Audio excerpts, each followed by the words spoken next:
Chapter 1358. Song Kelly, who was supposed to be proud of his success, had a sad look on his face. He looked at Mr. Yuan, who was drinking, and said sadly, "Even if that person is a great guru who is better than General Gu, Taiyan City was able to deal with the man with a sword who brought his family along. Why can't they deal with another martial artist?" Yuan Bunshi smiled and glanced at Song Kelly without saying a word. Song Kelly's hand on the table was clenched tightly. His face was pale and his lips trembled as he said, I know. After the late emperor died, Mr. Yuan's identity is just an old man in the Hanlin Academy, who has no one to rely on. The current emperor can't wait to get rid of his shackles. The appearance of that old man gave him a once-in-a-lifetime opportunity to kill with a borrowed knife without staining his hands with blood. Therefore, the imperial guards in the capital city can't be mobilized. The Qi cultivators in the imperial astronomer can't be mobilized. The Jianghu masters who rely on the imperial court can't be mobilized either.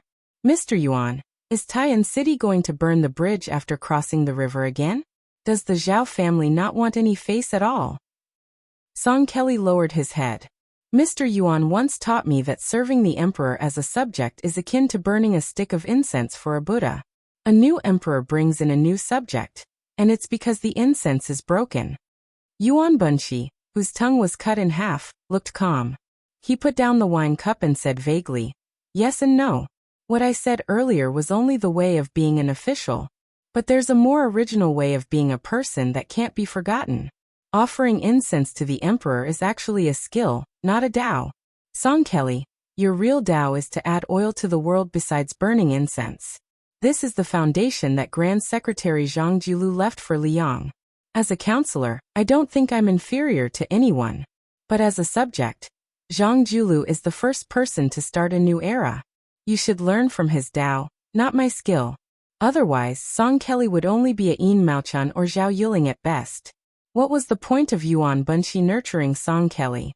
How will you stand out among your peers like Sun Yin in the future? Yuan Bunshi looked at the twilight outside the pavilion and said with a smile, "The famous ministers and ministers of the spring of Yonghui are destined to leave their names in the annals of history. But for those of you who started during the auspicious talisman era, perhaps your legacy in the annals of history will be better than that of those old people. That's because Yonghui has Zhang Jilu, who makes all the scholars in the world pale in comparison. Your generation is different. Chen Wang has the smooth and slick Fu Long, Sun Yin has the shrewd Tu Long, and you, Song Kelly, have the fierce lone minister. Each of you has your own dazzling style." Song Kelly didn't dare to raise his head to look at Mr. Yuan, who had accompanied him all over the country last year. Yuan Bunshi said in a low voice, "Various parties tried to rope you in, but I kept telling you to wait for the best offer. So last night, the ceremony directorate chief Song Tonglu's disciple found you and gave you a verbal order. You don't have to feel guilty.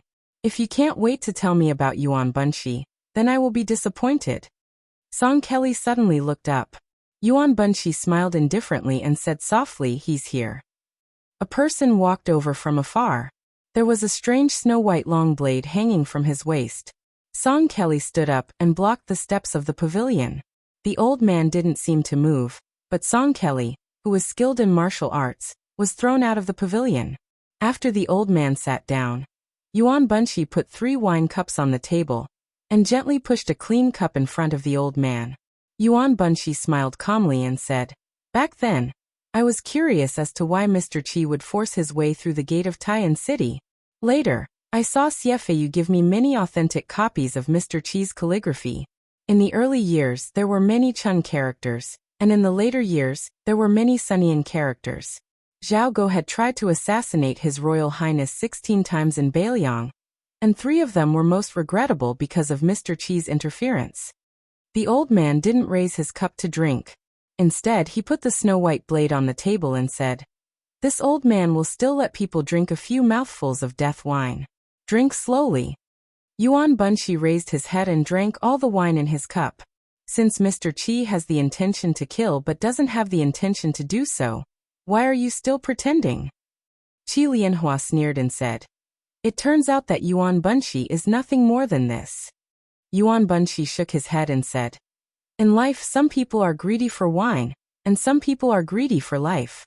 It's human nature. Qi Lianhua said. Li Yishan and Nailan Yusi, one helped Su Xiao to conquer the spring and autumn period, the other helped Zhao Bing to seize the world. This is the real world. As for Huang Longshi, you can't even compare with him. You, Yuan Bunshi, have been guarding the world all your life. What's funny is that you haven't been able to guard it. The reason why I didn't kill you is that not killing you is better than killing you. Yuan Bunshi mocked himself and said, Mr. Qi, are you deliberately keeping me alive so that you can fight each other? Qi Lianhua stretched out a finger and tapped the snow-white blade made according to the earliest Su blade. It's a good Su blade, but it's too boring to use it to behead a dog. Yuan Bunshi was unmoved and said with a smile, Mr. Qi, since you didn't kill me, then I also have a word of advice. Killing me is just a small matter, but it's not easy to go to the city to find Emperor Zhao Zhuan. Compared to the former emperor, the current emperor is much more afraid of death. I believe that Su Fengnian would rather his grandfather return to Beiliang safely than to see you die heroically in Tai and city. Even if the way you die can be called magnificent. Su Fengnian has finally made a clean end to his past life and future life. If you leave, it won't even be the icing on the cake, let alone providing timely help. Qi Lianhua was surprised and said, You Yuan Bunshi, only have half of your tongue left. Not only can you speak, but you can also speak a few words? Yuan Bunshi still looked happy and pointed to the wine pot. For so many years, the wine pot of Huadia wine has always been filled with Beiliang green ant. Mr. Qi, are you sure you don't want to drink a cup? Qi Lianhua raised his cup and drank it. The old man got up and left the pavilion, but he left the blade and said, You three emperors of Liang have all wronged Su Xiao. Yuan Bunshi watched the old man leave. After a long time, he nodded quietly.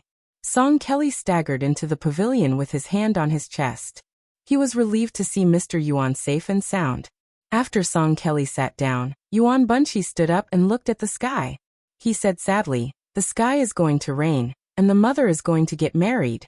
But I don't want some things to happen just like that. A smile appeared on Yuan Bunshi's face. Mr. Qi, I'm just saying good words when I'm about to die. When Mr. Yuan turned to the stone table and held the cold blade, Song Kelly suddenly had a bad feeling and his face turned pale. Yuan Bunshi looked into the distance. It should be Song Tonglu waiting. Zhao Zhuan doesn't have the courage to do that. Yuan Bunshi withdrew his gaze and tossed a brocade pouch to Song Kelly. Tell that head seal eunuch that if he wants to live longer and better than Han Shengxian, let him see something like this. Song Kelly fidgeted as if he had received a hot potato. His eyes were bloodshot. Yuan Bunshi said sternly, Song Kelly, put away the brocade bag. Get up and take the blade. Song Kelly stood up subconsciously, but he panicked and took a few steps back. He didn't look like a young phoenix of the Song family anymore. Yuan Bunshi took a step forward and handed him the cold blade. Song Kelly shook his head frantically. The master of Liang rebuked him with a ferocious face. If you don't kill Yuan Bunshi, how can you stand by the emperor's side? Song Kelly's face was full of tears. He kept repeating, Mr. Qi, I won't kill you, Mr. Qi, I won't kill you. Yuan Bunshi sighed and put the blade on the table. Then he turned his back to Song Kelly and said calmly, Heroes don't have freedom. If you don't kill me, I'll be a useless person. Even if I live a few more years, there will be no trace of me in the world. Yuan Bunshi closed his eyes and said softly, Song Kelly, don't let me down. Huang Longshi and Li Yishan, I'm one step behind you. Nailan Yusi, I'm one step ahead of you. Song Kelly held the cold blade with trembling hands. Yuan Bunshi suddenly opened his eyes and looked at the afterglow in the distant sky. The emperor's tutor with a half-inch tongue opened his mouth and took a deep breath, as if he was borrowing the last breath of this world. He roared, Take the head. Song Kelly's face was full of pain. He raised the blade and chopped it down. The head eunuch of the ceremony directorate, who wore a bright red python robe with a cold expression, leisurely walked to the bottom of the steps of the pavilion. He saw the young man, whose life had been full of misfortune, sitting on the ground in a daze. Blood and tears flowed from his eyes, and he held the head in his arms tightly. Outside Taiyan City, the old man narrowed his eyes and looked at the towering city wall. He smiled. I, Qi Lianhua, have always been ambitious but not capable. I've always wanted a lot of things. I wanted to surpass the ancients in calligraphy, I wanted the prosperity of my family, I wanted the longevity of Dechu, and I wanted the well-being of the common people. But in the end I achieved nothing. The old man held his hands and sighed. My last request is very small. I just want to be a senior who can let me have a clear conscience. It was on this day that an unknown old man entered Tai-in city and went straight to the imperial astronomer. He killed all the Qi trainers and 800 guards of the imperial astronomer. This crazy old man didn't say anything from the beginning to the end. He only said one sentence to himself before he died. Xiaonian, don't forget what Grandpa said to you. Remember to believe in yourself and Baoyang with you. The old man's words were exactly the opposite of Yuan Bunxi's unintentional words. When the time comes, heaven and earth will work together. Chapter 1359. After the new emperor of Liang ascended the throne, he attached great importance to the administration of culture, especially the Hanlin Academy. His love for the Hanlin Academy was so great that it could not be increased any further. First of all, he moved Zhao Jiawing's yamen to the right side of the center line between the Wuing Hall and the Baoha Hall. Then he issued an edict that the Hanlin Academy's head scholar and the Ministry of Rites would jointly preside over the imperial examinations, which became a practice of the current dynasty. Therefore, the saying in the future, "Those who are not from the Hanlin Academy are not allowed to enter the pavilion," spread everywhere in the capital. Today the Hanlin Academy, which was holding a grand housewarming ceremony, could be said to be a gathering of heroes. What a dazzling lineup of splendid scenes. Jin Lanting, the assistant minister of the Ministry of Rites, who made his name here, Li Jifu, the new Zhuangyuan of the first year of Xiangfu, who held a post in the Hanlin Academy, Wu Tsongxian, who was both Tanhua and a new talent in the chess world. Song Kelly, the young phoenix of the Song family, who moved to the Hanlin Academy because of meritorious service.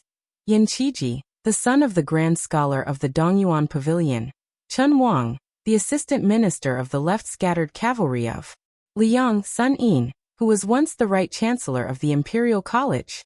Before this group of young talents, the oldest of whom was no more than 30 years old, gathered together, many important officials and officials who had a relationship with the Hanlin Academy had already left one after another. For example, Zhao Yuling, the second-in-command of the Imperial Secretariat, Tantanan, Huanwen, who was recognized as a veteran of the Hanlin Academy, the heavenly official Yin Maochun, who had been in charge of the Hanlin Academy for more than 10 years, and had recently entered the Ministry of Appointments, and the Minister of War, Liu Baijia, the sword immortal of Tongxi, who had the title of Xiaoguan, had come either alone or together. They really made the brand new Hanlin Academy shine, staining it with an air of nobility and elegance.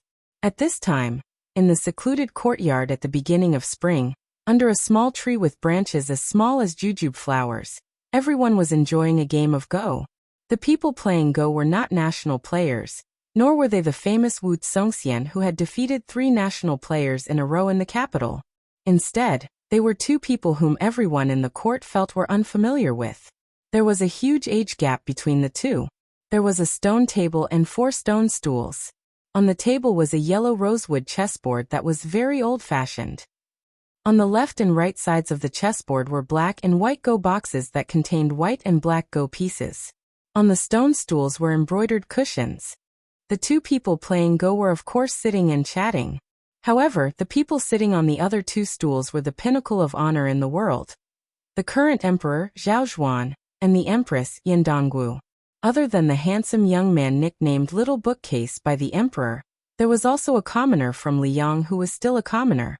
He was Fan Chongho from Xiangzhou, Guangling Road. Together with Wu Tsongxian, they were known as the First and Third Nine.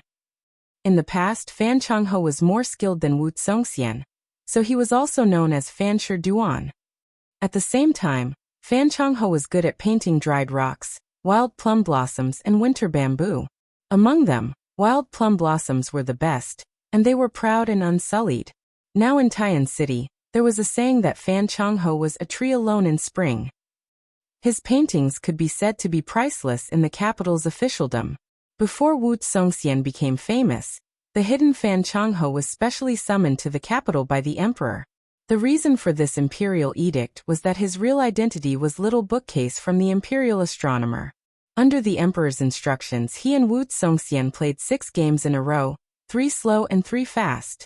Wu Songxian lost all of them cleanly, so Fan Chongho, who was known as the #1 player in the chess world, naturally entered the emperor's sight. The prize for this game that the emperor personally set was not small. If Fan Chongho won, then he could directly stay in the Hanlin Academy as the Yellow Gatekeeper. Now the Hanlin Academy was the well-deserved dragon pavilion for all the scholars in the world. The spectators were the smartest few people in the Liang dynasty.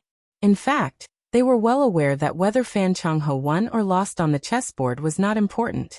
To simplify the emperor's heart, Fan Duan had already won outside of the chessboard. Little Bookcase was probably endowed with extraordinary talent, but in the end he was still a child. He did not have a good sitting posture. His body was slanted, one hand supporting his chin, the other hand moving quickly. It was almost as if he was hitting the board when Fan Chongho placed a piece. On the other hand, the plainly dressed Fan Chongho was at a disadvantage in terms of the demeanor of an otherworldly master. But this disadvantage was only in terms of the eccentricity of the imperial astronomer. In reality, Fan Chongho was sitting calmly and attentively. Whether it was slowly picking up a piece from the chessboard or not moving, when he was thinking long and hard, they both had the demeanor of a grandmaster. Fan Duan's response to Little Bookcase's aggressive attacks, both inside and outside of the chessboard, was neither too fast nor too slow. For the time being, there was no sign of victory or defeat between the two of them.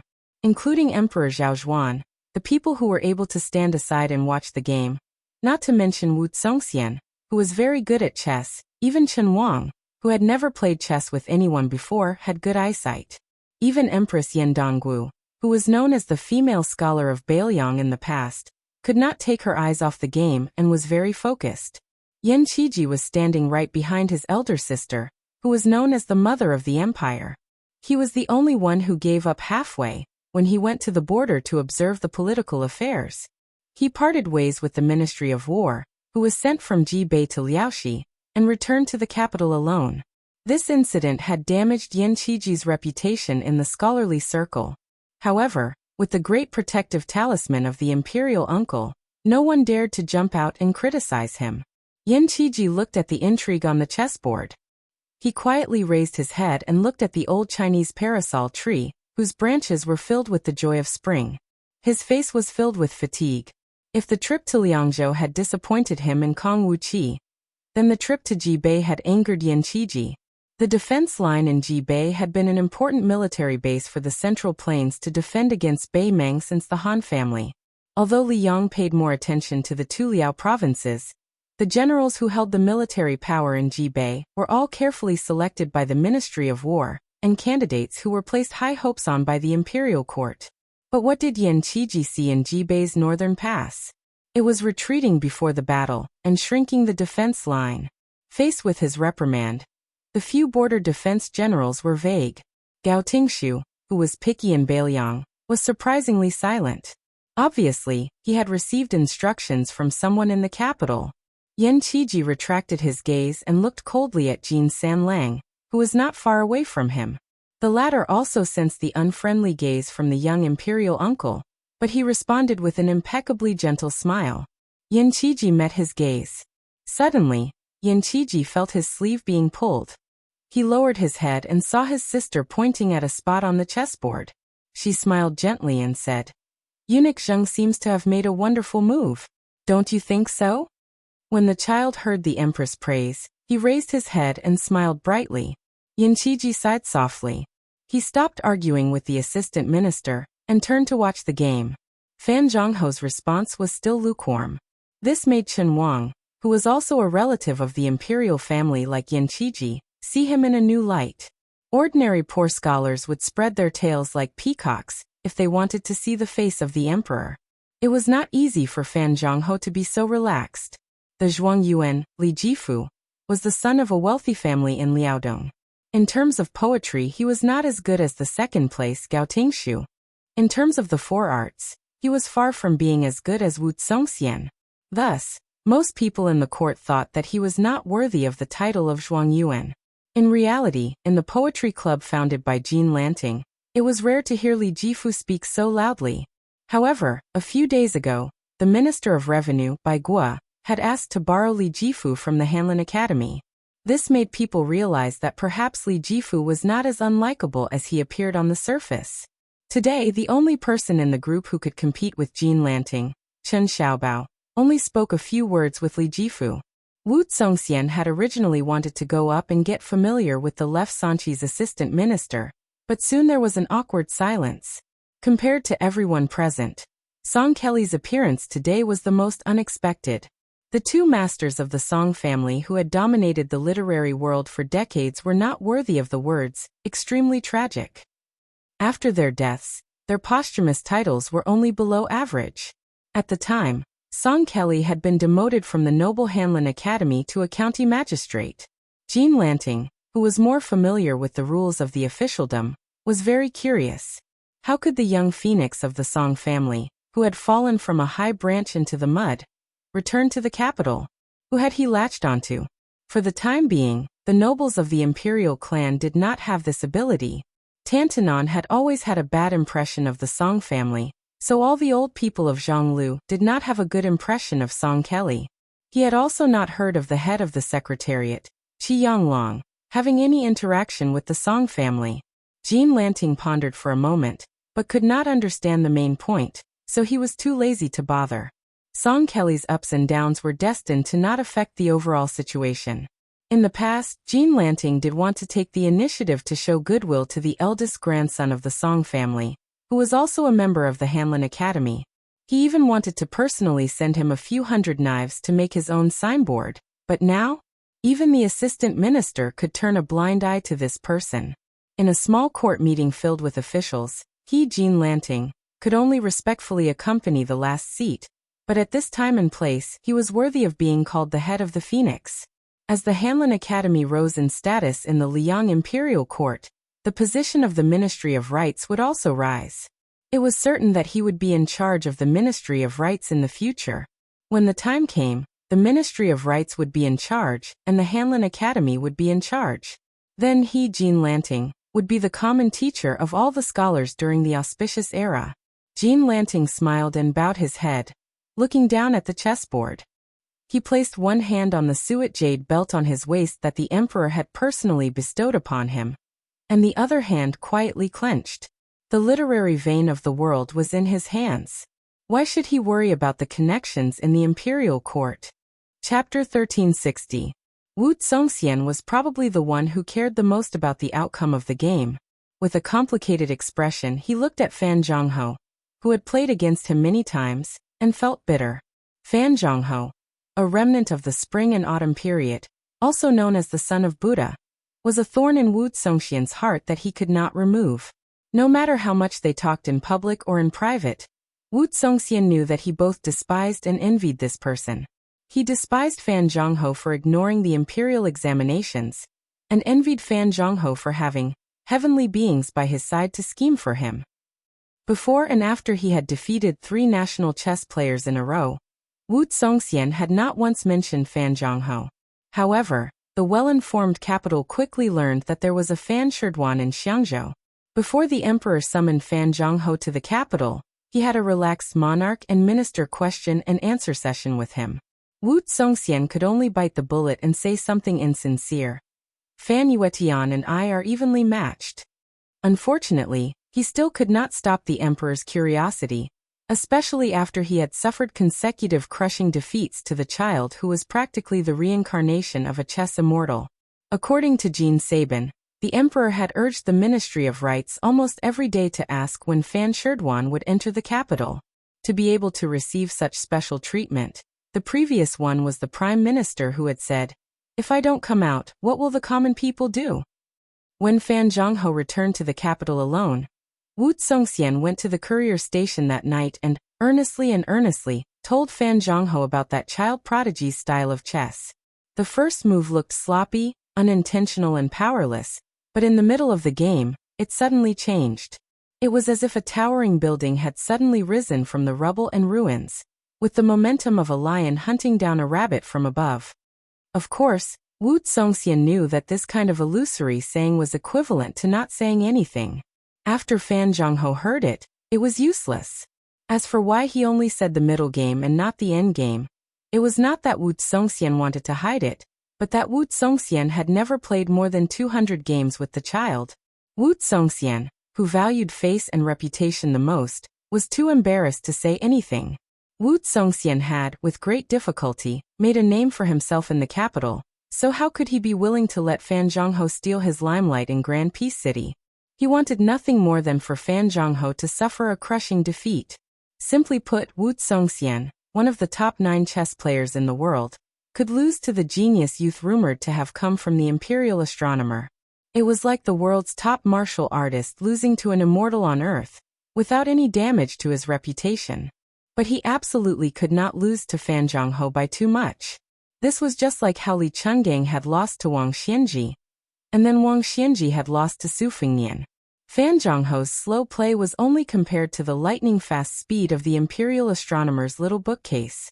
2 hours later, after Fan Zhongho had made more than a dozen consecutive moves, he had made his first decisive move.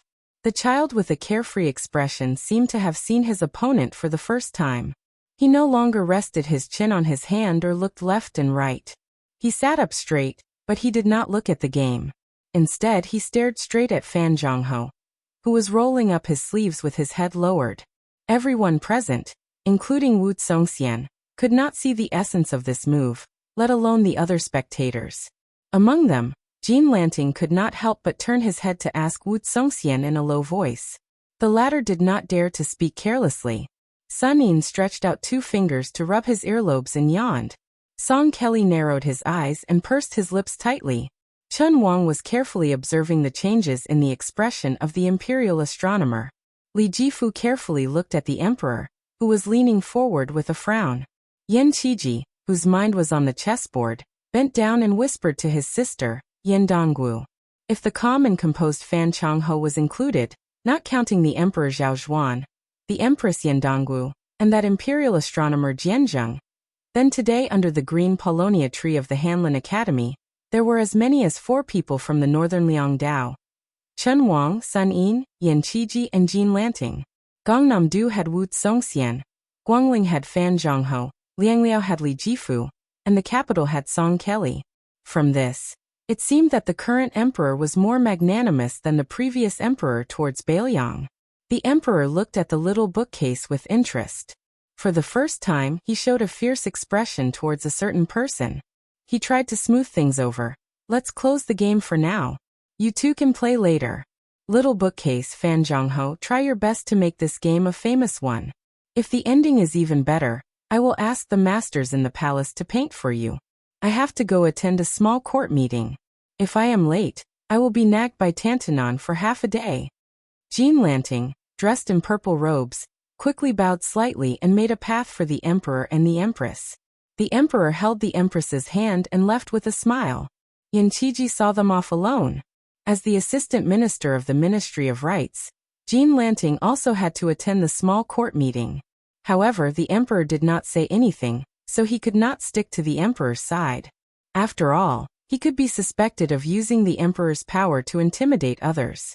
After the 3 families left, he purposely pulled Wu Songxian out of the Hanlin Academy. The latter had been observing politics at the Ministry of Rights. Compared to the quiet Li Jifu, who had a higher ranking in the court examination, Jean Lanting favored Wu Songxian, who was also a pillar of the poetry club. He also had a higher opinion of Gao Tingshu, who had already made a name for himself in the Ministry of War. Yan Dongwu asked softly, "Why do you think so highly of Fan Zhongho?" The emperor turned his head and winked at the empress. He said softly, "Winning in chess is just a small matter. What benefit does it bring to the country? However, King of Jing and Zhao Sun has a blind chess player, Lu Su. As the emperor of a country, how can I not have a Fan Zhongho by my side?" Yan Dongwu could not help but laugh. "You can be angry over this? Your Majesty, are you still a child?" The emperor said with a face full of resentment. "Am I old in your heart?" Yan Dongwu suddenly remembered that his younger brother, Yan Qiji, was still following behind him. He coughed lightly. The emperor laughed out loud, and did not take it to heart. He purposely slowed down his pace, allowing his brother-in-law, who had been snubbed in Ji Bei, to catch up with him. Then he comforted him softly. I won't advise you to do anything regarding Ji Bei. I just want you to not be anxious. I heard your sister say that she does not want to stay in the Ministry of War anymore. Where do you want to go? The Ministry of Rights or the Ministry of Appointments? Yan Dongwu was about to speak when the emperor tightened his grip on her hand. She could only swallow her words. Yan Qiji was obviously afraid of his sister, who was becoming more and more imposing. He hesitated for a moment before saying softly, Your Majesty, I want to come to the Hanlin Academy. There are many books here. Chapter 1361. The emperor glared at him and said, When there are no outsiders, call me brother-in-law. However, it's not a problem for you to come to Hanlin Academy, but you have to start as a servant first. Otherwise, I don't mind letting you be a big servant. Your temper is too gentle and you don't want to fight for anything. You will definitely be ostracized by many elders. Those old scholars are not the same as the officials of the 6 ministries. They don't care if you are the emperor's uncle. Yan Qiji nodded. The emperor turned to Yan Dongwu and smiled gently. You two should talk more. As an outsider, I won't be an eyesore. When the emperor walked away with Song Tonglu, the number 1 eunuch of the dynasty, Yan Dongwu asked in a low voice, Why didn't you return the thing I gave you to that person? Yan Qiji's face was slightly pale. He said guiltily, I didn't see Brother Feng. She said sternly, Shut up. Yan Qiji's body trembled and he asked carefully, Or should I secretly destroy it? Yan Dongwu almost instantly became angry. Then she tried to suppress her anger. Her face was uncertain. Finally, she gritted her teeth and said, Hide it well. Yan Qiji was dejected. After Yan Dongwu calmed down, her tone softened and she praised, You didn't say you were going to the Ministry of Rights and the Ministry of Personnel. Very good. Yan Dongwu stood face to face with her brother. She helped him fix his collar and said softly, You have to remember one thing. Wen Zhengwen is loyal and respectful. These 3 beautiful titles must come from Hanlin Academy. Yan Qiji said timidly, Sister, I didn't think so much. Really? Yan Dongwu bent 2 fingers and knocked on her brother's forehead. She smiled. You a fool has a fool's fortune. Yan Qiji wanted to say something but stopped. Yan Dongwu obviously guessed what he was thinking. She shook her head and said, Don't worry about the things in the palace. Let's go back. I have a feeling that the young people in that courtyard will. Speaking of this, the empress stopped talking. She looked up at the sun. It was dazzling, so it was a bit dazzling. Yan Qiji returned to the courtyard. Under the tree, the child was asking with a cold face, Who did you learn chess from? Fan Zhongho smiled and said, Since I was 4 years old, I learned chess from the ancients. The child pointed at the last move on the chessboard. The ancients couldn't make this move. Fan Zhongho calmly said, Our generation is inferior to the ancients. How can we face the future generations? It's true that you learn chess from the ancients, but when it's your turn to play chess, you can't sit and wait for eternity. The child snorted and glanced at the chessboard. If it weren't for the accident in the Imperial Astronomer and my absent-mindedness, I wouldn't have given you any chance to win the game today. Come to the star-picking pavilion of the Imperial Astronomer tomorrow. Fan Zhongho declined to comment. The child, who acted like an old man, ran away in big strides.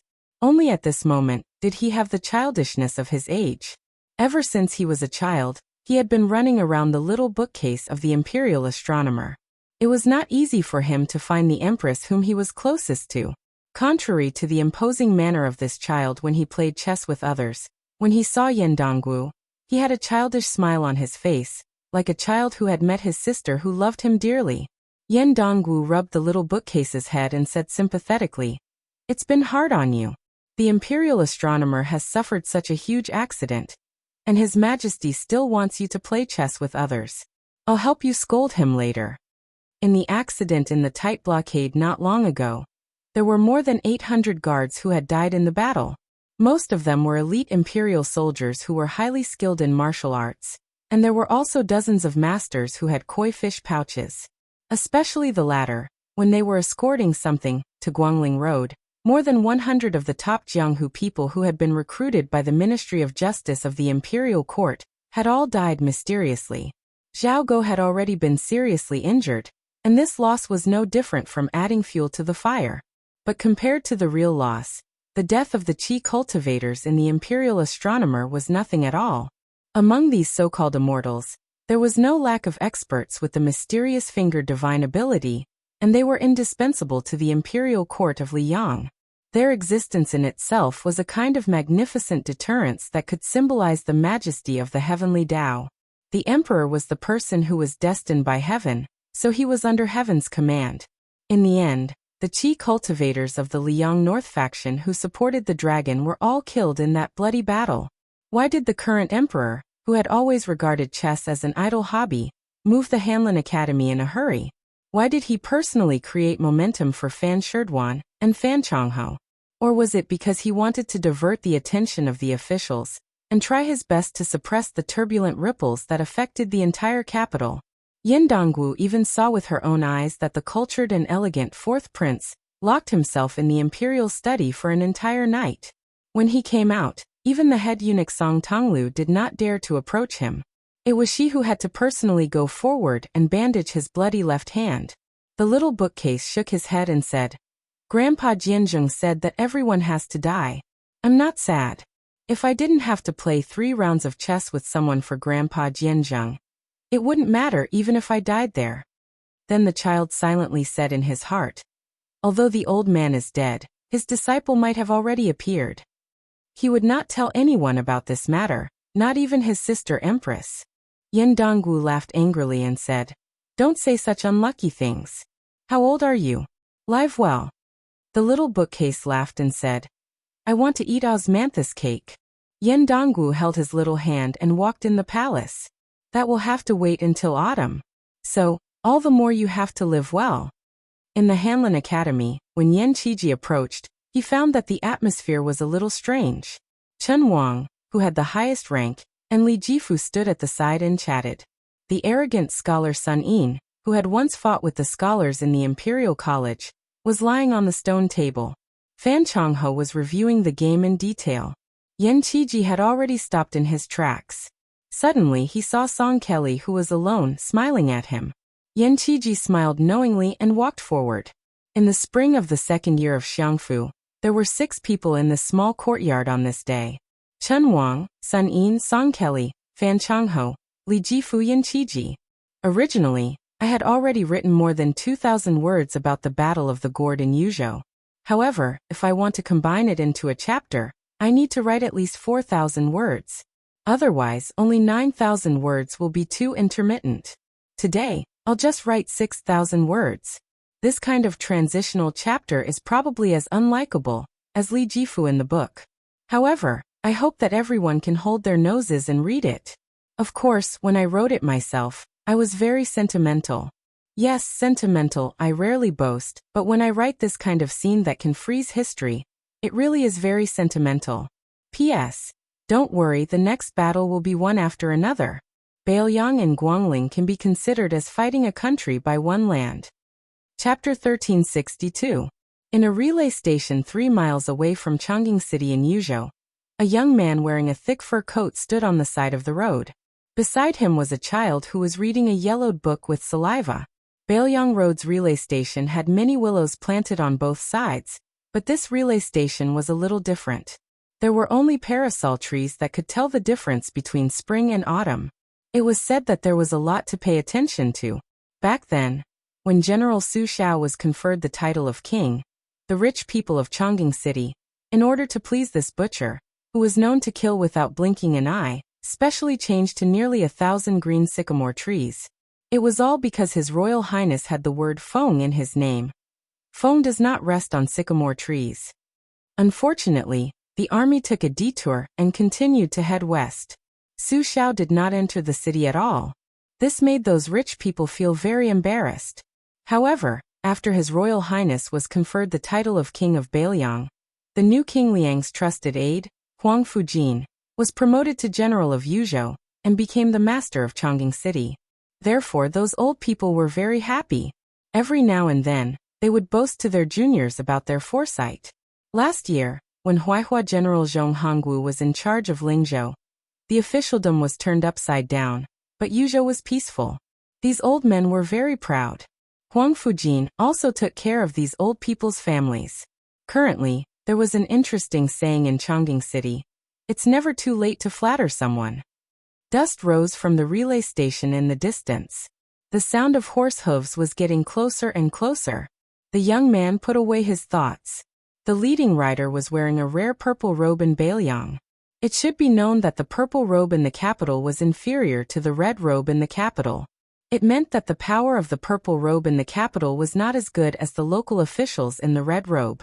When the governor dismounted and was about to kneel, the young man smiled and waved his hand. We are in a hurry, so there's no need for that. Let's talk in the carriage. The person who came was General Huang Fujin of Yuzhou. Of course, only the king of Beiliang, Su Fingyan, could make him kneel. The two sat in the carriage. Su Fingyan's eldest disciple, Feng Long, carefully put away the book and became the coachman. The sword master Mi Fingjie, who carried a long box on his back, and the death warrior Fan Shaochai, who wore a cold blade at her waist, guarded the left and right of the carriage. Su Fingyan and Huang Fujin sat opposite each other. One was casually sitting cross-legged, while the other was kneeling. Huang Fujin apologized and said, "I've kept you waiting." Su Fingyan didn't say anything. Huang Fujin also knew that this kind of official entertainment would only make the man in front of him feel disgusted. He immediately said, "According to the latest intelligence reports, the spiderweb pole catchers, butterfly catchers, and Beimangjianghu experts who infiltrated Yuzhou have all been killed. Apart from the 6 missing, 2 of them were instigated. One of them was used to fish out the 6 fish that slipped through the net, while the other was used as a hidden chess piece to return to Beimang." Su Fingyan nodded. He wouldn't meddle in specific affairs and wouldn't criticize the whisk room that Chu Lushan had painstakingly built. Thus he changed the topic and asked how Su Yanbing. Huang Fujin replied, "He's still on the way. Apart from Tai Chi, and Ko Kuer, who died on the spot, the other 8 fled northward. 6 days ago, Pabing Peak's chief Wu Yila was the first to be abandoned by the other experts. He killed Yu Fengqi for Su Yanbing. 4 days ago, Beimang's devil Ahima died 30 miles north of Yozhou's border, but he successfully stalled Su Yanbing. Fortunately, 3 days ago, the Qi cultivators of the Guanyin sect found some clues and discovered that the 6 had turned back to Shirlu County in the northwest of Yuzhou. They almost escaped. 2 days ago, another 2 Beimang experts were killed by Su Yanbing's spear." Su Fingyan chuckled softly and said, "Then there's only the small idea of the princess's grave left. The great Yu Fu, that old lover of spiderwebs Li Mibi, and Tai Madai, who had the highest chance of becoming a sword immortal after his sword aura neared Huang Qing's level. 10 top experts were dispatched together. Moreover, they had used all their schemes, but in the end, they ended up in such a miserable state. I'm afraid that the old woman and Li Mibi didn't expect it. Oh right, rumor has it that Tai Madai, is very young. Beimang's underworld has always said that he's the Dong Tai of the grasslands. Moreover, his realm skyrocketed during his escape. Not only did he rapidly advance to Finger Xian, but his last sword move also had some demeanor of a sword immortal. Is this true?" Huang Fujin nodded and said, "Tai Madai, is different from the other Beimang experts who have stagnated in their realms. His martial arts cultivation improved by leaps and bounds. Almost every time he went through a life-and-death battle, he would gain something. According to the spy report, this person is at most 28 or 29 years old. He has a medium build, but moss grows under his armpits like dragon scales. It's rumored that he has the aura of a real dragon." At this point, Huang Fujin sneered and said, "Tai Madai's ancestor was indeed a mighty lord of the grasslands. The last bit of vitality of the great Feng dynasty was tormented by his ancestor. As for the dragon scales under his armpits, I think it's nonsense." Su Fengyan shook his head and said, "It's not that simple. Since Huang Qing's fate didn't bestow a piece of the willow after his death, it must have landed on Tai Madai, perhaps the Bronze Man Grandmaster's portion was also given to him." Although Huang Fujin was from the underworld, he hated the underworld the most. It could even be said that he hated it to the bone. Su Fingyan suddenly laughed and said, "In the end he still died. Who asked him to meet a half-step martial saint? I can see that Uncle Su's realm is also rising steadily. His small half-step is more terrifying than others who break through several realms. Su Fengnian narrowed his eyes and leaned against the wall of the carriage. He said slowly, "The old underworld will soon be extinct under the iron hooves of war horses. I wonder what the underworld will be like in the future. Before this, be it the Fish Dragon Gang in Bailiang, or the Great Snow Plateau in Mount Hui, they'll all be short-lived. Dao De Sect, Chess and Sword Music School, Mount Buberang, Princess's Grave, Mount Wudong, Su Yambing, Suatia Valley, Mi Fingjia, Wu family's 100 cavalry and 100 swords. In addition, there were the Guanyin sect in the South Sea and Mount Lantua in the west who could no longer leave. How many more masters would die in Bailiang?" Huang Fujin said resentfully. "Northern Mang has just casually mobilized 20,000 cavalrymen, and all 80 strongholds outside the Great Wall of northern Ji County have moved inwards. What a bunch of fearless good-for-nothings. If they are so capable, why don't they just give up Hengshui and Silver Harrier cities as well?" Su Fengnian said calmly. The general of Silver Harrier City, Lu Yanlang, is a famous fence-sitter. When the wind blows in the capital, he can move faster than the officials in the capital. With Yuan Tingshan in North Ji County, it's certain that they'll deliberately let Bailiang win. Let's not have any hope. With a gloomy face, Huang Fujin said, "If Lu Yanlang really gives up Silver Harrier, then Horizontal Water City will be left alone outside the border. Besides, the general who controls Horizontal Water City, Wei Jingtang, is one of the few favorite students of Grand Secretary Zhang Jiulu who rose up in the military. For many years, this man has always had a strong hostility toward Bailiang. Now that Zhang Jiulu is dead, Wei Jingtang can barely protect himself, let alone go against the Ministry of War. Perhaps he will withdraw even more decisively than Lu Yanlang. With that, North Ji County's gate is wide open. Once Beimang continues to send in more soldiers, and with Gu Jiantong's Western Frontier Army remaining still, there's a possibility that North Ji County will be attacked from both front and rear. Yu Wandao's Yuzhou cavalry will be in a bad situation. Previously, when they roamed outside the Great Wall of North Ji County and cut off Beimang's army supply, they will become empty talk." Su Fengnian sneered and said, "Don't worry. If Lu Yanlang and Wei Jingtang don't want to guard the gate, we'll let Yu Wandao's 10,000 Yuzhou cavalry help them." High up in the sky, a handsome bird suddenly broke through the clouds and dived down. Yu Dilong, who was acting as the coachman, raised his arm with a bright smile on his face. The bird landed on the child's arm with its claws like hooks and a powerful force. Fortunately, Yu Dilong's chi was strong and vigorous. This gerfalcon, a 6 years phoenix, came from Liaodong. It was brewed by Chu Lushan himself and gifted to His Royal Highness. The tributes from Liao were divided into 9 grades. Among the gerfalcons, which were said by the hunters of Liao, 9 years death and 1 life is rare. The 3 years dragon and the autumn yellow were the 2 rare breeds, and the 6 years phoenix was even harder to find. Su Fengnian was traveling Jianghu for the first time. Other than Old Yellow and the inferior horse, he was accompanied by this 6 years phoenix. Yu Dilong cheerfully called out, "Master." Su Fengnian poked his head out of the curtain and took the spear falcon. He intimately patted its head before untying the string on its leg. Then he lightly shook his arm. The 6 years phoenix spread its wings and flew high up. It circled above its master's head a few times before suddenly rising up and flying away. The information that came back was only 3 simple words: "Guard to the death."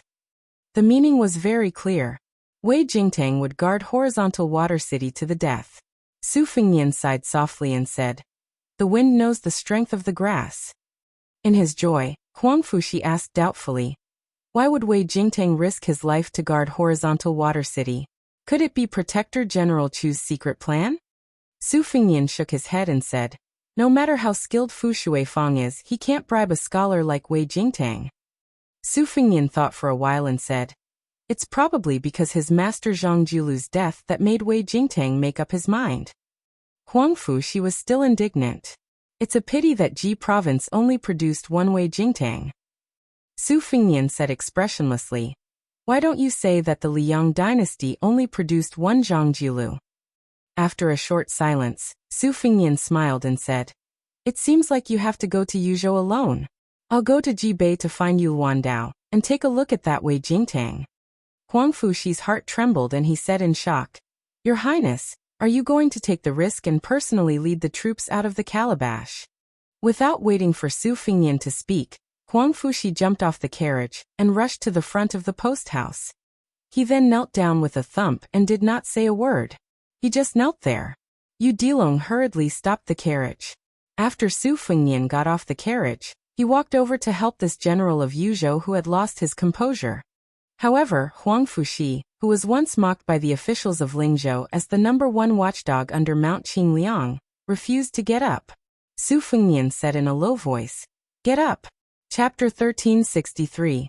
Huang Fujin lay prone on the post road and said in a dull voice, If I don't stop His Highness today, I will be scolded to death by Protector General Chu, Commander Yan and Second Princess tomorrow. A king of Bailiang who killed tens of thousands of enemies and died in battle can't compare to a king of Bailiang who's living well in Bailiang. Su Fingyan frowned. I don't need you to remind me of this. I know better than anyone what's important. Don't worry, I'll bring me Fengjie and Fan Shaochai. Besides, although my realm isn't as good as before, it's not hard for me to escape and protect myself.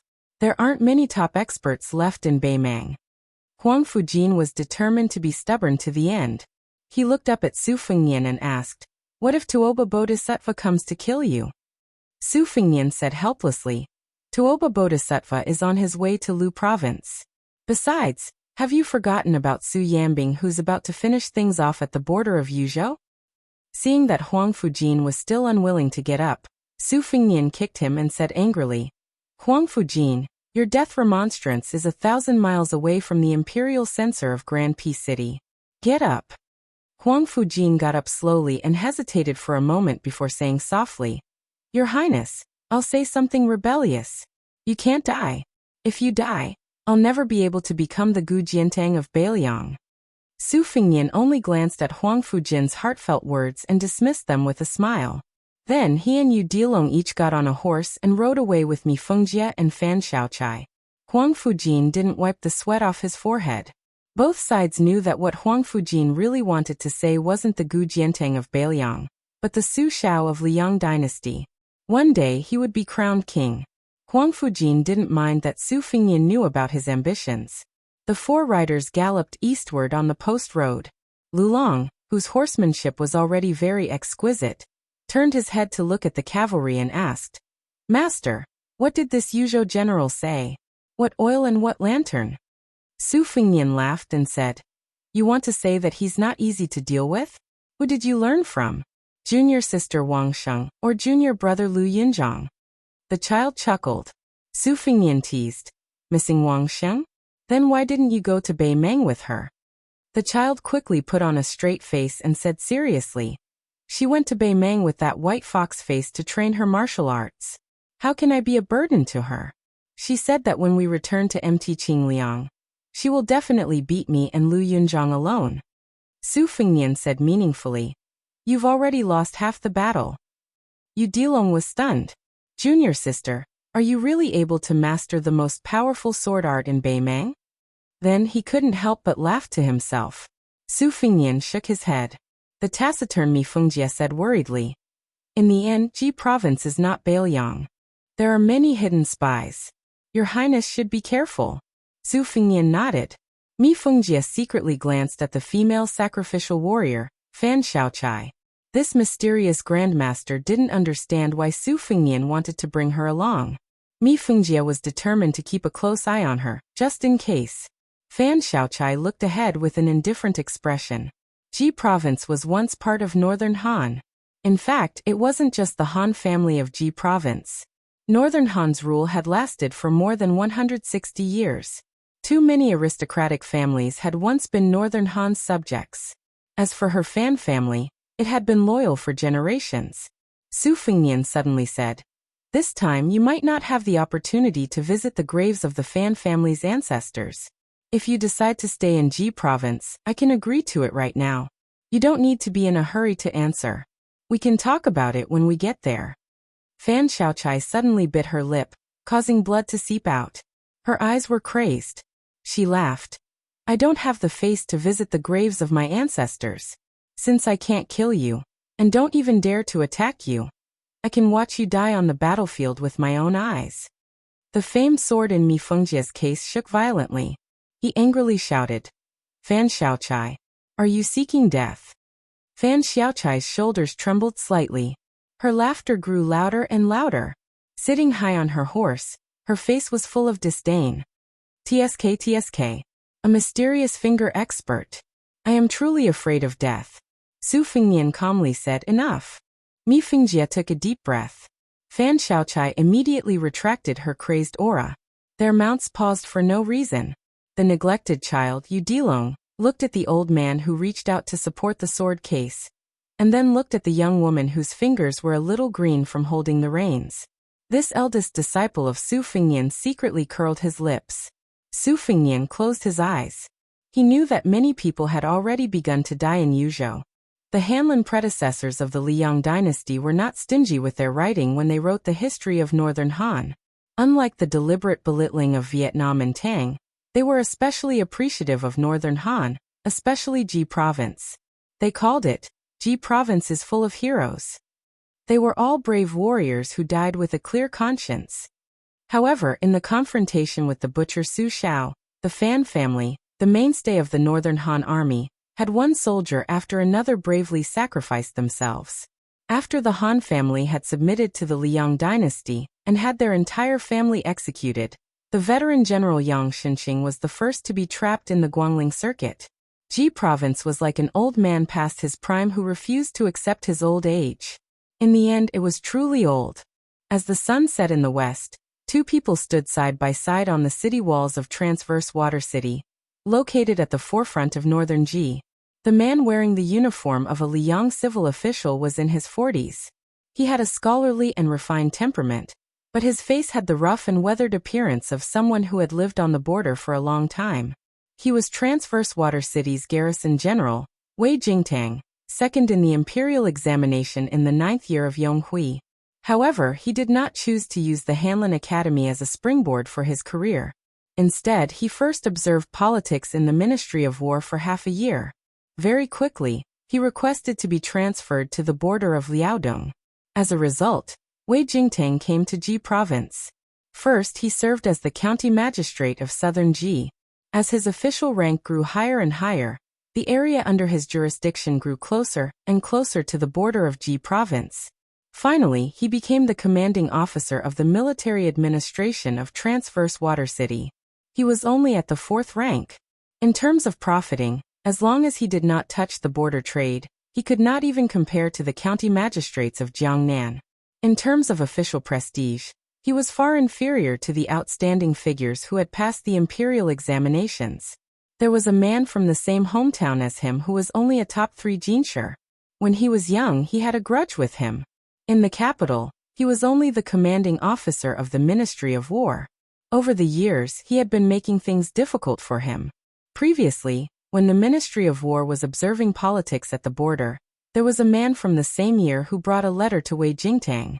In the letter, he asked Wei Jingtang how the sandstorm in the northwest tastes. He even threatened to make Wei Jingtang drink in this godforsaken place for the rest of his life. Wei Jingtang smiled at this. That fellow student who had clung onto the capital's third Prince Jean would probably never be able to understand how the barren desert frontier fortress in his eyes was, and how it could make a scholar give up his brush and join the army without regret. The young general standing beside Wei Jingtang was the young commanding officer of the Yuzhou cavalry, Yu Wandao. Previously, when the Beimeng cavalry demonstrated their power outside the pass, Lu Yanlang gave up on Silver Sparrow City, leaving behind only a few old and weak soldiers, and a dozen or so officials who didn't know how to show respect to their superiors. Yu Wandao's cavalry wasn't in a hurry to enter the city. Instead, they set up camp outside Silver Sparrow City. When they realized that there wasn't any movement in Transverse Water City, they entered the city alone 2 days ago to find Wei Jingtang. After that, Yu Wandao's subordinates took over the granary of Silver Sparrow City. Wei Jingtang had the right to control it, but he just turned a blind eye to it.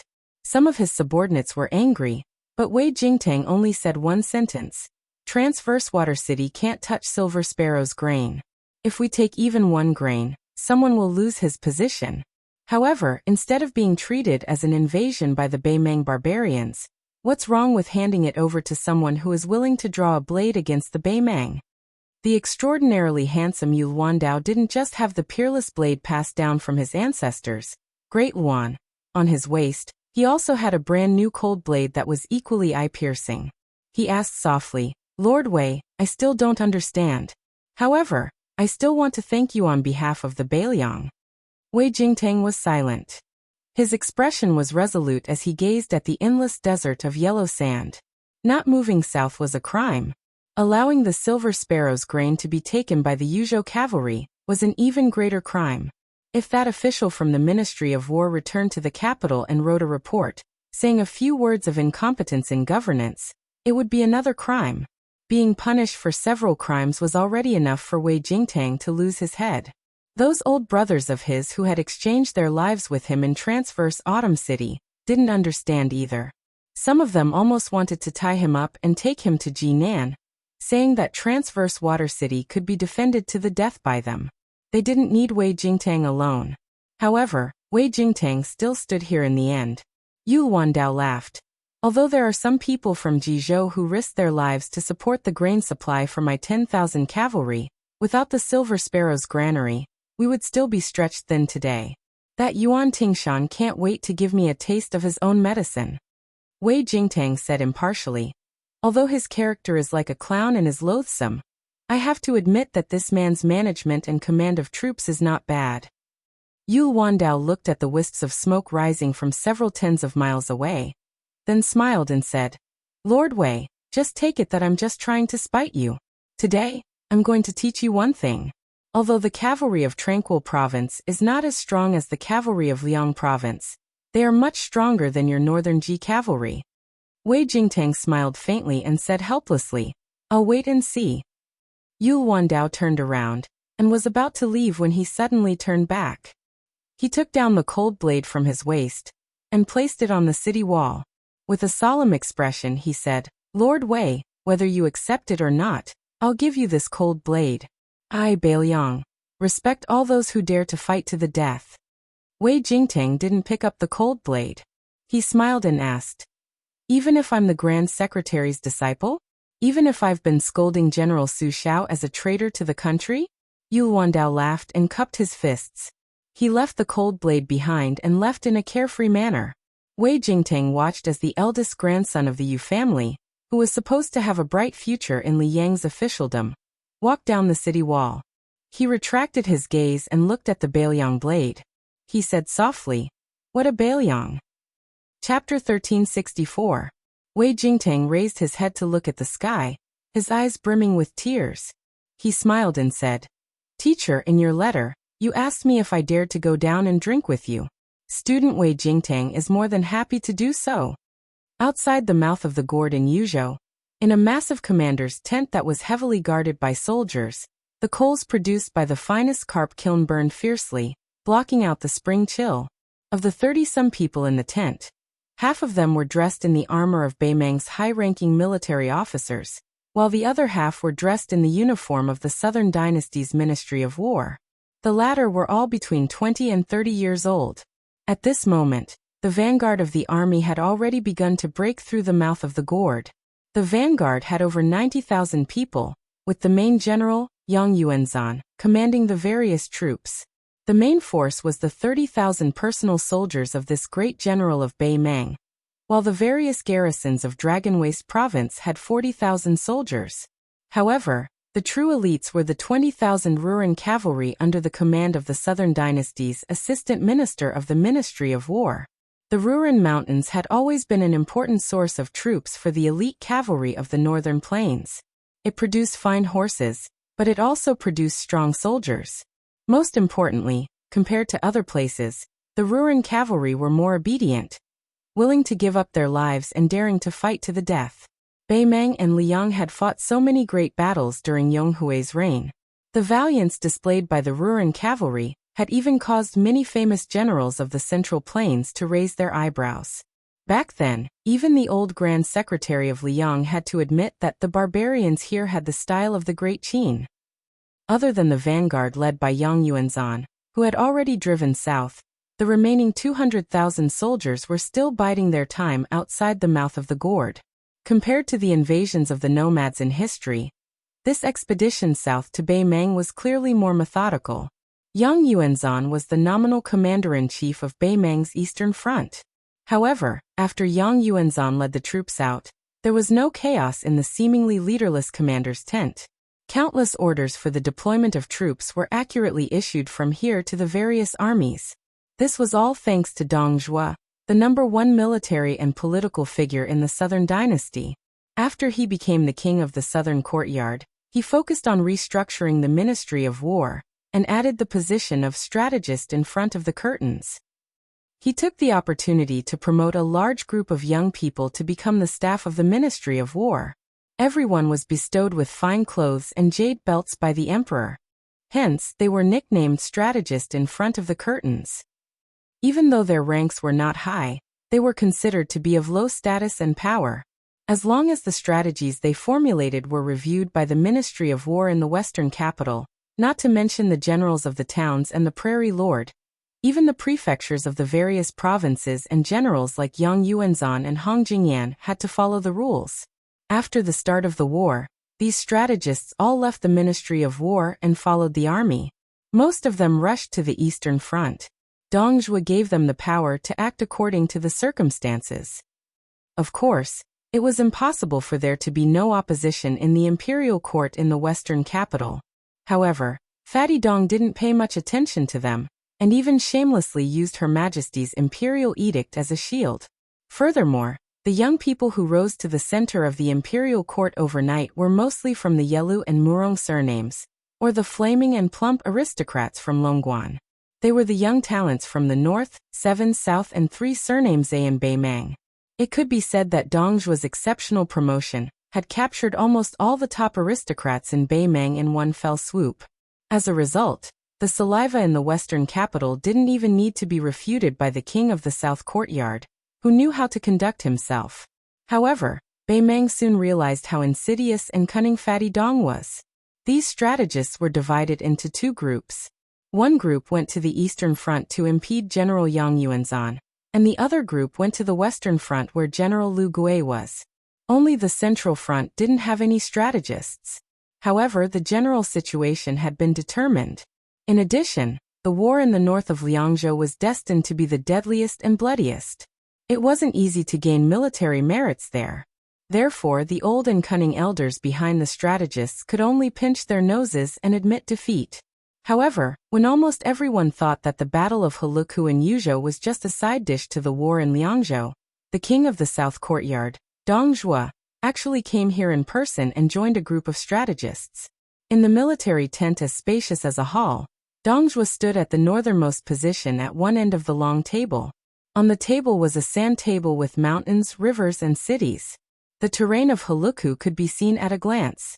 In the last years of the Great Feng dynasty, there was a generation of mathematicians who proposed the tilt reordering method in their works. Later there was the 6 directions map. After more than 300 years of improvement, Huang Longshi proposed the theory of altitude, which made the sand table technology reach its peak. Therefore, today's sand table was so delicate and accurate that it was enough to stun the ancients. On this sand table, the system of Heluku Wu Castle created by Hong Xinjia was most directly reflected. The 3 cities, 6 passes, and 200 strongholds were all marked on the sand table. As the number of beacon towers was too small, only those important beacon towers that occupied dangerous places were marked with small flags less than an inch long. The king of the south courtyard, who was travel-worn, had just arrived here with hundreds of Dong family's cavalrymen. After drinking a mouthful of coarse milk tea, with a strong smell of mutton to drive away the cold, he asked a young strategist from a major clan in Gusai province to tell him the progress of the Battle of Heluku Wu Castle. The latter, who was holding a slender long pole made of jasper, drew a big circle on the sand table and said loudly, "Baoyang put Hong Xinjia in an important position. By the beginning of this spring, he has built 214 strongholds in Heluku in Yuzhou province." The Battle of Mount Daxing in Liang province started in the first year of Yonghui province. Upon hearing this, a prairie lord, who was planning to come to Yuzhou province to snatch food, people, and military exploits, could not help but roll his eyes and say, "Don't talk about those boring things. Just tell us where our sons have fought their way to Helukuwu Castle, and how many heads they have chopped off. It's easy for you to say it, kid, but King Dong, and we can also hear it clearly. Every time I hear you people who have read books talking about it, I feel like I'm going to doze off." Dongjue did not even look at that big talker, but stared at the sand table and said slowly, "Go on." The Prairie Lord immediately shrunk his neck, and dared not to act rashly. The strategist continued, "Mount Daxing in Liang Province was first proposed by the Han family of Ji Province. Their original intention was to reduce the pressure of grain and fodder supply, when Liang Province launched the war in the early days. Later on, Liang Province took the opportunity to withdraw all the border armies in Ji Province, and move them inwards to strengthen the internal defense and shorten the transportation distance of grain and fodder. Once the war broke out, they could use the fort to slow down the vanguard of the enemy, and then the main force in the rear would wait for an opportunity to strike. However, over the past 10 years, Liang Province has purposely placed more emphasis on the two Liao provinces and neglected Ji Province. Obviously, they have the intention to use Ji Province, a soft persimmon, as the opening of Yuzhou Province. As long as our army chooses Ji Province as the breakthrough point, Beiliang and the two Liao provinces will be able to launch a pincer attack." The strategist pointed at somewhere north of Helukuwu Castle, with the long jasper pole in his hand. "Beiliang's fort is especially majestic. The big fort has more than 1,000 steps around it, and the small fort has more than 800 steps around it. The big fort has 600 steps around it, and the small fort has 300 steps around it. Moreover, the fort has never had a fixed shape. It is closely connected to the geography of Helukuwu Castle, tightly controlling the river valley. Most of the walls are made of rammed earth, and some of them are covered with bricks. Many forts have several layers inside and outside, with different heights.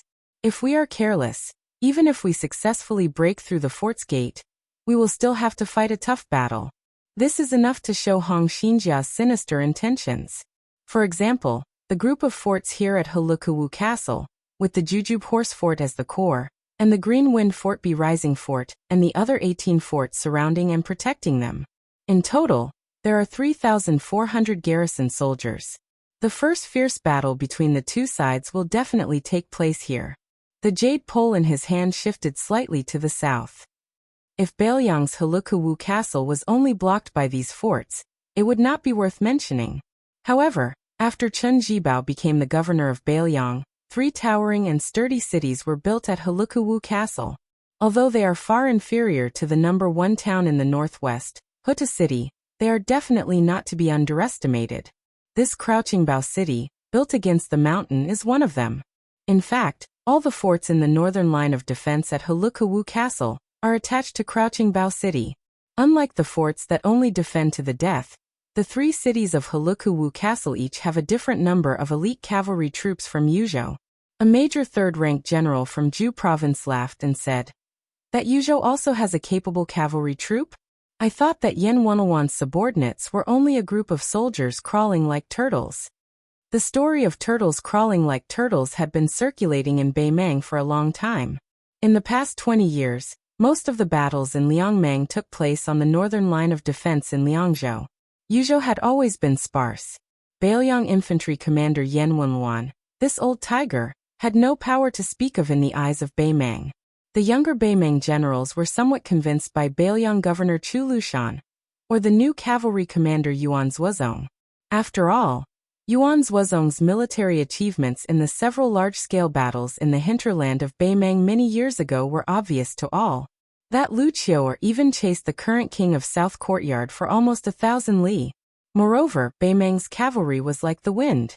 How could they pay attention to slow infantry? Therefore, Yan Wenlwan had the nickname of Turtle General in Beimang. Dongjue finally spoke with a solemn expression.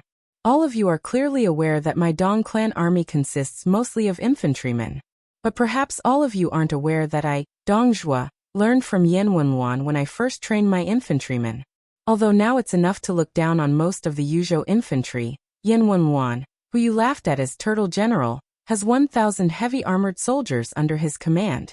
His fighting strength is still worthy of being called the world's #1 infantry troop. How's the fighting strength of Dong infantry? Do I need to boast?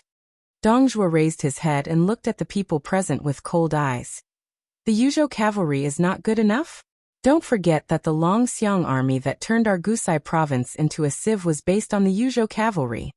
Dong Zhuo smiled gloomily, revealing his white teeth. Right, I forgot to tell you a secret. After General Yang Yuanzhan learned that he was going to fight Yan Wenwan, he had already made arrangements for his funeral. If you think that I, Dong Zhuo, am boosting the morale of others and diminishing my own prestige, it's fine. I'll say the ugly words first. When the time comes, whoever is hurt by the Yuzhou garrison, remember not to complain to me or His Majesty. Chapter 1365. The armored generals present were all a bit resentful, but the strategists who had been treated with disdain recently only felt pleased. A while ago, the latter patiently explained the terrain, structure, and distribution of troops to the vanguard generals in detail, down to the details of each fort and each beacon. This seemingly trivial information was precious military intelligence obtained by Bei Meng's spies with their blood. Only at that time, most of the military officers in the army were just yawning.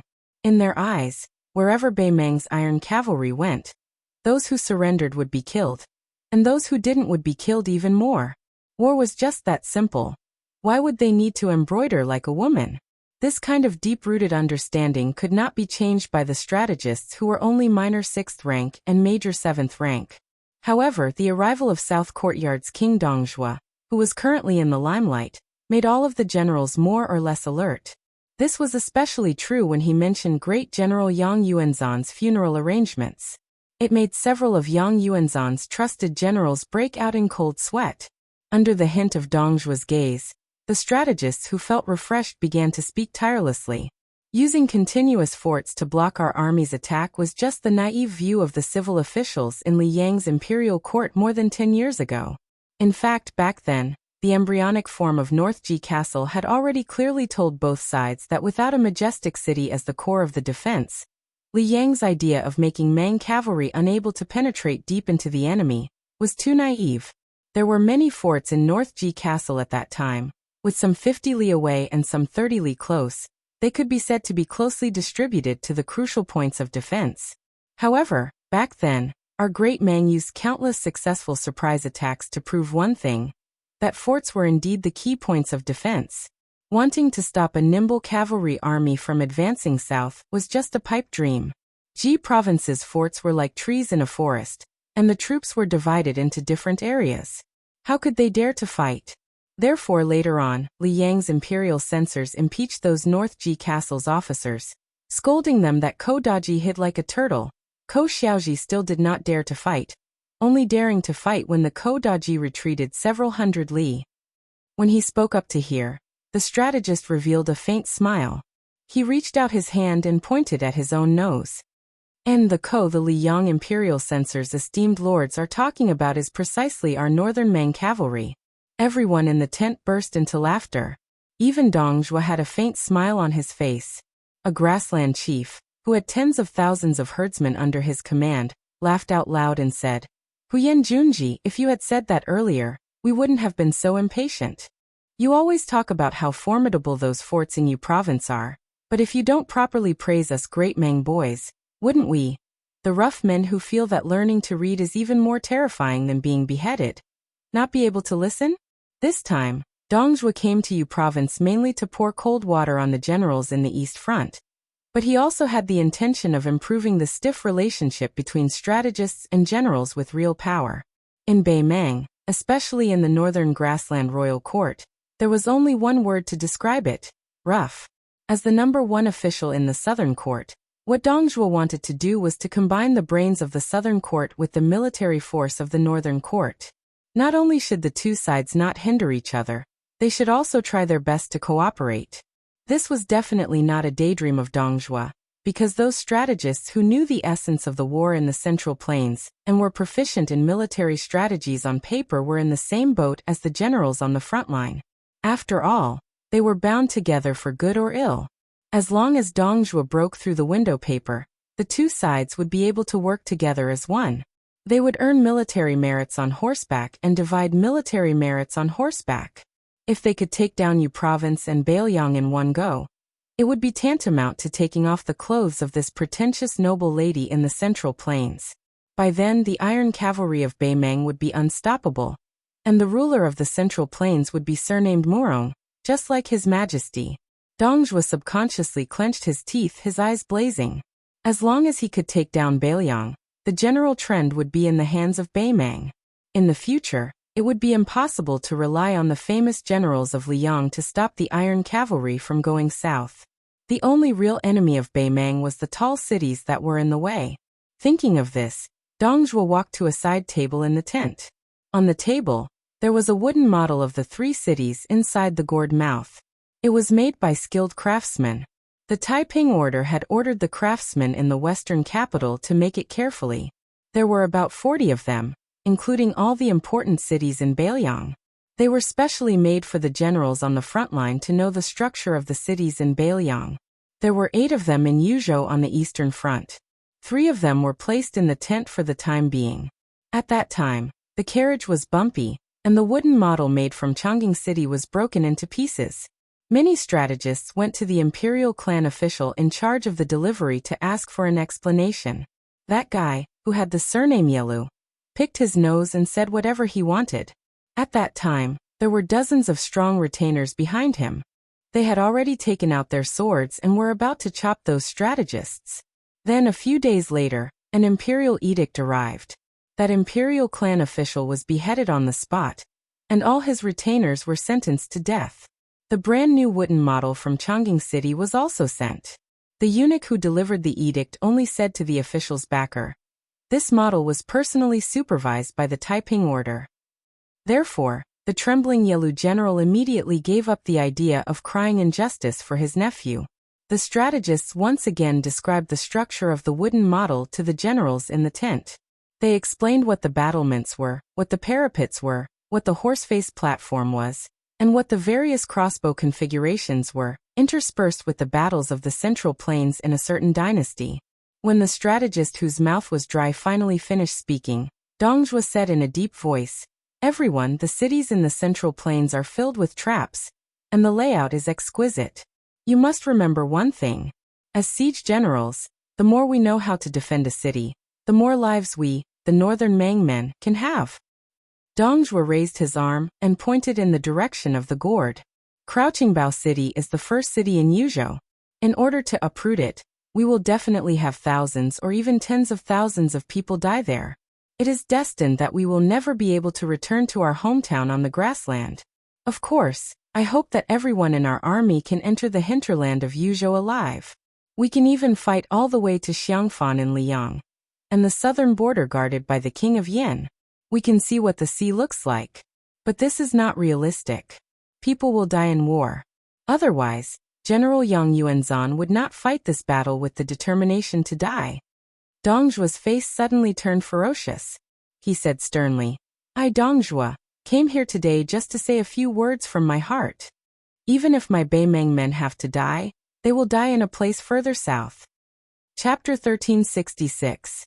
If I have to die, I don't want to die in Bailiang, where the land is barren and the territory is narrow. I want to die in the rich Central Plains, under Grand Peace City, on the shores of the South Sea. Baimang's 90,000 vanguard troops poured into the mouth of the gourd like a flood bursting through a dam.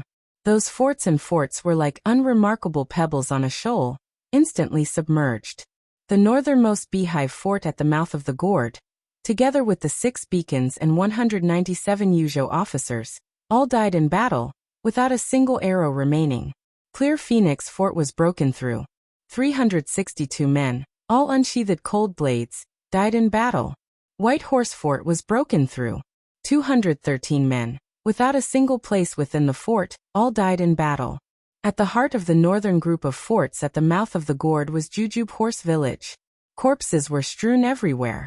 Apart from the Baimang cavalry, who had been seriously injured and flustered, who added a blade to the back of the corpses, not a single person died while fleeing. Their wounds were all in front of their bodies. Apart from the last Chicken Crow village in the south, All of the 18 forts around Jujube Horse Village were broken through by the Baimang army.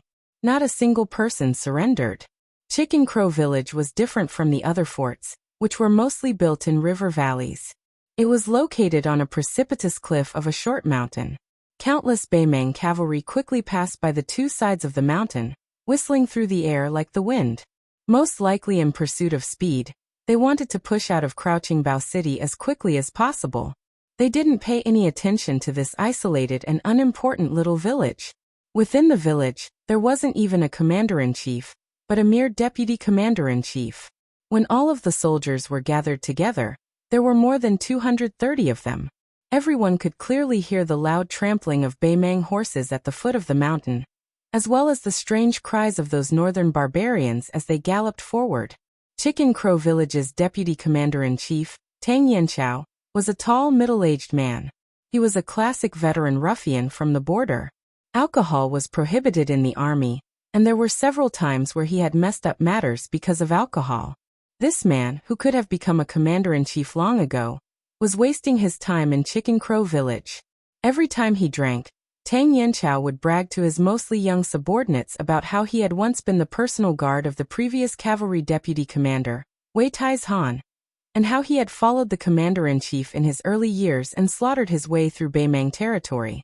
The youngsters in the village at first, but after years and years of listening to those things, calluses. As a result, every time Tang Yanchao bragged after drinking, many people would shake their heads and make faces. If Tang Yanchao wasn't drunk to death and saw these little bastards imitating him behind his back, he wouldn't get angry to see these little bastards to not know how to respect a hero to respect. And in the past, even when Yuzhou generals came to patrol the village, Tang Yanchao, who didn't wear his armor neatly, was dressed meticulously for the first time. Even his sloppy beard had been shaved off, making him almost unrecognizable as the great deputy commander-in-chief. If it were any other time, there would definitely be a few bold young soldiers who would approach him with a mischievous smile and say, "Oh, the deputy commander-in-chief looks like a dog. Why haven't you found your sister-in-law yet?" However, at this moment, most people only had heavy hearts and couldn't squeeze out a smile. The elders from the stronghold stood beside Tang Yanchao, and were also silently inspecting the armor and crossbow sabers. Tang Yanchao looked around and said indifferently, "Those who aren't over 20 years old, and those who are the only children in your families, stand obediently where you are. Those who aren't, take a step forward." Not counting Tang Yanchao and the 7 people on his left and right, more than half of the 221 people in front had walked out. Tang Yanchao looked over and suddenly pointed at a baby-faced soldier and scolded with a smile. "By Yofu, if I remember correctly, you're only 18 years old. You don't even look like you're 15. Scram back." Look, the great deputy commander-in-chief had finally put on some airs of this official, but he was immediately exposed after a few words. He deserved to be called this old man for the rest of his life. The soldier named Bai Yufu blushed and said loudly, "Father said that it's a matter of course for soldiers to fight and be paid. Then it's also a matter of course to go to the battlefield and kill the enemy." Tang Yanchao put one hand on the Bailiang saber at his waist and said with a smile, "Then didn't your mother secretly tell you not to fight with your life?" Bai Yofu's face was full of embarrassment. He said softly, "She really did." Laughter immediately broke out. After Tang Yanchao raised his hand, the village returned to its previous silence. This deputy commander-in-chief, who probably hadn't even heard of the Yuzhou provincial governor, said in a deep voice, "General Yen previously ordered that our Calabash fort only needed to defend to the death and not go out to meet the enemy." Tang Yanchao paused for a moment. "Therefore I, Tang Yanchao, am going out to kill the barbarians this time because I, Tang Yanchao, have disobeyed military orders. Those who stand in place and stay in the fort, and those who step out don't need to go down the mountain. Yes, once we go down the mountain, we'll be stuck at the foot of the mountain for the rest of our lives. There's nothing to hide. No one's an idiot. I, Tang Yanchao, have lived for 40 years and have gone to the battlefield more than 40 times. If we count it up, it's more than once a year. Other than not being able to find a wife in this life, there's nothing else to say. You kids who haven't even reached the age of 20, it's still too early for you to live long enough. Live well." Tang Yanchao pointed to the north and said fiercely, "This old man can't become a commander-in-chief or a high-ranking official. It's not embarrassing." But Li Jing, Hu Lin and Lu Ziyuan in the fort in the north must have died in battle. If this old man hides and doesn't die, I can't afford to lose this face. Even if this old man can afford to lose this face, our pheasant fort can't. Tang Yanchao roared angrily. "Those who step out, follow this old man. When we get down there and there's no military law to control us, Tang Yanchao will drink to his heart's content with my brothers." On this day, Pheasant Fort's vice-captain, Tang Yanchao, was the first to die at the foot of the mountain outside the fort. Soon after, the remaining 80 people who were under the age of 20 also died in battle. Among them, Bai Youfu was stabbed in the neck by a Beimang cavalryman who was charging at full speed. Before he died, he only had one thought. It would be even better if he could fight his way into Beimang territory and die there. Not long after, a white-haired, dignified old general stopped his horse at the foot of the mountain. After dismounting, he looked at the bloody battlefield where the corpses had been split into two groups. The old man calmly asked a general whose armor was stained with blood beside him, "How many people did we lose?" The general wiped his face fiercely. "The bows and crossbows of the fort in Yuzhou are extremely sharp, and everyone fought to the death. I only know that over 4,000 of us died in battle, and even more were injured." It was precisely the commander of the Eastern Front, Yang Yuanzhan. His expression was grave as he sighed heavily. They still hadn't seen Crouching Bao City of the Three Cities at the Gourd Gate, nor had they seen Yan Wenwan's elite infantry. Yang Yuanzhan looked at the pheasant fort on the mountain that was destined to be empty and muttered to himself, "There's no way to fight this battle." Chapter 1367. After Su Fengnian entered Jizhou, he donned a mask made of roots. This mask was the handiwork of the witch of the southern border, Xu Xiao. When Su Fengnian had snuck into Beimang, it was thanks to these ingenious items. The four of them crossed the border. The spies of the Fu Shui chamber had long since prepared for impeccable travel documents. At present, the tyrants of Bailiang were like a swarm of ants that had been disturbed by a child. They all fled for their lives. Su Fengnian's meager group of four was completely inconspicuous. Fan Xiaochai knew that he was going to Hengshui City in Ji North to meet with Yu Luandao and Wei Jingtang. However, although the four of them traveled day and night without rest, they did not take the shortest route. Instead, they traveled directly into the heart of Jizhou. Ultimately, they arrived at Dazhan City, which had been built during the last years of the Great Feng Dynasty. Su Fengnian was in no hurry to enter the city. Instead, he reined in his horse and stopped on the official road outside the city. With a complicated expression, he gazed at the silent city. As the former capital of northern Han, it could be said that the city was filled with the relatives of officials, and nobles. Back then, Su Xiao, who was one of the top generals, had led an army to attack northern Han. All of Jizhou had been trampled to pieces by the armored cavalry of the Su family. Only Dazhan City had managed to escape the calamity. When the army slowly approached the city, disaster was imminent. That night, countless scholars drank and sang. It was said that one could smell the strong scent of alcohol from 3 li outside the city. As a result, there was the story of 300 Han retainers, drunk to death in one night.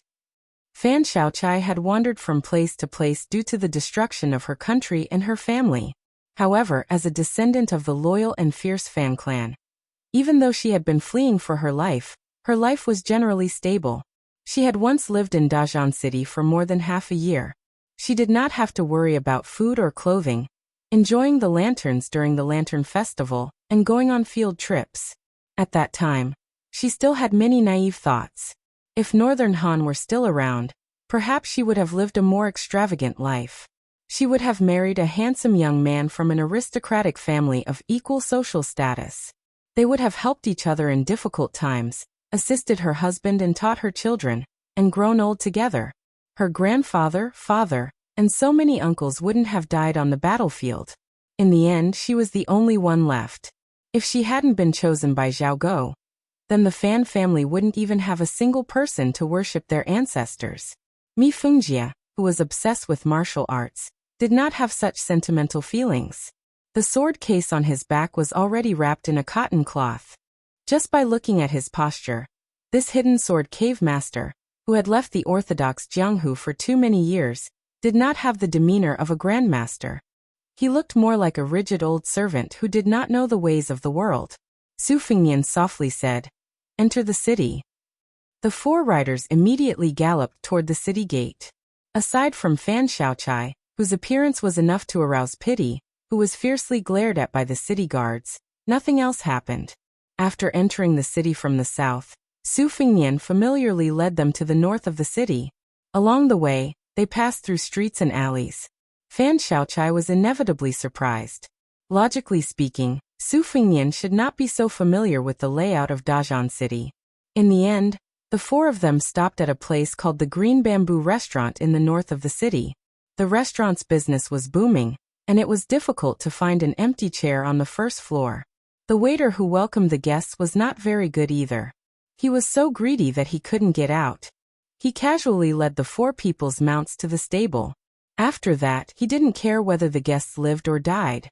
If they wanted to eat and drink, just wait. He didn't believe that the four foreign guests would change places. The four of them had no choice but to wait for an empty table in front of the counter that was piled with green bamboo boards. Su Fengnian was bored to death. He picked up a green bamboo stick. The name of the dish was engraved on it, along with the price. It was not cheap at all. It was almost as expensive as the price in the capital. Of course, now there were 4 more fat lambs waiting to be slaughtered. Su Fengnian was admiring the beautiful calligraphy on the bamboo board. Out of the corner of his eye, he saw the clever young waiter going up to the second floor. Su Fengnian smiled knowingly. He most likely figured out the origin of the 4 horses. Before leaving Yu Province, the 4 war horses of Yu Province were replaced by Huzhou courier horses. Before entering the territory of Ji Province, the spies of Whisk Chamber secretly contacted them, had also replaced them with 4 high-quality Ji Province war horses. Su Fengnian noticed the suspicious behavior of the waiter. Apart from Yu Dilong, Mi Fengjie and Fan Xiaochai also noticed the peculiarity of this green bamboo restaurant. Especially Fan Xiaochai, who had just been promoted to the position of Grand Master of Whisk Chamber, because of her meritorious service. Under her timid appearance, she was emitting a very well-hidden bloodthirsty aura. Mi Fengjie glanced at her with disgust. It was one thing for such a beautiful woman to be a man of sacrifice and a spy, but why did she like to kill people? Moreover, she usually tortured people to death. Fan Xiaochai looked back at Mi Fengjie provocatively. This made the hidden sword cave master, who was already full of resentment towards this crazy woman, even more murderous. If it were not for the king of Bailiang beside him, and the sword box on Mi Fengjie's back that contained 8 specially selected famous swords, he would not mind chopping this woman into 8 pieces. Many of the rich guests in the restaurant were actually quite smart. They purposely spoke the truth after drinking. They were all shouting something like, "Lady boss, come give me a toast. Don't worry, I'm a gentleman. I only drink wine and not people. Lady of the Su family, how come I've never seen your husband show his face?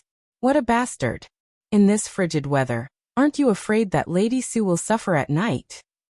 Shopkeeper, I've eaten more than 10 meals in this green bamboo restaurant. My expenses are enough to get me the title of courtesan of a second-rate brothel in Dazhan City. You're so good. You don't even let me touch your hand. How can you do business like this in this world?" The first floor was not only filled with dirty and coarse men. There were also many elegant scholars dressed in green robes. Most of them were in their 20s, and they were trying their best to endure the filthy words that were ringing in their ears. As the world in Ji Province was not peaceful, the situation of scholars was getting worse and worse. If it were a few years ago, they would have already slammed the table and stood up to curse these ruffians. They would not even dare to talk back, let alone hit them. However, Ji Province was in constant turmoil. First, General Yang Shenxing, the divine pillar of Ji Province, took away all the old soldiers of Ji Province. Then Yuan Tingshan, the dragon that crossed the river, came to Ji Province and became the king of Ji Province. Not only was he the son-in-law of Gu Jiantang, he also abducted a woman from the Li family of Yanbao in Ji Province to be his concubine. Furthermore, he held the military power in his hands. All the sects and clans in Ji Province followed his lead. In just a blink of an eye, Yuan Tingshan had dealt with a few local tyrants who refused to submit to him. Now, it was rumored that Bei Meng had sent tens of thousands of cavalry to the south. The only good news in Ji province was that the grievances of the Han family had been cleared. The current emperor personally gave the posthumous title of Wuxia, the old patriarch of the Han family, Han Baidu. Not only was the posthumous title of Wuxia not the second rank of Zhong, or at most, the posthumous title of Wuxia, which was ranked fifth among the 8 posthumous titles of Wuxia. Not to mention the widespread posthumous titles before Li Yong seized the world. Ever since the reign of Yonghui, the Zhao family of Li Yong had always been suspicious of valuing the civil and belittling the military when it came to the posthumous titles of their subjects. Putting aside the extreme exception of the king of Baliang, Su Shao, the few old generals who had made meritorious contributions during the spring and autumn period were given posthumous titles of Zhong, Jian, Jing, and so on.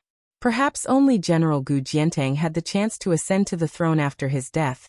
Thus he was given the posthumous title of Wu Ning. From this, it could be seen that the new emperor of Liyang had made an exception for the Han family, which had said, if the monarch wanted a subject to die, the subject would die generously.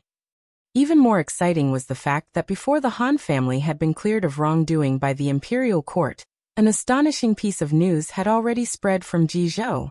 An orphan of the Han family who had escaped calamity had appeared. Following his appearance, a touching story began to circulate in the streets of Jizhou. It was said that the reason why the eldest grandson of the Han family did not die was not because the Han family wanted to leave behind an incense stick, but rather because a loyal and righteous guest of the family had joined forces with a Jianghu martial grandmaster, who had received the Han family's favor in his early years. They had carried away the young child behind the Han family's back. Unfortunately, the guest who had died during their escape had said, "The Han family has treated me like a national hero, so I will repay them with a national hero." Although this person's name was obscure, the martial grandmaster was a renowned Jianghu hero from 20 years ago in Jizhou. His strength was extremely close to the first level, and he was known to be invincible among second-level martial grandmasters. His name was Ho Wanhu, nicknamed the Marquis of 10,000 Households. Before the fall of Northern Han, he had served as a military officer, and was known to be the enemy of 10,000 people in Jizhou. After the fall of Northern Han, he had raised over 2,000 roaming mounted bandits at the northern border of Jizhou. This person had threatened that there would be a day when he would chop off Su Zhao's head and use it as a wine jug. Unexpectedly, he had quickly disappeared. As it turned out, he had saved the eldest grandson of the Han family. It was rumored that he was currently imprisoned in the underground prison of Yanbao. It could be seen just how many years the Han family had endured humiliation, and how many years this Jizhou hero had not seen the light of day. During this period of time, countless people had come to visit the Yanbao Li family under all kinds of pretenses.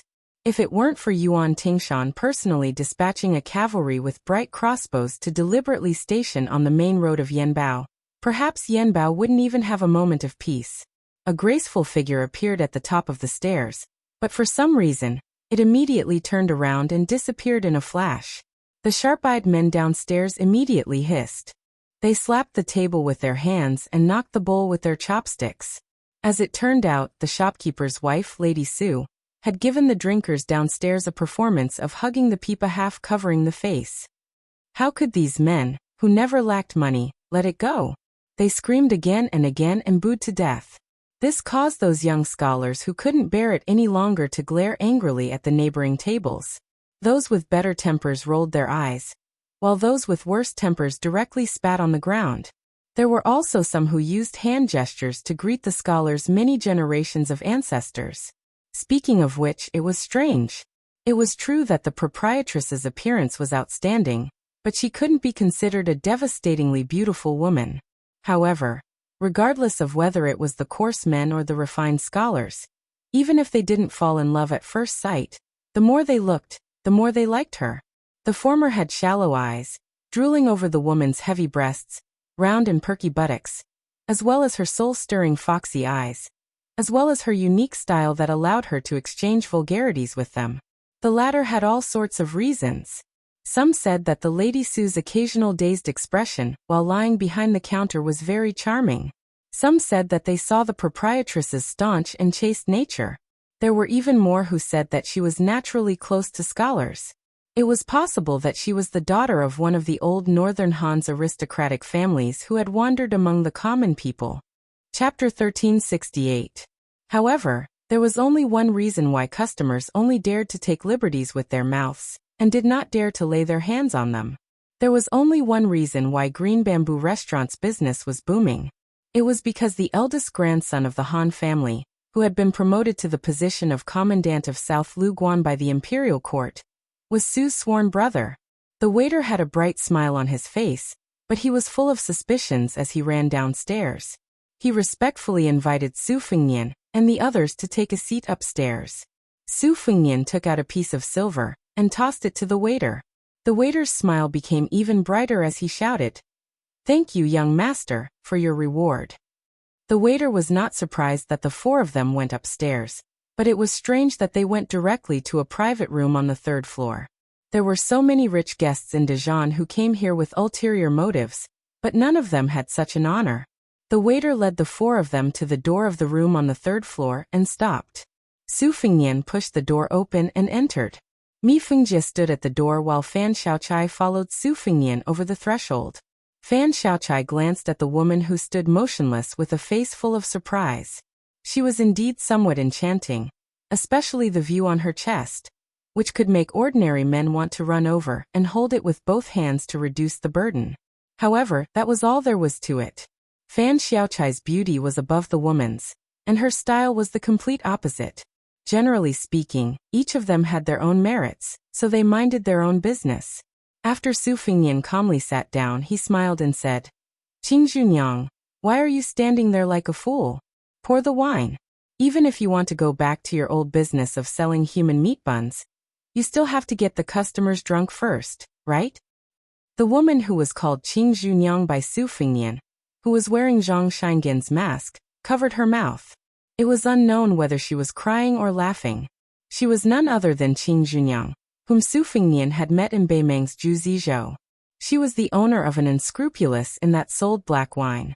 Had it not been for that night at the foot of the mountain, when she had unintentionally revealed her true feelings in a drunken stupor, Su Fengnian would not have gotten involved with the Zhongyi stronghold's head Han Fong, nor would he have killed his way to the Shun's thatched hut on Mount Liui's Changel Peak. Then, under the oppression of the Shun clan's thatched hut, the eldest grandson of the Han clan might not even be able to be the king of a mountain, and could only switch mountains with Zhang Jiulu and start anew. Then, in Ji province, there wouldn't be the eldest grandson of the Han clan who walked right into the trap and waited to be executed.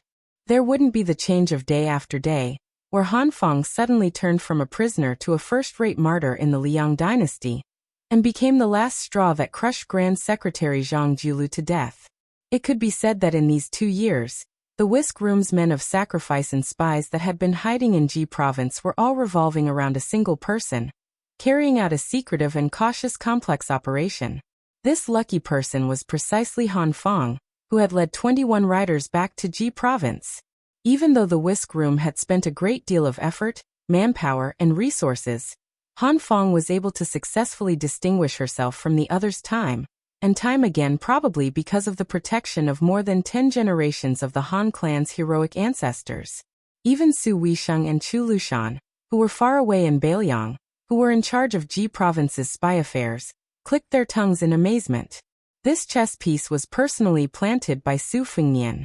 It was still far from blossoming and bearing fruit.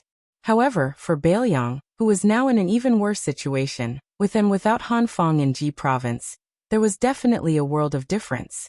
Su Fengnian's trip to Dajian City in Ji province this time was not to meet Han Fong, but to meet Zhang Xiuqing, who claimed to be an outer disciple of the Tao Te sect. At that time, Zhongyi's stockade had fallen and scattered.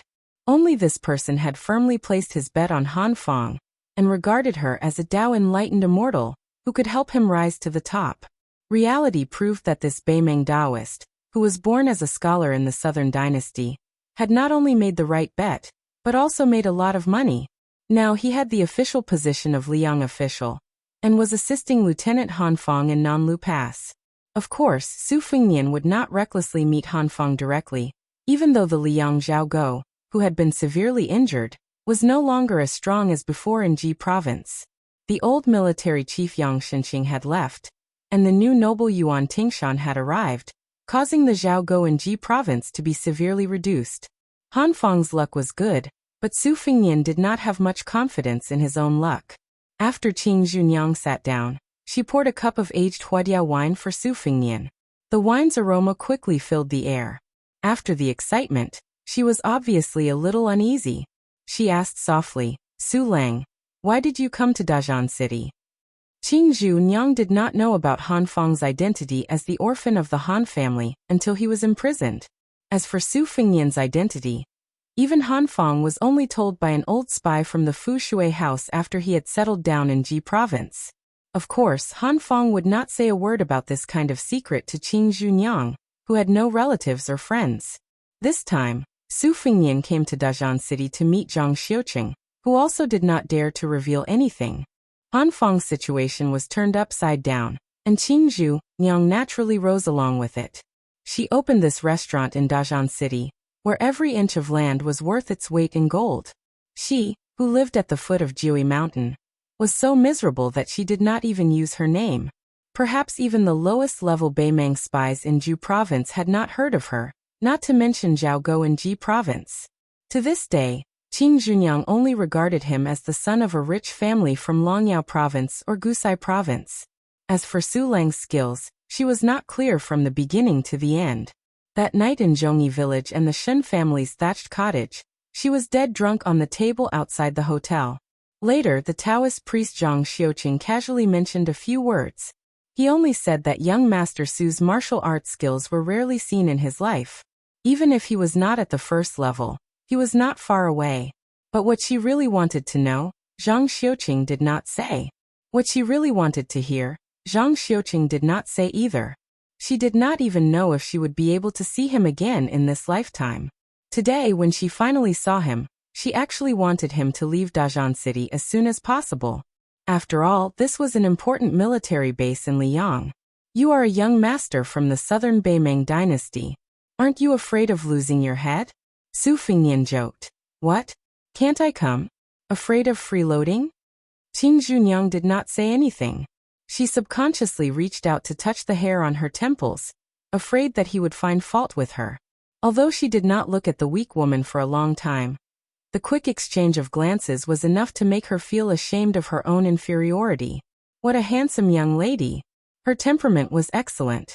At first glance, she could tell that she was a virtuous young lady from a scholarly family. The key point was that the woman was younger than her. She suddenly seemed to wake up and said in a low voice, "Zhenrenzhang actually stayed in the restaurant yesterday. He eats, drinks, and sleeps in the innermost room near the window.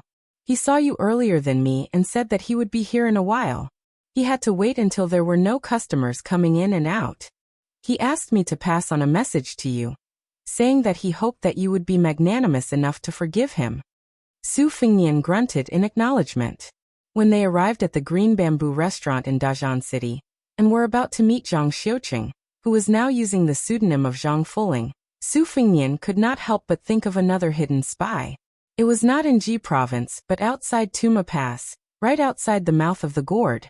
The reason why he said he was going to meet Yulwan Dao and Wei Jingtang in horizontal water city of Ji province was that he wanted to recruit these two spies that he had been operating for several years. Compared to Han Feng in Ji province, the other spy named Song Diao, could play a role earlier. At that time, when Su Fengnian followed the fish dragon gang led by Lu Nerong to escort them out of Ji province, Song Diao, was one of the few forces of horse bandits hired by the deputy chief Xiao Chong. Su Fengnian took a fancy to Song Diao's resolute and ruthless character, and asked Song Diao to ask Su Fengnian for money and food. Song Diao did as Su Fengnian had expected.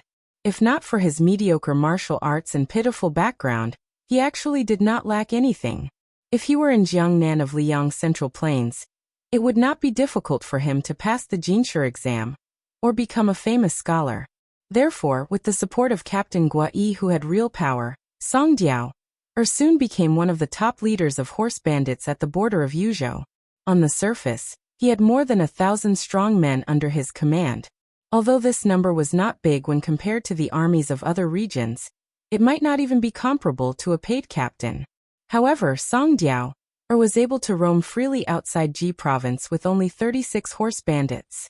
The 1,000 horse bandits under his command, who had not been equipped with excellent equipment, were probably equal to the 3,000 cavalrymen of Ji province. If it was said that Northern Mang already had an idea of Yulwandao's 10,000 cavalrymen and had prepared a backup plan, then Song Diao's 1,000 mounted bandits who came and went like the wind, as well as the Song clan bandits who could suddenly grow stronger, they could stab Northern Mang's eastern army at any time and any place. As for whether they would stab Northern Mang's waist or shoulder, Su Fengnian would personally make the arrangements this time. In addition, when Beimang's cobwebs and Jianghu forces infiltrated Yuzhou, Su Fengnian also took the opportunity to quietly disperse many of his men outside the Great Wall. Just as immortal Cui Wazi of Dao De Sect thought. Half of the tide-listening pavilion's eagles and hounds were hidden in the Calabash fort as a smokescreen. They had already joined forces with Song Diao's horse gang. That day in the steel forest behind Mount Qingliang, Su Fengnian did not refute Mi Chang, who pointed at his nose and scolded him. He only said that he did not do a good job. Perhaps he, the king of Bailiang, did not do a good job, but Su Fengnian must have done more than the outside world imagined. Su Fengnian took a sip of the huadiao tea that Qing Junyang had just warmed. His smiling face suddenly fell into silence. Chapter 1369. The 15-year-old huadiao wine had been one of the tributes of Gongnamdu since the first year of Yonghui. It was produced in the Great Feng dynasty and had a unique custom. When a rich family gave birth to a daughter, they would brew a few jars of wine every few days they were born. The wine jars would be painted with colors and buried under old osmanthus trees. When the daughter grew up and married, this wine would be used as a dowry. When the eldest princess of Bailiang was married to Jiangnan, the king of Bailiang, Su Shao, threatened to gather 1,000 jars of huadiao wine for his daughter's dowry. In a hurry, he only managed to gather 800 jars. Originally, this was not a shameful matter. At that time, people were butchering their daughters. Who dared to gossip? Who didn't know that no matter how fierce Su Shao was, Su Shao would only hear it? If the gossip of his two daughters reached his ears, as long as it wasn't thousands of miles away, even the emperor wouldn't be able to protect him. In the end, it was His Royal Highness, who was the first to stop his eldest sister from marrying, who personally led his personal guards and spent an entire day barging into almost all the houses of the rich and powerful in Liangzhou City. Only on the morning of His Royal Highness's wedding day did he finally bring back the last jar of top-quality huadiao wine with red eyes. Su Fengnian did not speak. Qing Junyang also did not make a sound. Zhang Xiuqing, who was no longer wearing a Taoist robe but casual clothes, gently pushed open the door and entered. He originally wanted to kneel down and pay his respects. Seeing that Qing Junyang was still in the room, he was momentarily in a dilemma. After Su Fengnian came back to his senses, he raised his wine cup and smiled. Old friends have met. Sit down and talk. Zhang Xiuqing's fear and trepidation were not faked. His mother, the person in front of him, was the northwest vassal king of Liang. The hand holding the wine cup was also holding an entire 300,000 cavalrymen at the border. This young man with the title of King of Bailiang and the title of Pillar of Bailiang was fighting to the death against the million-strong army of Beimang and the entire Beimang dynasty. Taking 10,000 steps back, the man who took the heads of the king of the northern courtyard, Su Huainan, and the fifth raccoon of Mount Tibing, the guy who killed Wang Xianji, Zhang Xiuqing, a pretentious Taoist priest, didn't he meet a real immortal? Zhang Xiuqing glanced at Qing Junyang, who was still in the dark, and asked carefully with a perfect Jizhou accent, "Wang, young Master Su, are you all right?" Su Fengnian nodded. "It's fine." Zhang Xiuqing heaved a sigh of relief and sat upright. He said in a deep voice, "This lowly one dares not to talk about official business. The first master asked me to do something for him first. When we meet in the future, he will make it up to me." After saying this, Zhang Xiuqing stood up, knelt on the ground and kowtowed 3 times. Su Fengnian did not stop him. Zhang Xiuqing, whose forehead was slightly red, sat down again. He quickly calmed himself down and continued, "In the king, Zhang Xiuqing could not hold himself back from cursing. He slapped himself hard on the face and said, "Under the instruction of young Master Su, when General Yu was on the way to North Ji, they passed by Southfoot Pass. The great leader had also led 3,000 soldiers to intercept them, and a fierce fight broke out. As expected, Yuan Tingshan, who only brought a few dozens of retinues with him, showed up after the fight, and the great leader let down his guard against him. On General Yu's journey to the north, he only drew his sword at our Nanlu Pass. The other dozen or so troops had shrunk into a complete mess. It's not that this little one is boasting, but the Northern Liang cavalry is indeed worthy of being called the #1 army in the world." Even though they were separated by River Province, the Jizhou army was still scared to death. Su Fingyan smiled and said, "If the backbone of Jizhou Yangshenxing was still here, it might not be like this. Maybe." Zhang Xiuqing only spoke a few words before he felt his throat dry up. He glanced at the wine cup on the table, and did not dare to take it. Su Fingyan poured a cup for him. Only then did he lower his head and bend over to take it. He tilted his head slightly and drank it in one gulp. Qing Junyang was dumbfounded. What kind of show was this? What General Yu? What Bailiang cavalry? She had heard of Yang Shenxing before. He was the old man who acted like a tyrant in Jizhou, but immediately became unaccustomed to other places. It was said that he suffered a great defeat at a place called Guangling Road in Liang. He was a classic example of a man who could not keep his integrity in his old age. She was more familiar with Yuan Tingshan. It could not be helped.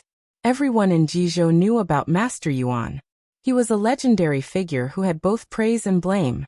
Those who approved of him worshipped him to the point of prostrating themselves before him, praising him to the skies. Those who did not approve of him gritted their teeth and scolded him for being a mad dog who had once been beaten by the king of Bailiang. He did not rely on riding a horse to kill enemies, but relied on riding a woman to achieve his current status. Zhang Xiuqing was about to speak when someone knocked on the door. Zhang Xiuqing stood up like a bird startled by the twang of a bow, startling Qing Junyang. Su Fingyan put down his hand and signaled for Zhang Xiuqing to calm down. He said calmly, "Come in." After Mi Fengjie entered the room, the old man glanced at Fan Xiaochai with extreme annoyance and said softly, "That Ruan guy came to find us." Su Fingyan smiled and said, "Should I say that this guy is haunting us, or is he infatuated?" It turned out that after the four of them had entered the border of Ji province, they had inadvertently encountered a group of 40 men who were escorting a descendant of an aristocratic family. The arrangement of the group was not inferior to that of Ji province's elite cavalry. That fellow had only glanced at Fan Xiaochai, who was riding past him, and his soul had followed Fan Xiaochai's horse. He didn't care about anything else and immediately turned his horse around, desperately trying to catch up with Su Fingyan's group. As it turned out, when the young man named Ruan Gang was young, he met Fan Xiaochai in Dijon City. At that time he was shocked. After Fan Xiaochai left, this infatuated man used the excuse of traveling to study and had not taken a wife for many years. In the end, he felt that their reunion was God's will. Fan Xiaochai said that she did not know this Ruan Gang and had never stopped in Dijon City. At that time, Ruan Gang looked at Su Fingyan with hidden bitterness and thought that Fan Xiaochai had married and become someone else's wife. What was interesting was that Ruan Gang did not try to bully others. He only begged Su Fingyan to help him and Fan Xiaochai reconcile. In the end, this son of the deputy general of Jizhou even got off his horse and knelt on the road with tears and snot all over his face. Fortunately, he did not see Fan Xiaochai's ferocious expression on the horse's back. At that time, the third great master of the Fu Shui chamber really wanted to cut him into pieces. Fan Xiaochai looked at Su Fingyan and said expressionlessly, "I will find a chance to kill him. Don't worry, it will be done without anyone knowing." Su Fingyan shook his head and smiled. "You women can have a man who cares about you so much. Even if you are not together, you can't hurt him too much. After all, there are not many good men like him in this world." Fan Xiaochai still kept a straight face and asked, "Why don't I put him in the side room of the Fu Shui chamber? He is the son of the deputy general of Jizhou after all. He can be useful." Su Fingyan asked, "You don't like him? Besides, you are one of the top 10 figures in the Fu Shui chamber. Why do you care about this little bit of merit? Su Fengnian smiled and shook his head. I don't care what the women of the Fu Shui chamber do when I can't see them. But you are standing right in front of me. Forget it. Fan Xiaochai made an "oh" sound and did not say anything else. Su Fengnian said to Mi Fengjie, just tell Ruan Gang that I will be visiting him tomorrow. Tell him to prepare good wine and good food. Let him continue to wait. Having a thought in his heart, even if it is for the rest of his life, is probably better than having a dead heart. No one in the room said anything. Zhang Xiuqing did not dare, Mi Fengjie did not care, and Fan Xiaochai closed her eyes to rest. Only Qing Junyang said softly, it is like this. Su Fengnian suddenly thought of one of the Bailiang's chess pieces, the guest of the prince's mansion, Xu Xiu, who wore the godly face. Su Fengnian's intuition told him that this chess piece had not only taken root beside the prince of Xiangfan City in Qing province, but also changed its color.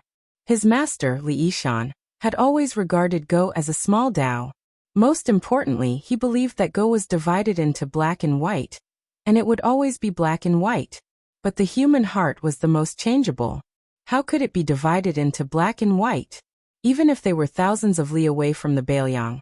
Even if the Bailiang cavalry could not take care of themselves, to kill Xu Xiu, who could not see the light of day on the Qing province stage, in one night, Fu Shui chamber could still pay a price. But this was meaningless. The owner of the godly face, who had gone to Bei Meng's hidden chess piece, had finally begun to make waves. As for Chen Xiaobao, Chen Wang, who lived high up in Taiyan City, and Wang Wolfting, who was a close friend of Lingzhou's golden thread weaving company, Sun Yin, Su Fengnian did not treat them as chess pieces that had to listen to Bailiang's orders. He just wanted to let nature take its course. Su Fengnian was more looking forward to Chao Wei. Under the cover of Yuluan Dao and nearly 10,000 Bailiang cavalry, Chao Wei's more elite cavalry might really be able to become a surprise force that could make the final decision. Of course, this was on the premise that Bailiang's third front could grit its teeth and resist the invasion of Bei Meng's cavalry to the south. Su Fengnian picked up his wine cup and walked to the window. He looked at the endless stream of people on the busy street and drank a mouthful of Huadia wine. Your peace order is in Bei Meng's imperial palace.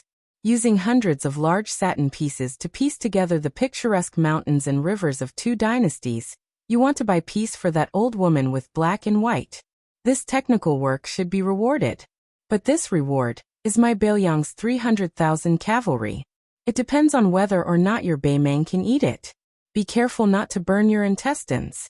Chapter 1370. There's one more chapter before 12 o'clock. The four horsemen who did not stir up any trouble were like a drop of water thrown into a ravine. They could not stir up anything. After Su Fengnian and Zhang Xiuqing finished their discussion, they quickly left the restaurant.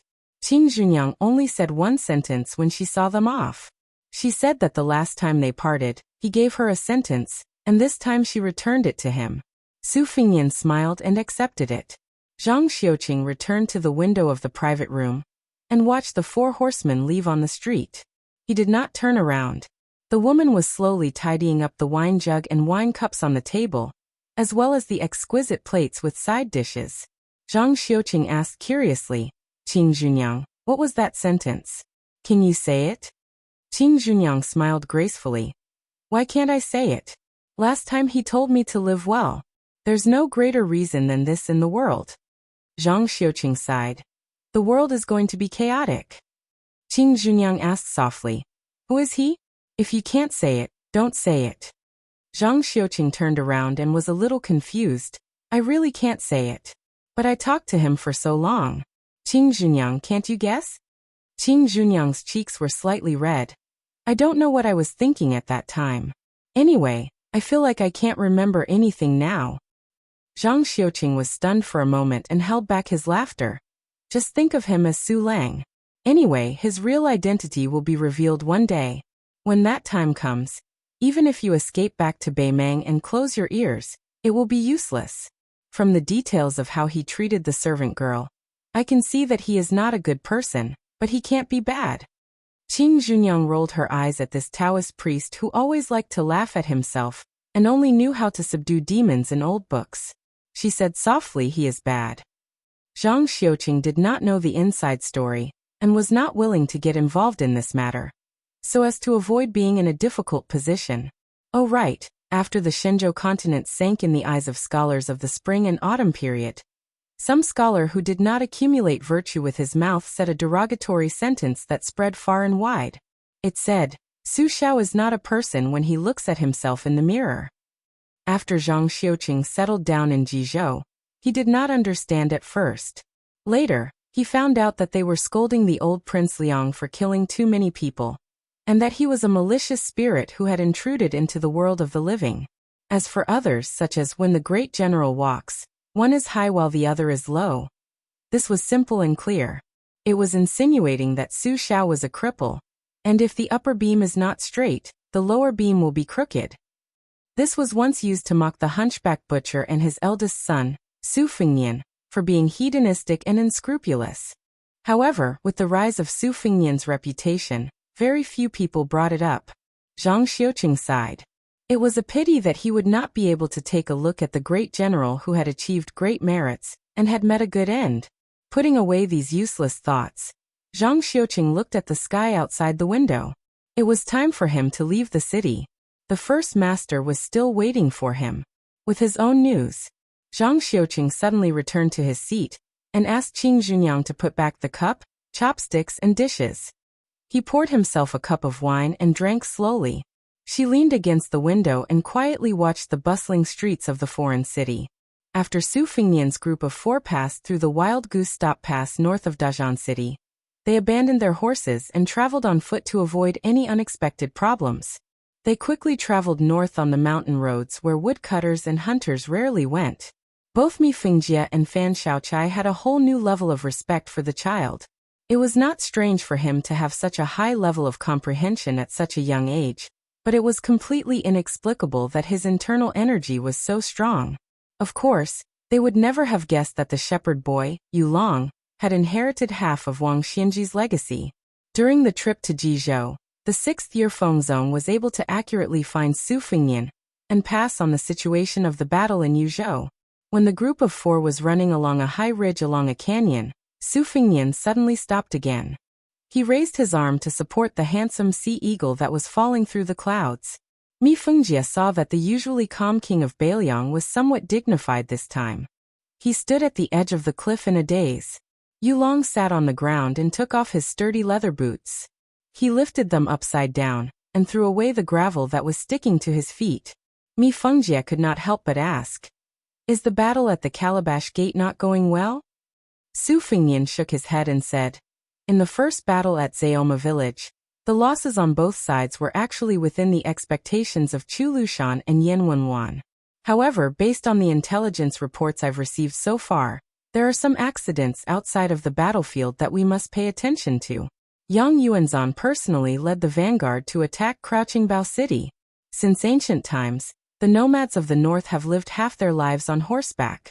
Naturally, they are skilled in horseback archery. However, during the early days of the Great Feng dynasty, they still maintained an absolute advantage over the grassland forces. You might not expect this, but even at the end of the Great Feng dynasty, even if they did not rely on the sturdy city walls and elite crossbows, the Great Feng army was still able to fight to a draw against the grassland cavalry. The reversal of victory and defeat between the two sides happened in the last 200 years or so. Countless border trade with smuggled goods for huge profits, in addition to the countless raids down south in the last 200 years, allowed the northern grassland to have a considerable number of craftsmen and ironware. The scholars of the spring and autumn period, Hongjia, rushed north and brought Beimeng a rich population, a profound culture of the Central Plains, and a subtle influence on the concept of war. Dongzhua's private army attaches importance to infantry, siege, and auxiliary soldiers. This is one of the obvious changes. Su Fengnian squatted down and picked up a handful of yellow dirt. Gently holding it in his hand, he said, "Beimeng claims to have invested 300,000 soldiers on the Eastern Front. If we were to go back 30 or 40 years, when we were in the early days of the 9 kingdoms of the Central Plains, we would definitely take it for granted that the 300,000 soldiers were, at most, 100,000 soldiers. Even if we added in the laborers who transported the provisions, and the auxiliary soldiers who were responsible for the maintenance of the equipment, it would still not reach 300,000. Su Xiao might not be the first person to resist this kind of bad habit of bolstering one's courage before the battle, but Su Xiao was definitely the military general who resisted it the most resolutely and thoroughly. Ever since he attacked the various Liang bandit towns to set up separatist forces, he said that he had 5,000 troops and horses. Later on, he even became a huge joke. When the Northern Han battle had just begun, the Northern Han frontline general heard a spy report that Su Xiao had brought 20,000 soldiers with him. The general defending the city counted on his fingers. According to the old rules, there were only 6,000 to 7,000 soldiers, at most 10,000. There was still a battle to be fought, and there was no need to retreat. In the end, the Northern Han general was captured by Su Xiao. Before being beheaded as a sacrifice, he cursed Su Xiao as a swindler. Su Xiao was so angry that he kicked out half of the general's teeth. He retorted, "If this daddy says 20,000, it means 20,000. I don't cheat the old or the young. You have the face to call such an honest person a swindler." Originally, Yu Dilong had been swinging his two boots back and forth, as if he wanted to take a stroll in the boots. Hearing this, he quieted down and perked up his ears to listen to his master talk about something that was very far away from him. War. Chapter 1371. Su Fengnian clenched his fists, feeling the coolness of the yellow soil in his palms. He sighed. Putting aside Beimang's central line and Liuzhou's western line, the eastern line of Yuzhou has more than 200,000 fighters. The remaining 100,000 auxiliary soldiers are actually no different from fighters. Beimang rides more and walks less. Dong Zhuo has set a rule that during this campaign, the fighters are not allowed to set up tents along the way. When they dismount, they sleep. When they open their eyes, they get on their horses and fight. The reason why there are 100,000 auxiliary soldiers is more to deal with the strongholds at the mouth of the gorge. When Yang Yuanzhan dealt with the Zeoma stronghold, he assigned the auxiliary soldiers to attack the strongholds. Most of the commanders of these auxiliary soldiers have fathers who were Chuanqiu survivors, or were actually Chuanqiu survivors in their 40s or 50s. As for Yang Yuanzhan's personal army and Hong Jingyan's Ruren cavalry, these main forces bypassed the strongholds and rode straight down, striving to reach Crouching Bao City as quickly as possible. By the time the main forces reach the city and the siege weapons arrive, the rear lines will have been more or less cleared. The conscripted peasants in Longyao province who are responsible for the supply of food will be able to continue their journey south. Therefore, in this battle, Beimang and Dong Zhuo are fighting very central plains. Fan Xiaochai said coldly, "In that case, the strongholds north of Crouching Bao City are clearly doomed. Why didn't Yuzhou just line up Crouching Bao City, Wanhe City, and Xiaoguang City at the northernmost part of the mouth of the gorge? Wouldn't that stop Beimang's army outside the pass? They wouldn't have to worry about Beimang's cavalry slowly encroaching on the strongholds. In the end, you Bailiang don't care about the lives of your soldiers just because you want to be the best in the world." Mi Fengjie looked at this woman as if she was an idiot. For the first time, a smile appeared on his withered face. Of course, this smile had nothing to do with good intentions. This was not to say that Mi Fengjie had grasped the loophole in Fan Xiaochai's words. The master of the profound sword cave's thinking was extremely simple. He was a Bailiang general who had soaked in blood on the battlefield and laid in piles of corpses. How could a veteran like Yan Wenwan, who had proven his talent in war during the spring and autumn war, be a fool fishing for fame? Su Fengnian did not ridicule Fan Xiaochai for being a frog at the bottom of a well, nor did he mock her for being a frog at the bottom of a well. Instead, he raised his clenched fist and pointed at the canyon by his feet. He calmly said, "The mouth of the gorge is not here. I have personally traveled beyond the Great Wall, so I can roughly imagine how big the mouth of the gorge is. Moreover, in terms of military affairs, where to build a city on a mountain, where to build a pass, where to build a fort near a river, and where to build a flintlock based on a dangerous situation, not only were there particular considerations, there were also all kinds of complicated adaptations. The mouth of the gorge is the most advantageous terrain in Bailiang, and it is also the only natural defensive strategic location. You were right when you said that you wanted the soldiers of the fort to die. Once the enemy arrived, these officers and soldiers who were defending the fort would not be able to survive. They would only be able to defend to the death. Su Fengnian clenched his fists. The wind and sand on the cliff blew against his face, messing up the hair on his temples. He said, Bailiang only told Li Yang that the mouth of the gourd could hold 150 to 60,000 northern barbarians, but most of the people of the Central Plains were unwilling to believe it.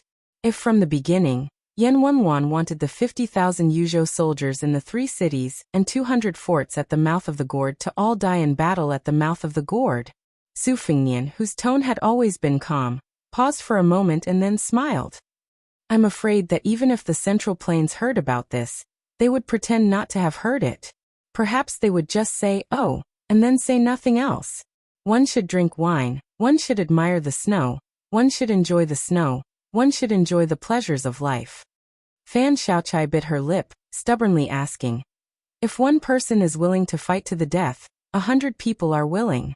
Even if 1,000 people are willing, are the 50,000 soldiers of the Yuzhou border army really willing to die at the mouth of the gourd? Father and mother gave them 2 legs. Won't they flee?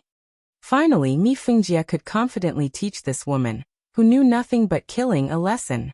With a sneer, he said, you are the descendant of one of the first nobles of the old northern Han. How could you possibly understand what the people of northern Liang are thinking? The great general has only been in charge of Bailiang for 20 years. The morale of the army is still there. Moreover, the Bailiang border has not been peaceful for many years. When soldiers go to war, go into battle, and kill the enemy, Bailiang is the best in the world. It is not just because of the Bailiang's horses, bows, crossbows, and cold sabers. In the end, it is because of their pride. Do you Fan Xiaochai understand? Su Fengnian declined to comment. With a slight bitterness, he softly said, Bailiang has always claimed to have 300,000 cavalry. The busybodies of Liang have always been curious as to how much resources Su Xiao has saved up for me. How many cavalry and infantry are there? How many border armies and local garrisons are there? Yu Dilong quietly asked, Master, how many do you have? Su Fengnian appeared absent-minded. After turning his head, he gently smiled and said, guess? Yu Dilong shook his head. Su Fengnian once again gazed at the northwestern sky. Once upon a time, there was an old man who liked to say, guess. In response, Su Fengnian would always roll his eyes and say, step on your grandpa. The old man would smile and say, that's right, I'm your father. Su Fengnian put away these thoughts and said in a low voice, the Yuzhou garrisons at Calabash Pass are willing to defend to the death because of the reason Mi Fengjie mentioned. However, you did not mention the more important reason. Bailiang has less than 2 million households and is limited by its small territory. No matter how much they recuperate, their population will always be less than 10 million. Then let me ask you a simple question. There are only 2 million households, but Bailiang has hundreds of thousands of soldiers. Which household doesn't have someone in the army? If the Bailiang border army is destroyed, which household doesn't need to wear mourning clothes? Su Fengnian gnashed his teeth. Almost all the young adults of Yuzhou province are in the local army of Yuzhou province. Their hometowns are right behind the garrisons of the 3 cities and 200 fortresses at the mouth of Calabash. If one of them dies, their families may live for another day. It's that simple. Su Fengnian slowly stood up and said, Yan Wenwan, who is in charge of Yozhou's military affairs, set up an unwritten rule. When Su Xiao was still alive, countless Yuzhou officials wantonly criticized this rule. After I inherited it, all the scholars, including Huang Shang, strongly requested that this rule be abolished. Mi Fengjie did not know about this, but Fan Xiaochai, who had become the spy of the Fu Shui chamber, knew very well. The Yuzhou border army has an iron law. No matter who it is, if someone retreats before the battle, their entire family will be executed. Yan Wenwan once told me that he could give up being the commander of Bailiang's infantry, and could even hand over the military power at Yozhou's border to someone else. However, before he dies in battle, no one can change this rule. Even I, Su Fengnian, cannot change it. Su Fengnian exhaled a mouthful of turbid air. He squinted his eyes and murmured softly, this is war, this is Bailiang. The mountain wind was swift and fierce. Su Fengnian stood at the edge of the cliff. He was a little far from the three people, and seemed a little lonely. Fan Xiaochai hesitated for a moment before asking, "What are we going to do next?" Su Fengnian smiled and said, "Whatever I can do, I'll do. I've been doing the same thing since I came to Jizhou." Mi Fengjie, who had noticed some clues before, asked carefully, "Are you trying to return to the peak of martial arts?" Su Fengnian replied, "The mountain is at the end of the river, and the mountain is at the end of the river.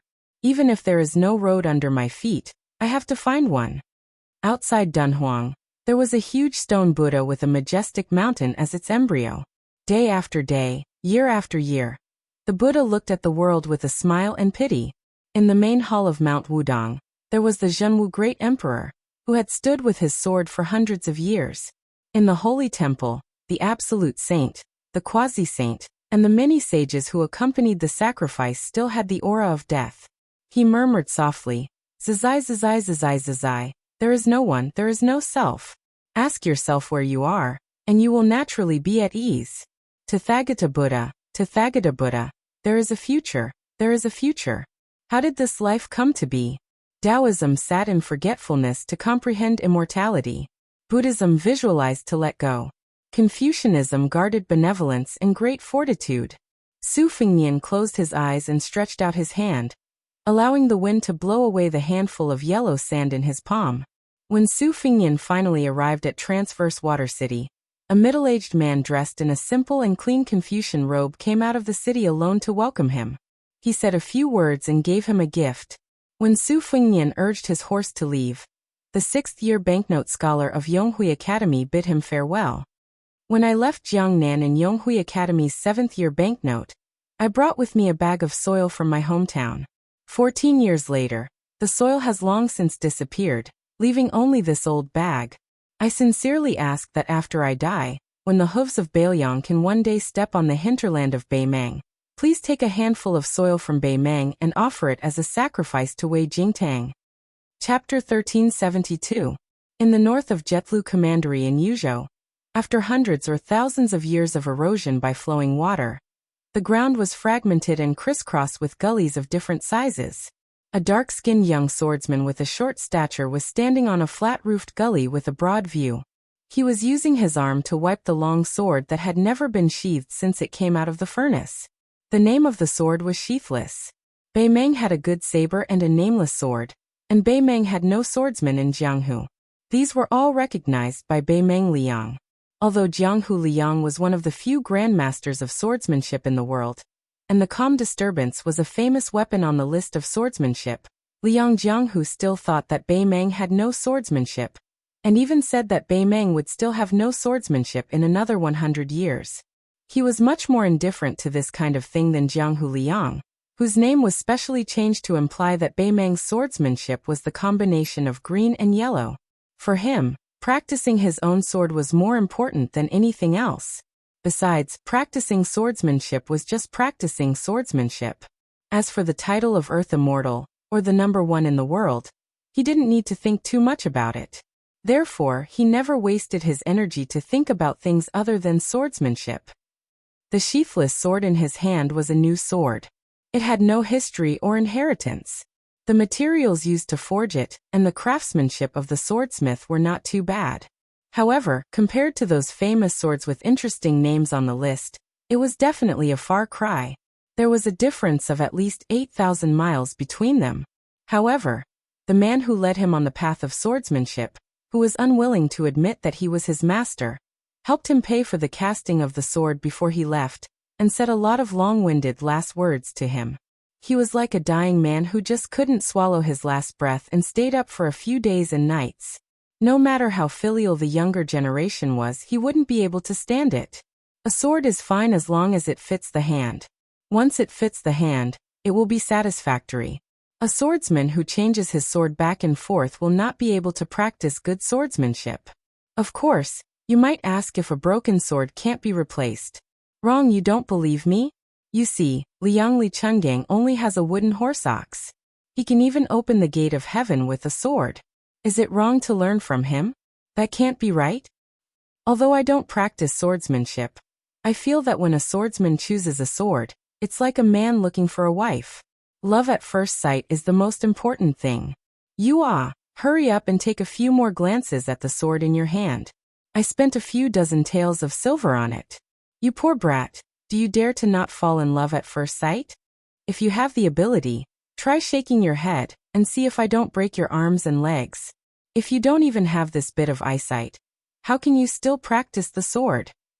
I've wasted a few dozen taels of silver. From your expression, it seems that you don't want me to leave? Are you nodding or shaking your head? Damn it, if you don't want me to leave, can't you at least bring some money with you? A few copper coins will do. Oh, so you want to ask me for a few sword manuals, but you're too embarrassed to ask? To tell you the truth, no. Brat, I'll leave you with one last sentence. Remember, don't think that just because I didn't take your money, you can ignore it.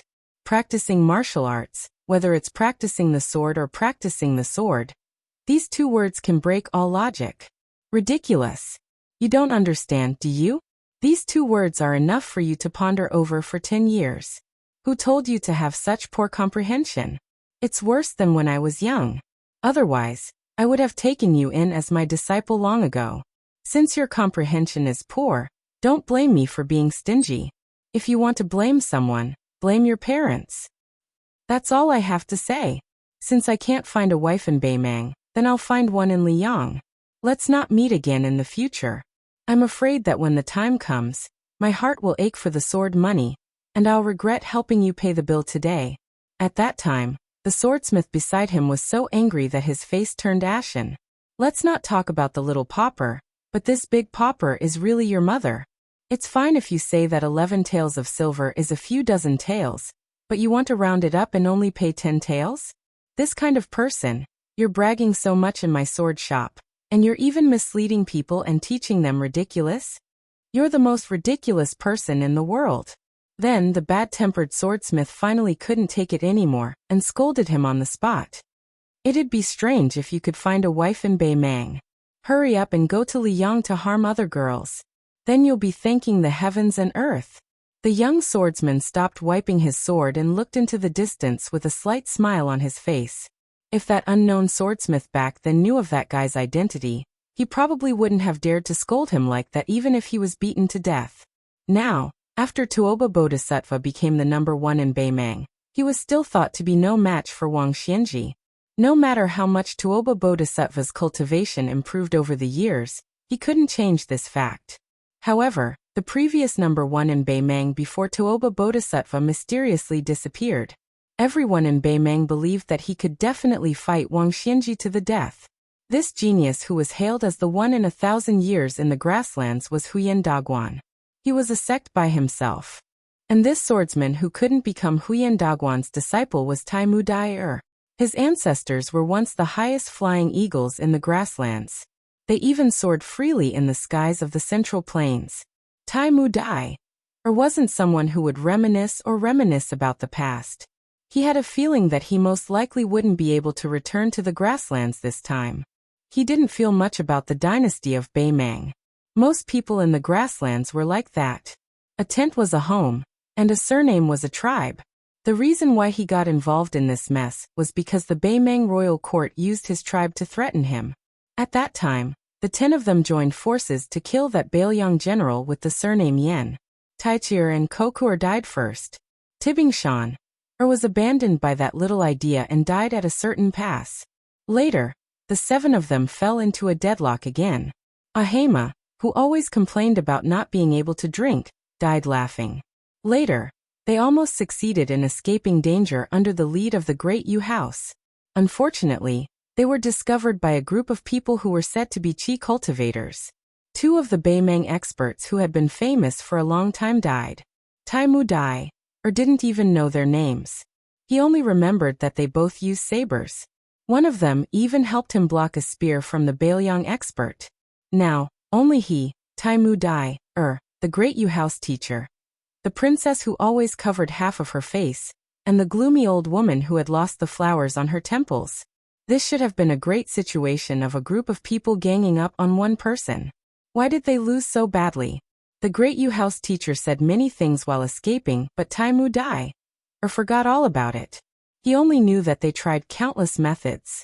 At first, they scattered in all directions. Later, they tried their best to surround and attack. Later, they tried all kinds of ambushes and interceptions. In the end, it was all useless. From beginning to end, the Baelyang man, who was so strong that even Taimu Dai, felt fear, used one method to hunt them down. Whoever stood in the northernmost position, he would target and kill them. He didn't seem to be in a hurry at all. He only used one spear. Before that, his opponent could use all their strength. If someone stood in the northernmost position, he wouldn't hesitate to change his target. Generally speaking, martial arts masters who had reached the level of these 10 people had extremely strong stamina and legs. If they were determined to escape, it wouldn't be easy for them to kill an enemy of the same level. Even if they were more skilled, they would need to fight for a long time. But the problem was that the guy who only used an ordinary spear only needed one spear to kill. This was more fatal than anything else. Before he used his spear, he would rely on his strong body to wear them down. He would either dodge or meet force with force when he couldn't dodge in time. It was precisely because he had personally experienced how terrifying this person was that Taimu Dai, understood why he often heard people say that there were only two kinds of experts in the world. One was Wang Xianji, and the other was all the martial artists led by Tuoba Bodhisattva. Taimu Dai grinned. That man who said he was going to Liang to find a wife. In the current world, he, Tuoba Bodhisattva, and the king of Baelyang could be considered one kind of martial artists. Everyone else, including Taimu Dai, was another kind. A middle-aged man whose clothes were stained with blood squatted by the young swordsman's feet. He grabbed a handful of soil and put it in his mouth. He slowly chewed and smiled. What happy things are you thinking about? Out of us 4 stray dogs, only you can smile, and it's so easy. Taimu Dai smiled. I'm thinking about a man. The scholarly man who was eating soil joked. Taimu Dai, your words have a deep meaning. I really didn't see it before. Taimu Dai chuckled. The man who had fallen into disrepair also seemed to be in a leisurely mood. He said sarcastically, in spring the earth's energy flows, and the earth awakens. The yellow cotton soil in my mouth belongs to the children of the earth. They're still young. The one I tasted a few days ago is already old. Although he wasn't interested, Taimu Dai, still listened attentively. The man looked around and smiled warmly. He whispered mysteriously, since you're standing here, then you have a chance to live. It'll be difficult for the 3 of us. An old woman with a hunched back said eccentrically, Great music house, you're not in a bad mood either. You can even chat with Taimu Dai here. That little idea of ours is risking his life to buy us some precious time to breathe. It was the chess and sword music school's Mr. First. The man laughed. An inch of time is worth an inch of gold. Time is something that's always valuable. Of course, it's even more valuable now. The heads of the 4 of us added together should barely be worth 10,000 cavalrymen. Roughly speaking, 10,000 cavalry with 10 years of life on the battlefield. That's... He suddenly stood up and said with a serious expression, It's here. Taimu Dai, tightened his grip on his scabbard and said in a deep voice, My sword will definitely be faster than the previous pass. The old woman sneered. So what if you have the elegance of a sword immortal? As long as we can't kill Su Yambing, we'll have to pay with our lives again today. Great Music House patted the young swordsman's shoulder. Your sword is getting faster and faster. Even if it's just a hair's breadth faster, it's still a good thing. Taimu Dai, you must trust yourself and your sword. The young man nodded. His tanned face was dazzling under the sun. Chapter 1373.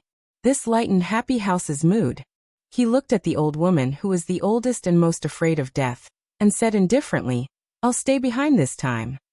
Not only did the old woman not appreciate his kindness, but she also said sarcastically, It's your chess and sword music school's turn. Happy House smiled and dismissed it. About half a mile away, 2 silhouettes crossed each other and slowly walked towards Taimu Dai's huge boat. The old woman narrowed her eyes and looked over, her face as calm as water. Happy House didn't look at the fight. He shook his sleeves and sat cross-legged. The woman in the white dress was like a white butterfly dancing gracefully on the yellow sand slope, ethereal and agile. This little thought, nicknamed Half-Face Makeup, was fighting in close quarters with the guy surnamed Su. With a tap of her foot, she spun around and grabbed Su Yambing's head with her 5 fingers like hooks. Su Yambing's body leaned back, and the slender jade-like hand brushed past a few inches above his face. The end of the iron spear in his hand casually hooked and slammed into Little Thought's neck. Even the 8 of them, including Banmian Zhuang, had experienced this kind of casual spear attack countless times. Because it did not contain a lot of qi, even if they were hit, they would not be seriously injured. However, at Phoenix Rising Pass, Wuxia was angered because of this. After being hit 8 times, the ruthless Peak Master T-Bing was so angry that his lungs were about to explode from anger. He no longer prepared to escape at any time, and instead used the most powerful punch he had ever used in his life. He did not hold back and looked death in the face. In the end, Su Yambing seized the opportunity and pierced through Wuxia's fist, arm, and shoulder. Little Thought tilted her body and quickly rushed forward, dodging the iron spear. If someone were to watch the fight from the side, it would look like she was carrying the spear on her shoulder. Little Thought instantly arrived in front of Su Yambing, who had just stood up. Her forefingers formed a sharp knife and ruthlessly stabbed toward Su Yambing's heart.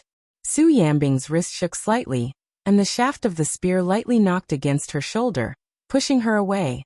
The white-clothed woman's feet slid on the yellow sand, leaving behind a trail of blood at the corner of her mouth. Su Yambing held the iron spear in his hand, his face expressionless. He did not pay any attention to Little Thought, whose eyes were as sharp as knives.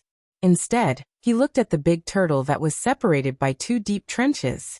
After acting for so long, it was time for him to take the stage. Sure enough, Little Thought leaped and fell into the ravine. Before Little Thought jumped off the cliff, he sat on the ground like a private teacher who was about to teach a lesson.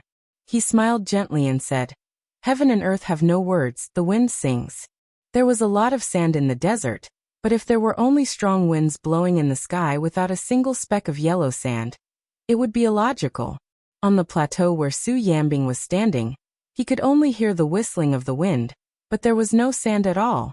Lu Fu sat down cross-legged and closed his eyes to concentrate. In an instant, blood flowed out from his 7 orifices, but his face remained serene. He said in a clear voice, "War in the south of the city, death in the north of the country. For my sake, I call the crow, and for the guest hero."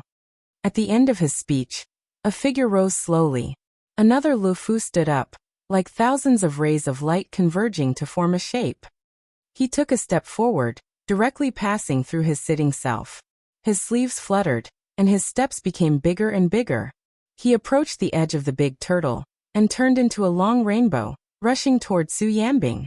The sitting Mr. First's face was covered in blood, and the green robe on his knees dripped with blood. He said in a hoarse voice, "Life is short, plants and trees are short, and all will return to the earth in peace." Another Lu Fu stood up, but his figure was not as elegant as the previous one. He staggered, but his speed was extremely fast. He also rushed toward Su Yambing. Sword immortals flew on their swords, traveling north in the morning and crossing the horizon in the evening. However, the immortals' astral travel was even faster. The 2 Lu Fu's astral travel came one after another. The former stopped behind Su Yambing, while the latter came in front of Su Yambing. At some point in time, Taimu Dai was standing in front of the dead master of the great music house. He roared, "Defeng!" The Lu Fu's corpse, Taimu Dai, one Lu Fu's soul, and Su Yambing, the other Lu Fu's soul. The 5 of them happened to be in a straight line. The old woman in the spiderweb cocoon did not see how Taimu Dai attacked, nor did she see when he left the Big Turtle Valley and headed toward the Big Turtle Valley. When she could finally take a closer look, she realized that the situation she saw was so bizarre that she could not believe her eyes. The Lu Fu's cultivator sacrificed his life to guide Taimu Dai, to use the Earth Immortal's killing move. It ended with Su Yambing's spear piercing Taimu Dai's shoulder 4 feet in front of him. The tip of the sheathless sword was still a foot away from Su Yambing's heart. Although the sword chi had arrived and caused a pool of blood to appear on Su Yambing's chest, it was definitely not enough to kill him. In a battle of life and death between top martial arts grandmasters, a foot of distance was like the difference between yin and yang. However, between Su Yambing and Tai Mu Dai, there was someone holding the spear. This prevented Su Yambing from casually pulling the spear downwards and crushing Tai Mu Dai's heart and lungs. Su Yambing pulled out the spear. The body of the spear let out a series of ear-piercing screeches. The uninvited guest supported Tai Mu Dai, with one hand and flicked his wrist with the other. There were traces of blood on his palm. The old woman swallowed. Chapter 1374. As a senior on the level of Spiderweb's ancestor, she recognized this person. Huyen Dagwan. Other than Tuoba Bodhisattva, there was no one else who could make Su Yambing's spear return at full power. Of course, it was even more unrealistic for the latter to return empty-handed. Huyen Dagwan laughed. You finally made it in time. Su Yambing, if you don't kill Tai Mu Dai, I won't make trouble for Su Fengnian. How about it? Su Yambing's expression was cold. He raised his spear an inch and took a step back. The opponent in front of him was worthy of him pulling away to the most suitable position for his spear to unleash its full power. Huyen Dagwan said helplessly. To tell the truth, Liang Meng's fight has nothing to do with me. I've never thought of making things difficult for Su Fengnian. Tai Mu Dai, struggled for a moment, but Huyen Dagwan's hand on his shoulder slightly increased in strength. The former immediately found it difficult to breathe. Huyen Dagwan straightened his expression and said, But if you insist on killing Tai Mu Dai, today, then I don't mind killing Su Fengnian. As for whether or not it succeeds, I don't care. The old woman knew that Huyen Dagwan wasn't purposely releasing his qi, but she still felt suffocated. Then, she immediately felt a surge of grief and indignation that she couldn't suppress no matter how hard she tried. This was because the person who had chased them for an entire 10 days without saying a single word had finally spoken. Su Yambing said calmly, You'll have to ask my spear first. Huyen Dagwan, who was even more fluent in the official language of Liyang than the people of Liyang, cursed. He laughed bitterly and said, Stop, I'm scared of you. Su Yambing, since you're determined to fight, fine. The spear in your hand can't take a single blow. Go back and get a new spear. For better or worse, it can take 3 spears from you. Otherwise, we won't be able to fight to our heart's content. I, Huyen Dagwan, will wait for you here. Tai Mu Dai, that whatever, and that old woman who likes to stick a red flower in her mouth, I'll help you keep them here. When the time comes, whoever wins will speak. How about it? Su Yambing nodded, turned around, and left just like that. This scene caused the old woman's eyes to almost pop out of their sockets. When Su Yambing's figure disappeared from sight, Huyen Dagwan released his grip. Tai Mu Dai, whose face was covered in tears, turned to look at the large banner where Mr. Yu sat. The scabbard slipped out of his hand. Huyen Dagwan calmly said, Pick it up. Tai Mu Dai, seemed to be out of his wits and did not hear what Huyen Dagwan was saying. Huyen Dagwan was too lazy to waste any more words. He slapped Tai Mu, several zhang away from the Great Joy House's corpse. Then he kicked the abandoned sword over.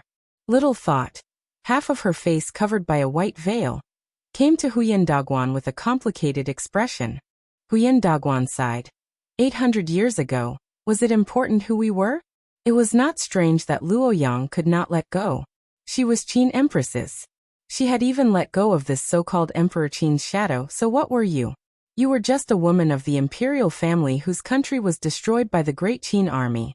This kind of grudge has caused so many conflicts in the various dynasties and dynasties of the Central Plains over the past 800 years, let alone some princess of a small country. It's meaningless. Huyen Dagwan looked up at the sky. Besides, that person is gone.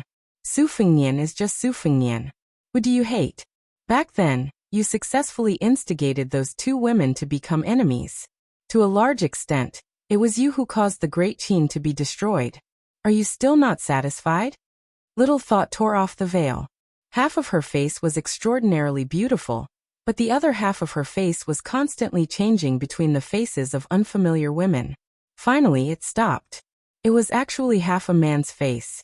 Huyen Dagwan turned his head and did not meet her gaze. He said softly, You can go. She looked at the white veil floating in the distance and raised a hand to cover that half of her face. She murmured, You really left? Then tell me, where can I go? You are always like this, not even willing to look at me. I never hated you. I just want you to look at me, just one look. Huyen Dagwan asked. You really don't want to go? Little thought of Princess Grave raised her other hand. Her 10 fingers were like hooks as she slowly cut her 2 faces into a bloody mess. She did not show any pain, and closed her eyes. She used a tone that modern people could not understand and softly hummed a song. When the song ended, Huyen Dagwan pushed her forehead with his palm. She fell into the canyon. Huyen Dagwan stood alone with his hands behind his back. He sighed softly. It's finally over in this life. That white dress was like a delicate white butterfly that was unwilling to break out of its cocoon. It hid in the cocoon timidly and looked at the outside world. There was no woman in the world who took off her veil when she was alone. Year after year, life after life, she looked at him in the mirror.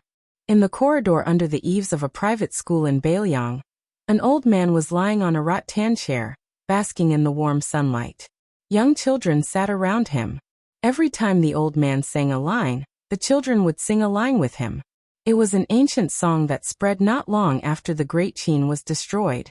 The song was melodious.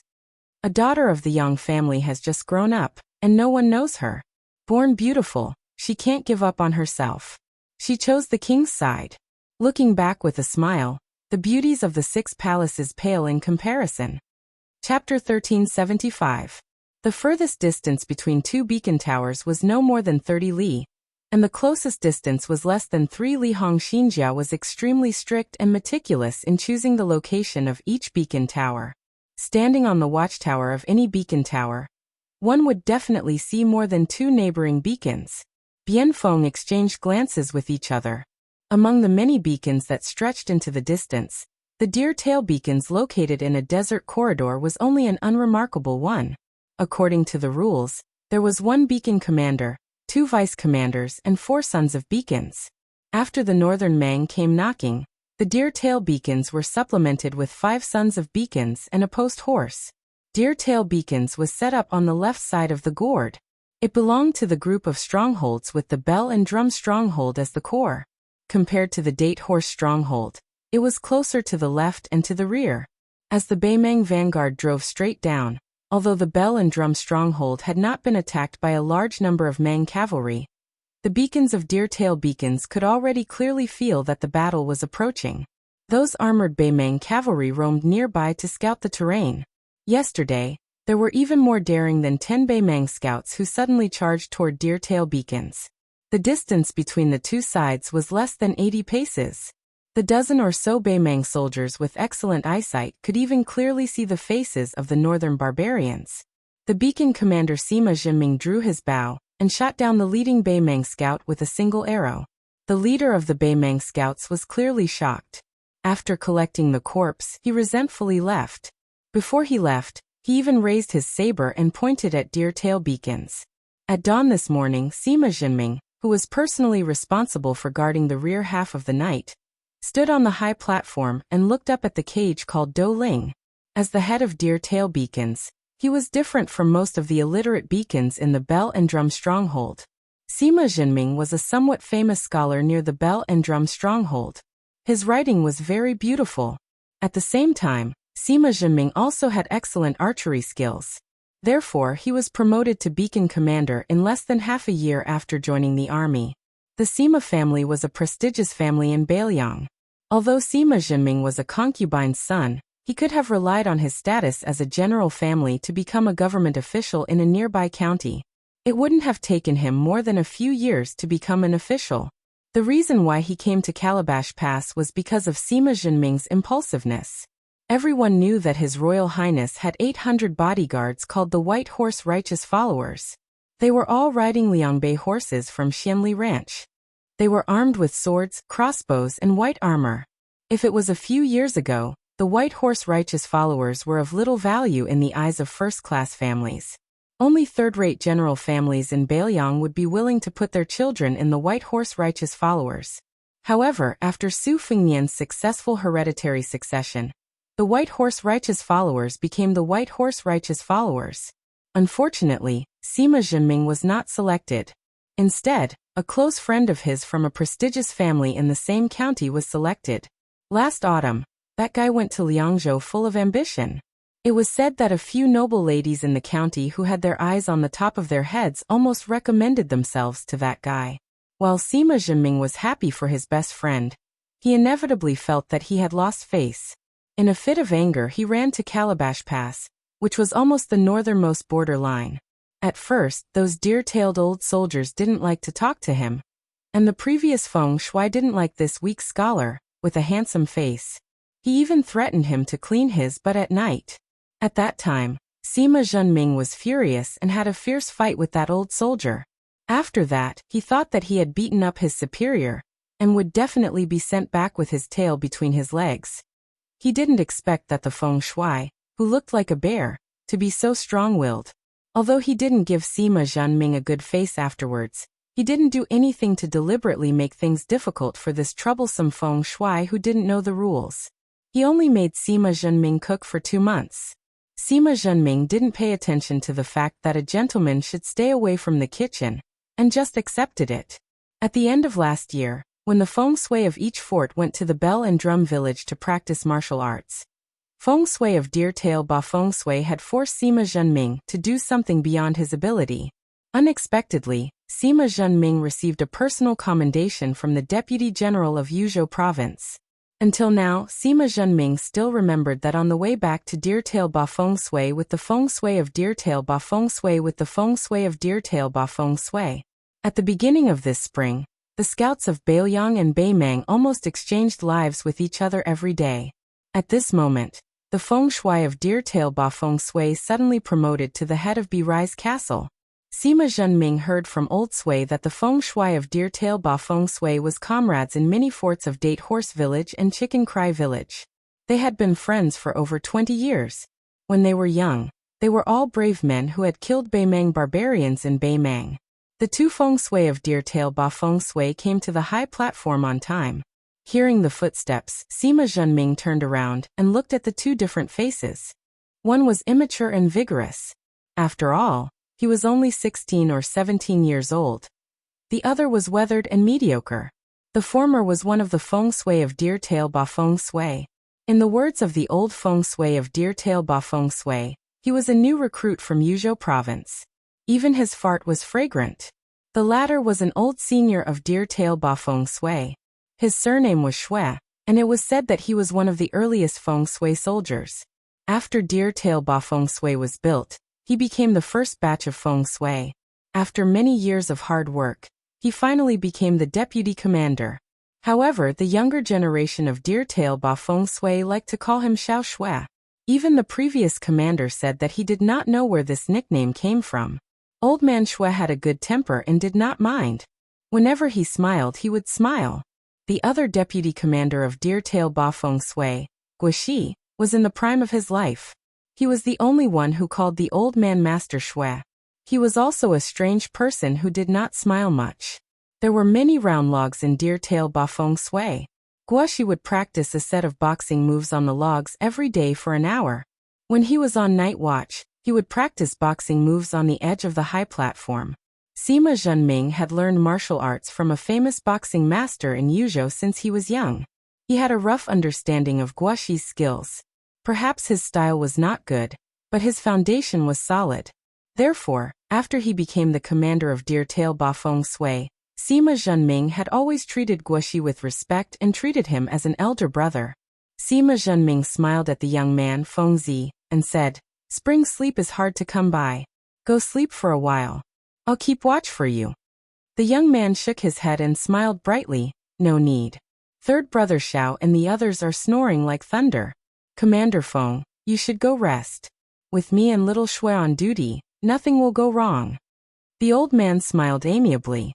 Sima Zhenming had clearly experienced the thunderous snoring of those men. He smiled and said, "Then I'll keep watch for a while. I'm not sleepy anyways." Sima Zhenming had a sentence that he did not say out loud. Perhaps he would have to sleep in the future. The young man, Feng Zi, stood at the edge of the high platform like a long spear, looking into the distance. The short deputy commander, Old Man Shui, walked to Sima Zhenming's side. He reached out and pinched Feng Zi's old and shriveled collar, not saying a word. Sima Zhenming lowered his voice and sighed. Deputy Commander Shui, from the looks of it, our dear tail-piece fire won't last long. Although Beimeng's vanguard might not put this place in their eyes, even if they rush to set up camp below Sleeping Bao City, as long as they are still eyeing Wanhe and Xiaoguang cities behind Sleeping Bao City, Zhongming village will definitely be a thorn in their side. Now let's see who will lead the troops to attack. The old man with turbid eyes nodded. He rubbed his hands and said softly, Commander Sima Feng, I'll tell you the truth. Don't be angry. Our dear tail soldiers are actually very open-minded. You're different from us. You don't have to wait for death here. We can use our family's connections to transfer you back to Yuzhou, which is safer. Commander Feng, are you really not afraid of death, or have you gone crazy thinking about military merits? Sima Zhenming didn't get angry. He smiled bitterly and said, Of course I've thought about this before, but a letter from my family told me not to even think about it. Although my Sima family is a large family in Yuzhou, not to mention the previous generation, there are 4 Sima descendants in my generation who hold positions in the Yuzhou army. Including me, there are 3 who are at the mouth of the gourd. I joined the army the latest, so I can't be the commander Feng. My eldest grandson's eldest brother is already a military inspector in Xiaoguang City, who is only a step away from becoming a military officer. My family originally wanted to do everything we could to help him find a good excuse to retreat to Yuzhou, but who would have thought that my eldest brother was stubborn and refused to leave? The family could only settle for the next best thing, which was to move my 4th brother, who has a slightly lower position, back to Yuzhou. However, those generals in the Yuzhou border army aren't blind. My Sima family isn't an existence that can see the heavens. Once the 4th brother from the eldest branch leaves, then I, the 3rd brother, naturally have to stay. My father's letter was vague, but that's the general's meaning. I think this is also good. At least I have a younger brother who is 10 years old from the same mother. With him by my mother's side, I'll be able to support myself in 4 or 5 years. Once I shamelessly return to Yuzhou, my father, mother, and younger brother won't be able to raise their heads for the rest of their lives. Sima Zhenming's originally bitter smile began to become somewhat free and easy. After glancing at the young Master Feng, he looked at the old man and said, I don't dare to ask the young Master Feng, nor do I have the heart to ask. However, I'm very curious about what Deputy Commander Shui and Guoxi Shui are thinking. Before I arrived at the mouth of the gourd, I heard that you old veterans are the best at fighting. Let's not talk about military merits for now. Let's talk about preserving our lives first. Chapter 1376. The old man reached out his hand to support himself on the cold orange stalk. His old face was wrinkled like a withered tree, and it was unknown how many sorrows and joys he had accumulated. The old deputy commander said calmly, Marshal Sima Feng, to tell you the truth, this old man has never been on the battlefield in my entire life. I've never experienced a battle before. I've only seen it a few times from afar many years ago. Ever since I arrived at Haluka 17 years ago, I never thought that I would see the Beimeng army while I was still alive. People died in battle. This old man has lived for so long. I'm someone who can't wake up at any time. It's not that I'm afraid, but I don't dare to think about the tragedies that happened after the war. Many years ago, before I arrived in Bailiang, I saw 2-legged sheep being sold by the side of the road. They were sold by the caddy, with butchers and pots of boiling water on the side. Dog meat was 500 coins per caddy, and this sheep meat was only 100 coins per caddy. Sima Zhenming's face was full of confusion. He didn't know what to say about selling sheep meat and eating sheep meat. The old man's fingers trembled slightly. He said softly, those 2-legged sheep are people with only 2 legs. Women are called lambs to be eaten, and weak children are called small bones to be eaten. Some rare scholars, as long as they aren't too thin and sallow, can be sold for a higher price. They are called scented sheep to be eaten. Sima Zhenming almost vomited, but at the same time his scalp went numb. This beacon marshal narrowed his eyes, staring fixedly at this old deputy marshal from Shirlu Commandery in Yuzhou, one hand on the cold blade's hilt. At this time, the deputy commander Guoxi, who had just finished practicing, came over. He glanced at Sima Zhenming and silently walked to the old man's side. Old man Shui said indifferently, at this time, in front of the Beimeng army, Is it important whether you're a Bailiang native or a spring and autumn refugee from the Central Plains? Don't worry, this old man isn't a Baimang spy. I can't afford to lose the face of the Shui ancestors. Sima Zhenming sneered and asked, Is it really not important? The old man suddenly laughed happily and pointed at the silent deputy commander Guoxi. Commander, your archery skills are on par with his, but in terms of fighting, you're far behind. Then this old man, who used to be able to make fun of anyone in feng shui, no longer paid any attention to Sima Zhenming. His face revealed a deep expression of reminiscence as he said to himself, Back then, I was in the Shishu Lung Yaman's secretariat. I only did some shady business like copying scriptures and engraving official seals. My annual salary was not even 100 stones. I was only a minor 7th rank official. Of course, I didn't have a single hair on my head. Then I had a way to earn money to support my family. In the palace, during festivals, there were many spring couplets to be put up.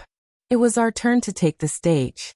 Before writing the couplets, the eunuchs would bring in cinnabar and gold powder for mixing ink. At this time, I took out a large brush and dipped it into the gold powder. The brush broke. I stuffed it back into my sleeve and replaced it with another brush. It broke again. After I left the palace, I carefully shook off the gold powder. There's at least 2 tails. Find a bank and melt it down. That's a small gold ingot. The old man, who had completely forgotten himself, laughed. Back then, when I bought books and collected them, I relied on these small gold ingots. Sima Zhenming was dumbfounded. He didn't know how to deal with this Shishu survivor, who had been hiding in Bailiang for many years. Did he really have to draw his sword? Guoxi said calmly, Marshal Sima Feng, after the war, if you, me and Lord Shui can survive, you can report the truth. In the 2nd year of Yonghui, I, Guoxi, was the assassin who shot 6 consecutive arrows at the Grand General outside Liangzhou Pass. But if Shui and I both die and you are still alive, I hope you won't bring this up again. I, Guoxi, have lost all thoughts of revenge since the 6th year of Yonghui. Of course, it's up to you to believe it or not. Suddenly, the young man who was on guard shouted in a panic, Koji! More than 120 cavalry. Without hesitation, Sima Zhenming said, Prepare for battle. Although the vanguard army had flattened the Zeoma stronghold in one breath and killed more than 3,000 enemies, from the commander-in-chief Yang Yuanzhan to the several generals, all the officers did not relax in the slightest. 4,000 men had died in battle, so how many were wounded? Fortunately, it wasn't the hot summer season when diseases were most easily spread. Otherwise, with the ruthless style of the nomads in the north, they would have killed all the severely injured on the spot. However, within the vanguard, there was a group of people who were extremely relaxed and comfortable. These people mostly had elite cavalry and retainers protecting them, ranging from 20 to 30 to a few hundred. They were all young, between 15 to 25 years old. If it was said that Sima Zhenming regretted that he had missed out on the position of White Horse Commander, then these sons of powerful officials of the Southern Dynasty, or the people of the grasslands who knew their descendants well, were also quite angry that they had not been selected as the grand strategist. Of Northern Mang's 3 battle lines, the most important central line was the Southern Courtyard's great king Dongzhuo, who held great authority and personally presided over military affairs.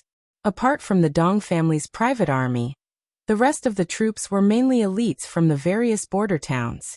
Moreover, they were right under Fatty Dong's nose, so it was very difficult for outsiders to interfere. On the west courtyard, there was Lu Gui and the north courtyard King Tuoba Bodhisattva. In addition, the 8,000 Chang cavalry had been completely wiped out before the battle. Only a fool would go there and suffer. Therefore, the east courtyard Yuzhou had a large number of descendants of great nobles who didn't want to take the risk and wanted to earn military merits.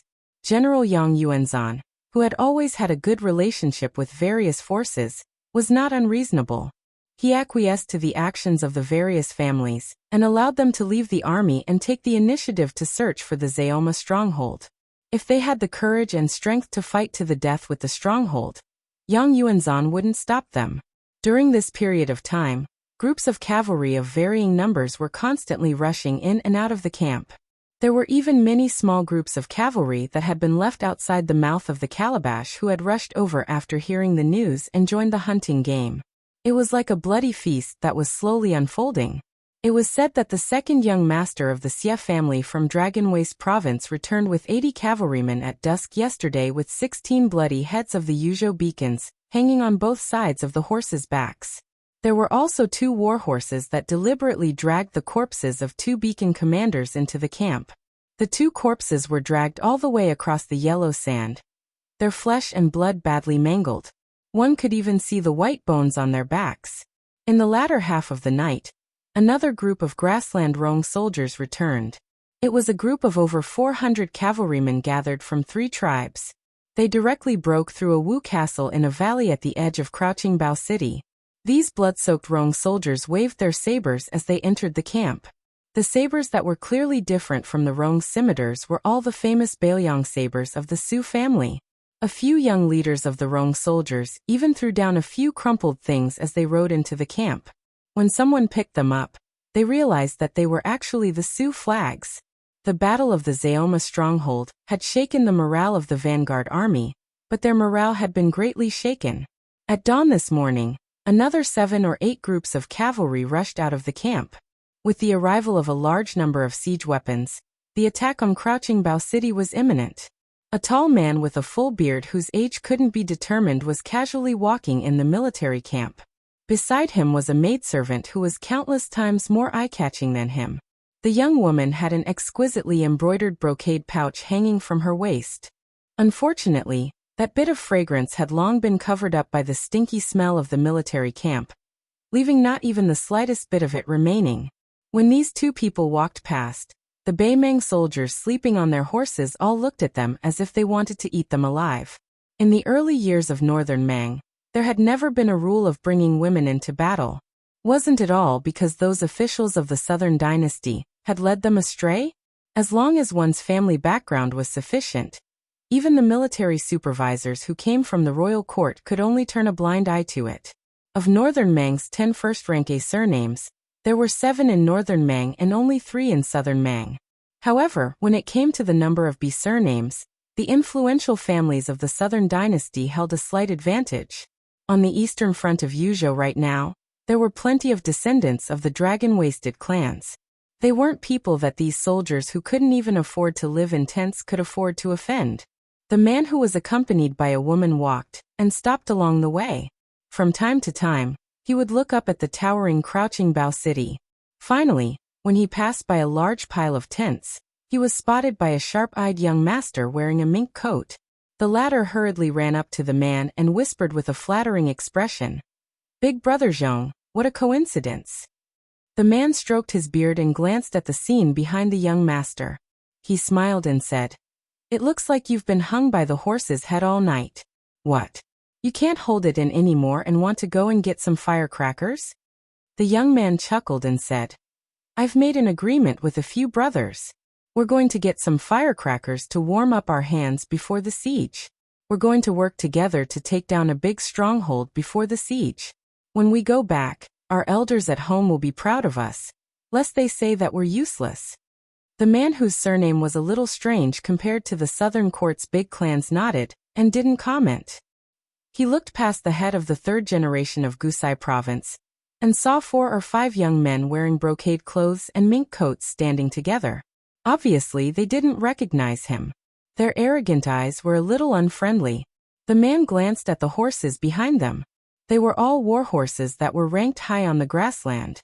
Most importantly, good horses were easy to train. Beimeng had the custom of hanging the horse's head.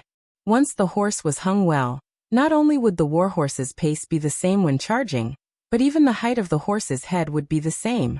There wouldn't be a scene of uneven horses. When they were running, they would look like a row of eagles soaring on the ground. In Beimeng, not only must a man be skilled in riding and archery, but the skill of hanging the horse was also very important.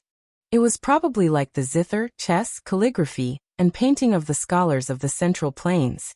The man withdrew his gaze and smiled at the young man from the 2nd generation of Gusai province. "Be careful. There will be a lot of big battles in the next few years." Chapter 1377. The young master, who was a descendant of a wealthy family in Gusai province, was flattered and nodded vigorously. Then he said mysteriously, "There's a guy with the surname Pang. His father is the new general of Wazoo Army Town in Gusai province. This kid is very valued in his family. I'm his best friend, so I told him that his father secretly sent him a master as a personal guard. TSK, a second-level grandmaster. So I'm going to play with him today. Although there are only a little more than 100 cavalrymen, with that master, we can take down any beacon. I estimate that he can kill half of a smaller fort in Yuzhou by himself. However, that kid said that his father doesn't want him to be in the limelight, so I can't force him to do anything. Moreover, that master is arrogant. He looks at me askance. Damn it. Haha, big brother Zhong, you go ahead. I'll go out with them." The man smiled and said, "Go ahead." The young master turned around and ran 2 steps. Then he turned back and asked cautiously, "Big brother Zhong, can I drink with you tonight? I've stolen some good wine this time." The man nodded and said, "Sure. As long as it's not my turn to attack the fort, it's not a problem." The young master smiled so widely that his mouth almost reached behind his ears. He trotted away. The 400 or so riders led by the 5 children of aristocratic families roared as they galloped away. When the children of aristocratic families smiled at the man on horseback, the man smiled faintly and waved his hand. After the 400 cavalrymen left the camp, they didn't immediately split up. They chose the fort group where the bell and drum fort was located. They were going in the same general direction. However, when they got closer, they split up and rushed forward, each looking for a target to attack.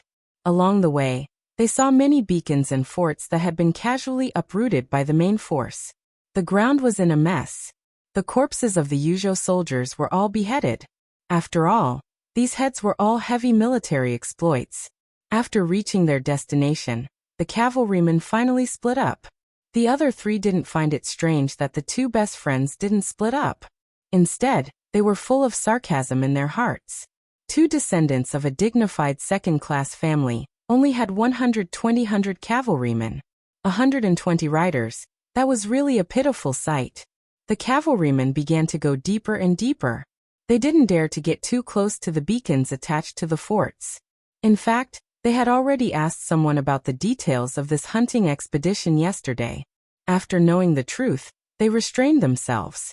It turned out that although those cavalry troops had obtained real military merits, they had suffered heavy casualties, especially the Rong soldiers who had taken down Fort Wu and obtained the Sioux flag.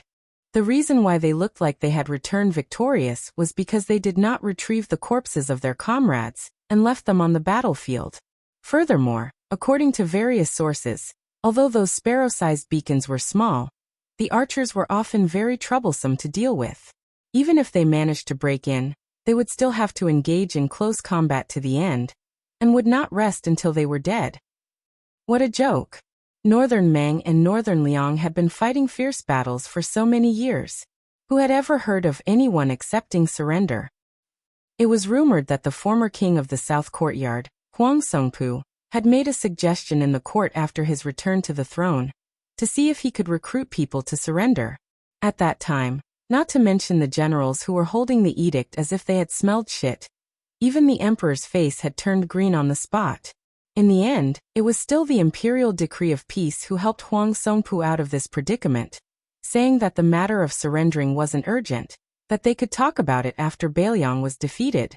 The imperial decree of peace even joked, saying, "As long as our army crosses Bailiang's path, even if Sir Huang doesn't want to surrender no matter what, my great Mang generals and the blade craftsmen in the rear will protest together. Stop killing, there aren't enough blades." The 120 cavalrymen finally found excellent prey.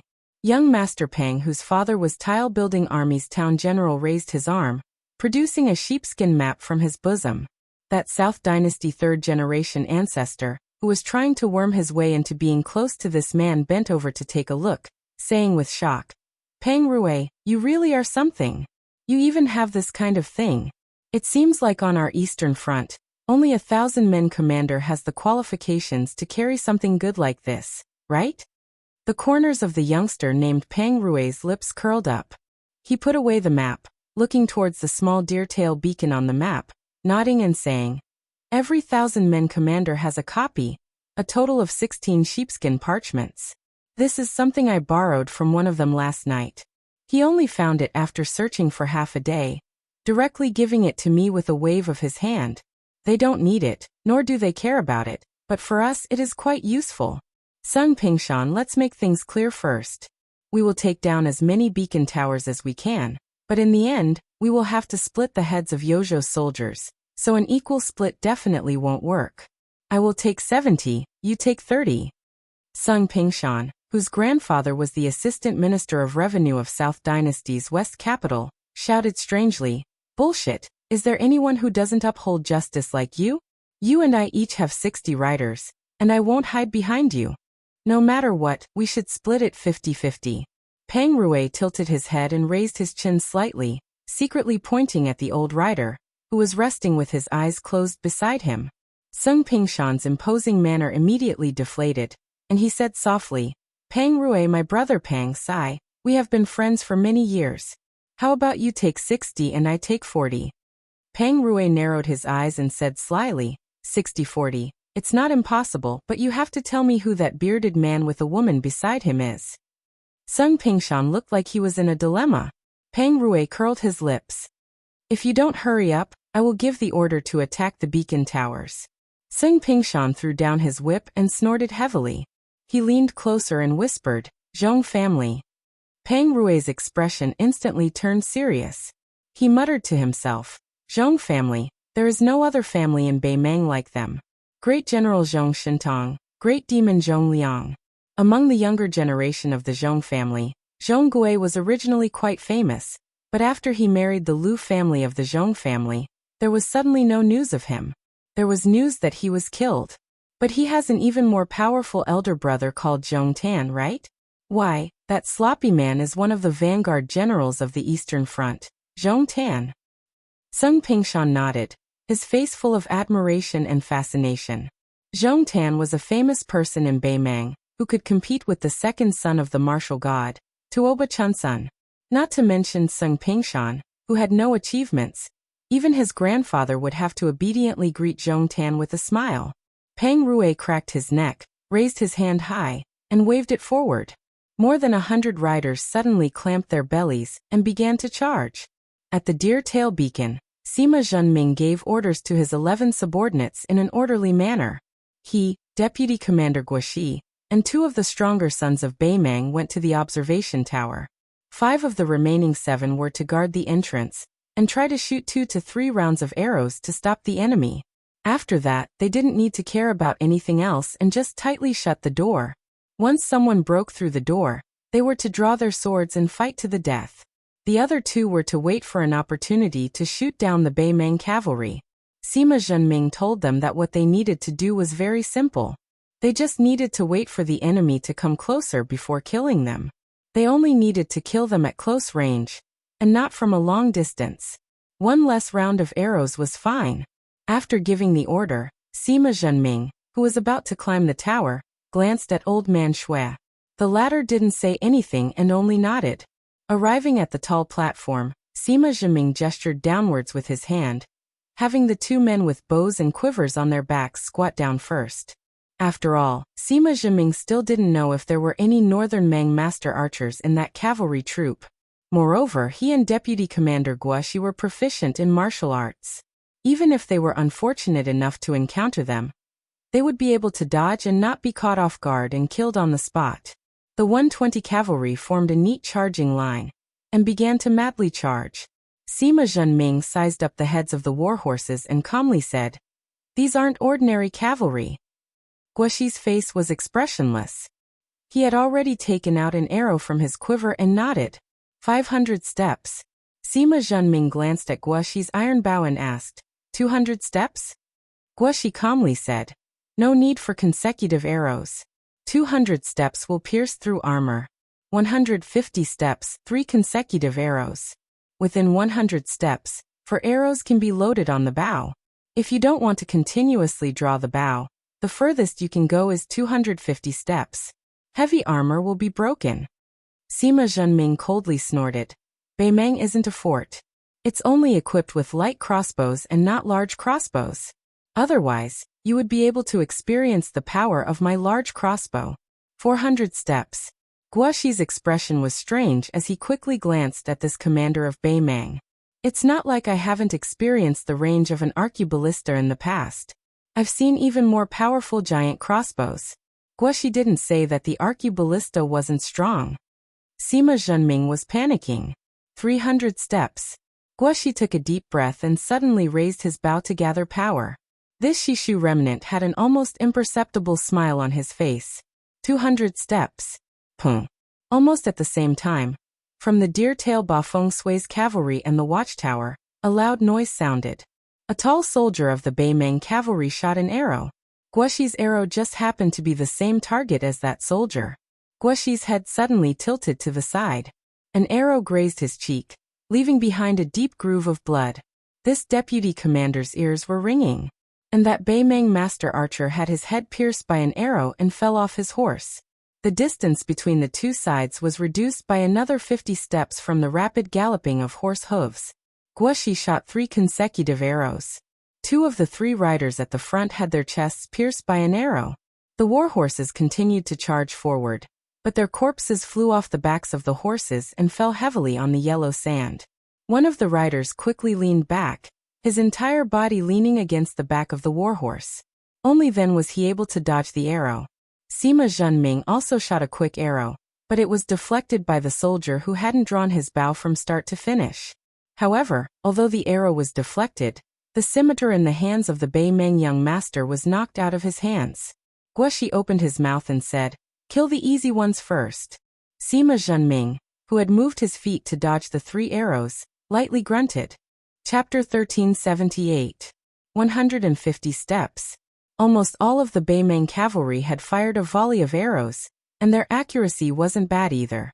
Even though Sima Zhenming had changed his position, he still had to deflect several arrows. Apart from the arrow shot by that master archer, Guoxi didn't move at all. He used his bow to casually deflect the incoming arrows. Many of the arrows pierced into the orange cage behind Sima Zhenming, their tails trembling violently. There were even a few arrows that directly pierced through the cage with great momentum. After piercing through the cage, they continued to fly upwards. The two felt as if they were in a rain of arrows. 100 steps. Guoxi pulled out 4 arrows from his quiver. The 2 crouching bearers also suddenly stood up. After finding the crosshairs, they pulled back their bows even more. A muffled groan of pain came from below the beacons. Clearly someone had been shot. Guoxi's contributions were still outstanding. His arrows pierced through the armor of 2 people and killed them. The other 2 were injured, but their combat strength was still great. However, this was enough to make them feel fear. On the watchtower, one of the bearers successfully shot a Beimang soldier in the neck. It was as if a flower of blood had bloomed. His face full of joy, he was just about to turn around and report the good news to his fellow soldiers when he was immediately dragged to the ground by the commander. As his body fell to the ground, this bearer saw that not far away, Xiao Yuan's brother had also fallen. Only his face had been pierced by 2 arrows. There was even an arrow in his shoulder. Sima Zhenming roared. "You don't want to live anymore. Did you forget what I said? Once you shoot an arrow, you'll be a coward for this, daddy." That bearer gritted his teeth and used his arm to wipe away his tears, nodding heavily. Less than 50 steps. This meant that this would be the last volley of arrows from the deer tail beacons. Sima Zhenming, who had bent over like a cat, shot down another soldier. As for Guoxi, who was being targeted by more than 20 soldiers, he was shot the moment he appeared. When he had no choice but to withdraw his bow, an arrow still managed to slice off a chunk of flesh from his shoulder. As for the archer, Feng Zi, who had just escaped death, he was shot by 6 or 7 arrows as soon as he got up. The force was so great that his body was knocked back several inches from the ground. When he fell to the ground, Master Feng lay in a pool of blood. One of his trembling hands reached out. But when he breathed his last, he was still unable to touch the brand new cold blade at his waist that he had just replaced last year. "It's time to get a new wife." That was the cheers of Deertail Beacon's men when they received their new sabers. Sima Zhenming's eyes were moist.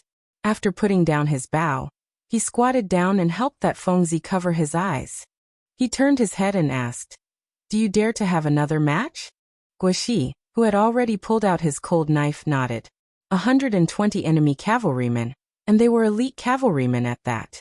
What followed next was the breaking of the door, the second battle within the beacon. Actually, Sima Zhenming knew better than anyone that the Deer-tail beacon was doomed to fail. It all depended on how many Beimang barbarians they could kill. Sima Zhenming ordered Guoxi in a low voice, "I'll go downstairs and guard the door. Deputy Commander Guo, you stay here and find a chance to shoot." As Sima Zhenming turned to leave, he said to Guoxi with his back to him, "Even if everyone dies, including me, Deer-tail beacon has already broken even. I thank you on behalf of the dead Bailiang brothers." Guoxi was silent, his 5 fingers tightly gripping the iron bow. As Sima Zhenming was about to walk down the stairs, Guoxi calmly said, "My real name is Guo Zhen, but now I'm Deer-tail beacon Deputy Commander Guoxi." Sima Zhenming didn't stop. He only raised his hand and clenched it into a fist. Guoxi used his hand to wipe his face, and then he produced an arrow from his quiver. With one standing up and one squatting down, he killed a northern Mang soldier who was about to dismount from his horse outside the fire beacon without deliberately aiming at all. The arrow pierced through the horse's back. It nailed him to the horse's back. When he reached the ground floor, Sima Zhenming looked around.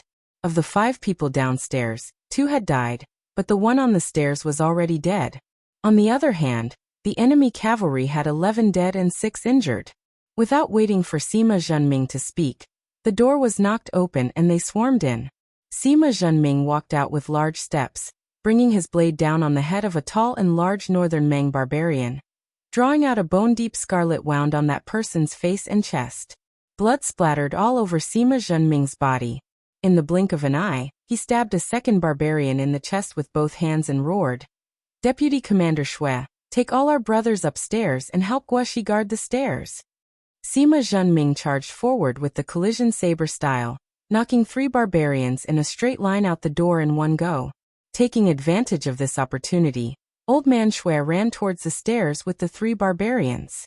However, one of the barbarians who had barged into the beacon threw out his saber with all his might, the entire blade stabbing into the barbarian's thigh. The barbarian tumbled down the stairs. He had a young face. He was the youth who had been on guard duty earlier and had seen the enemy cavalry attack.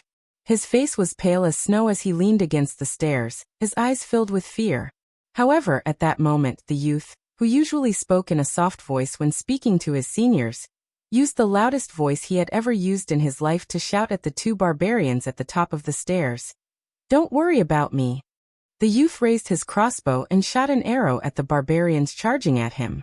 A sturdy barbarian lowered his head in disbelief and saw the crossbow arrow sticking out of his chest with only the end of the arrow sticking out. The youth was hacked to death by a flurry of sabers. Meanwhile, Sima Zhenming, who had charged out of the door, killed another 2 young Beimang barbarians. However, an old barbarian swept forward in a daze and grabbed him by the neck. Sima Zhenming's entire back was smashed into the wall of the beacon. Sima Zhenming, who was bleeding from his 7 orifices, slowly raised the Bailiang saber in his hand, which was still dripping with blood. The old man sneered and twisted his wrist, breaking the neck of the Yuzhou barbarian before throwing him to the left. The corpse was casually hung on a stone tablet by the Beimang's hidden second-rank grandmaster. Chapter 1379. According to Bailiang's example, a stone tablet in front of the beacon was engraved with the names of the 5 soldiers and their equipment. Sima Zhenming, the newly appointed commander of the Deer-tail beacon. His corpse's blood covered the stone tablet. As for the previous commander, the one who wanted him to clean his ass the first time they met, he was called Hu Lin. He was the one who had died before Tang Yanchao, the deputy captain of Fengqi Castle. Before Hu Lin resigned from the commander and was promoted to captain, he had once secretly sought out Sima Zhenming. In the end, he stood in front of him for a long time, scratching his head. He probably couldn't bring himself to apologize. Indeed, having these old ruffians say such things was worse than being stabbed. In the end, the 2 of them laughed it off. In the end, they were both dead. On the watchtower, the old Beimang grandmaster killed 2 more beacons who had drawn their swords. In the meantime, He used his hand to catch an arrow from the #1 divine archer. The old man twirled the arrow in his hand. Looking at the 2 remaining ants, his smile was full of disdain. The short old man surnamed Shui said calmly, "You're the only heir of the Guo family. You can still leave. I'll help you block them." Guoxi threw away the large iron bow and slowly drew the cold, shiny blade at his waist. "Uncle Shui, the Guo family is gone." Old Shui, who hadn't taken action in this battle, was silent. The Shui family had more than 40 people. After Chu Lushan's 1,000 cavalry entered Shu, apart from him, who was known for his cynicism in Western Shu's imperial court, all of them had died. Those who died in battle, those who committed suicide, those who were killed. There were also the women and children who had been poisoned to death by the men of the family. How could he not hate the Su family and Beiliang? But so many years had passed. Old Shui didn't know when, but he realized that many of his memories were slowly blurring. There was Western Shu's path to heaven, a boundless sea of bamboo, and the world's #1 famous mountain. The old man liked being called Little Shui by those young Beiliang people. He liked the snow that Western Shu had never encountered before. He liked standing on high ground, closing his eyes and smelling it. His nose was filled with the smell of wind and sand. The old man asked softly, "Have you really thought it through?" Guoxi nodded. Suddenly he grinned and said, "Uncle Shui, I didn't dare to tell you before, but this Beiliang knife is so damn handy." The old man glared at him and pretended to be angry as he scolded, "Stinky brat." 500 to 600 paces away from the bucktail horse Feng Shui, there was a sudden feeling that 2 riders were motionless. The bearded man squinted at the 2 figures fighting on the watchtower. "My intuition is accurate. Both sides would have experts. It was just that no one knew where they were hiding and when they would surface. In this kind of hunting game, it depends on who is the mouse, who is the cat, and who is the tiger." Zhong Tan's personal maid Lu Daoxiang was an expert from the princess tomb. She asked with a frown, "An expert from the tide listening pavilion on Mount Qingliang? But why would it appear in the little fire beacon?" Zhong Tan rubbed his chin. "Who knows?" Zhong Tan squeezed the horse's belly. "Let's go. Let's do a favor to those 2 young masters from the Yi family. They are probably half dead from anger this time. By the time we get there, the 2 Master Realm Masters we met on the narrow path will have died together." When they got close to the bucktail horse Feng Shui, Zhong Tan and the girl jumped off the horse and landed on the watchtower. The situation was a little different from what Zhong Tan had expected, but it wasn't a big deal. That Beiliang expert hiding in the fire beacon not only killed the Master Realm retainer that the big young master's family worshipped like a bodhisattva, but he was also heavily injured. However, together with another relatively young fire beacon, they killed 20 Beimang people. Beimang Beiliang. The ground was filled with corpses. Zhong Tan could only lightly kick and send a Beiliang fire beacon's corpse flying. Sung Pingshan hugged his head and curled up in a corner, his body trembling. Peng Rui was crazily slashing at a corpse with his blade. "A grandmaster and a rank 3 expert. I will be beaten to death by my family when I get back. I will chop you all to pieces." She, who was pretending to be Zhong Tan's maid, frowned. Zhong Tan coughed and waited until Sung Pingshan, who had finally returned to life, raised his head. Zhong Tan nodded at him and then said to Peng Rui indifferently, "All right, it's just an expert. I'll give you one later. I guarantee that he'll be much stronger than the one lying on the ground. As for how to explain it to your father, who is now a general in the town, I will help you." Peng Rui's face was stunned. Then it was as if he had narrowly escaped death. Zhong Tan walked over and helped Sung Pingshan, whose legs were weak up. He said with a pleasant expression, "Call young Master Peng tonight. I will treat you all to wine and help you all calm down." Sung Pingshan's face was covered in tears and snot. He clutched the general's sleeve tightly and nodded like a chicken pecking at rice. Zhong Tan shook off Sung Pingshan's hand without leaving a trace.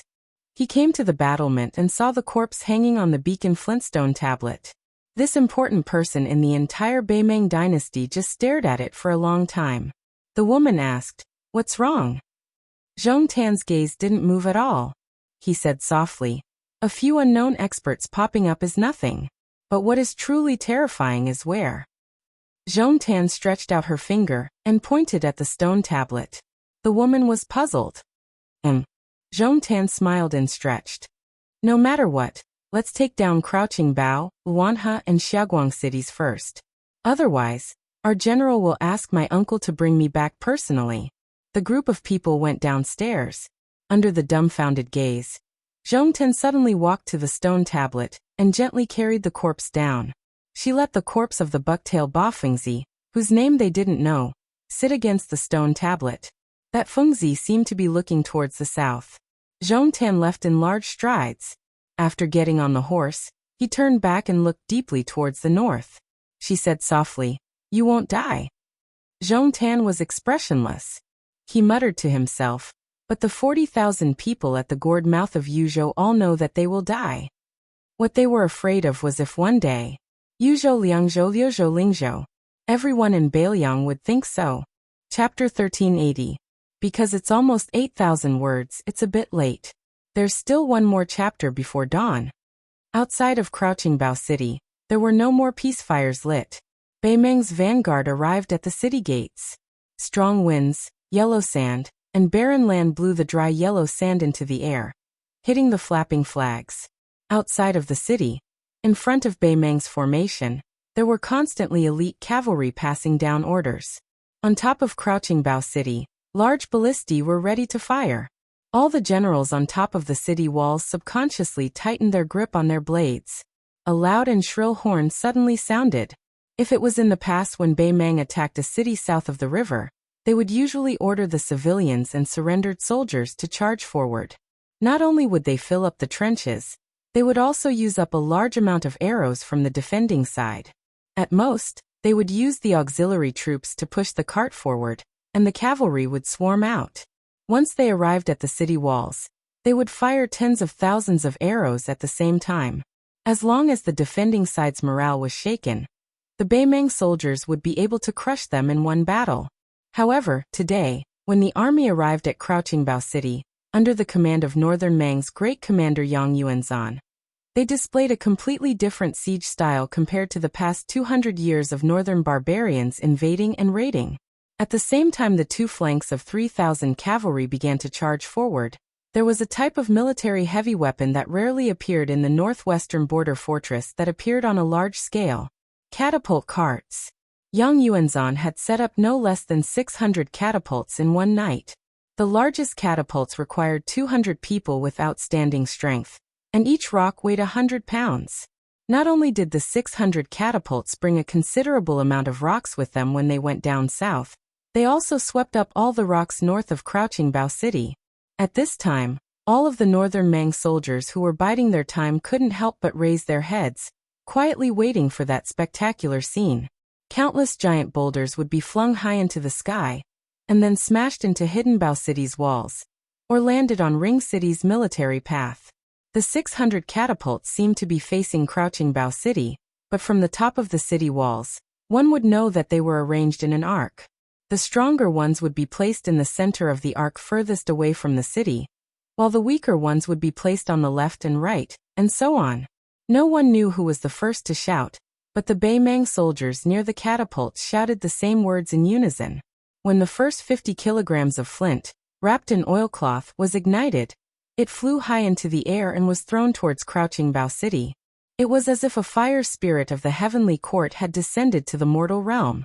Following this flint, hundreds of huge rocks smashed towards the first city at the mouth of the gourd in Yuzhou province. All the Beimeng generals and soldiers were shocked by this strange siege method. Boulders fell on top of the city wall, inside the city, or were blocked by the city wall and rolled into the moat. Both inside and outside the city were filled with the sounds of wind and thunder. It was as if everyone could feel the earth trembling, as if Crouching Bao City was silently sobbing. Meanwhile, the 6,000 Meng cavalry that moved ahead before the rocks were tossed but slower than the rocks smashing into the city, naturally weren't going to directly attack the city. Using cavalry to attack a city, unless there was no other choice, even the most powerful of commanders wouldn't be able to bear this type of pain. The purpose of these cavalry troops was only to escort the infantry 200 steps outside the city, to help their own side suppress the archers on the city walls.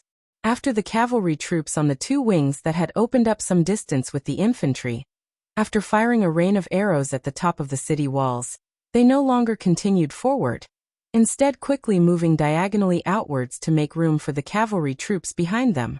That was why the two cavalry troops were like a flood meeting a reef, but they didn't risk their lives to collide with it, instead scattering to the left and right on their own. When one of the robust cavalry commanders turned around, he gave the city wall a look. On top of the city wall, as one of Yang Yuanzhan's personal commanders, he knew about the existence of the 600 catapult carts. Moreover, he knew about the power of the catapult carts even earlier than normal commanders. Originally, in his opinion, there was no need for the two cavalry troops to protect Crouching Bao City. Under the concentrated bombardment of several hundred boulders, Crouching Bao City's defenders would be scared to the point where they couldn't even raise their heads, allowing the infantry outside the city to push all the way out of the moat. However, during the charge, casualties continuously appeared in front of and behind him. The ballistae on the city walls fired out waves after waves of arrows, among which, two cavalry troops were actually directly penetrated by a giant ballista bolt. The two cavalry corpses were nailed to the ground just like that by the ballista bolts. If one were to say that Bailiang had long heard of the sharpness of the ballista bolts, then the fact that Crouching Bao City's arrows were still raining down in an orderly manner, while the boulders were exploding, made this commander feel very conflicted.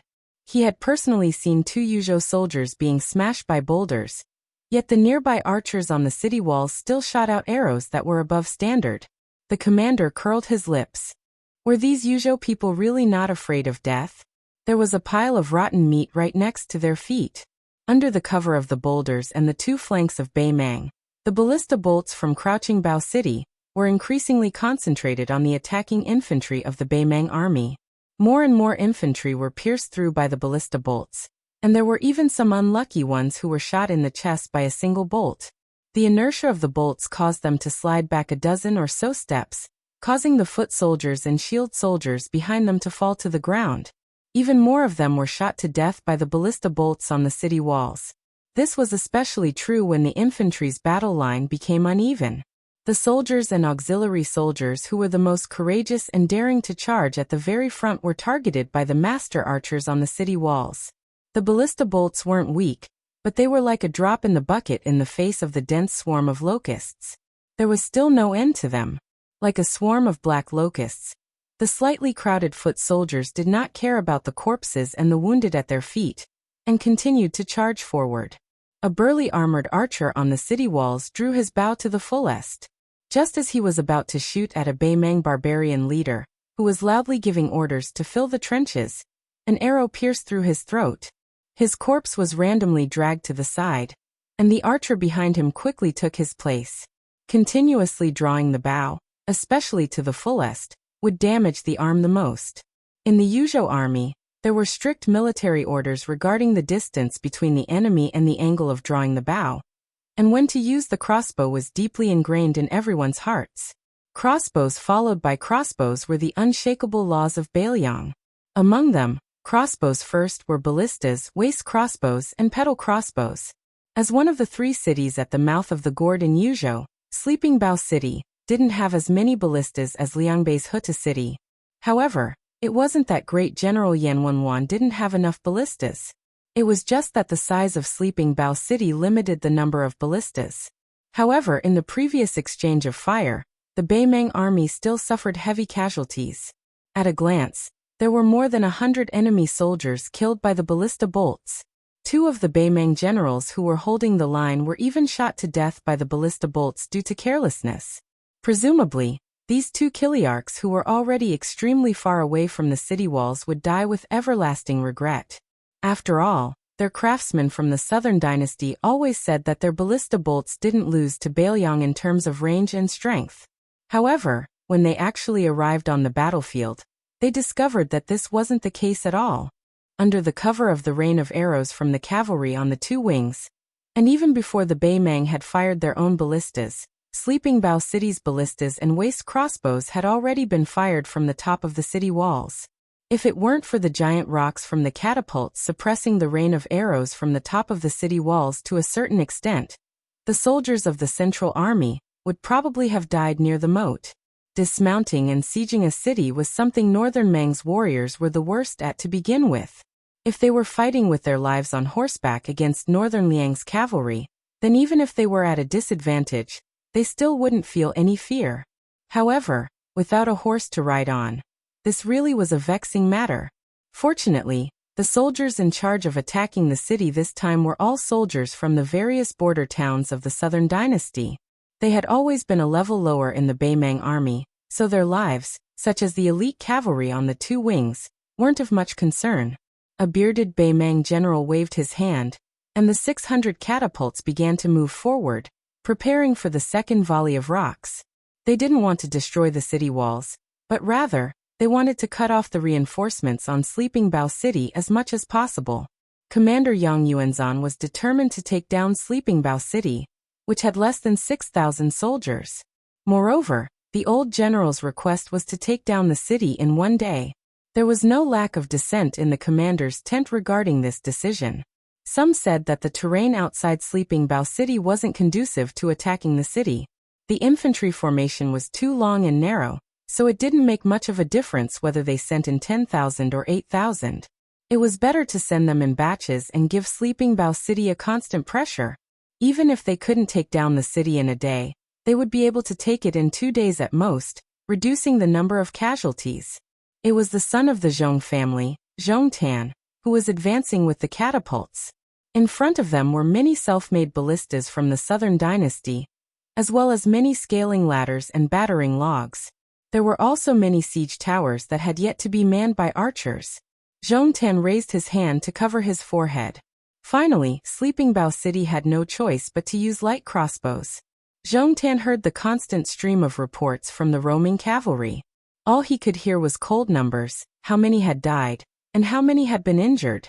In just an hour, more than 100 cavalry and more than 1,000 infantry had died, and this was before they had even scaled the city walls. They were all dead. All of them had died outside the moats. The furthest they had died was at the foot of Sleeping Bao City's walls. However, Zhong Tan, who could be considered one of the top sons of generals in Beimang, was surprised even by himself.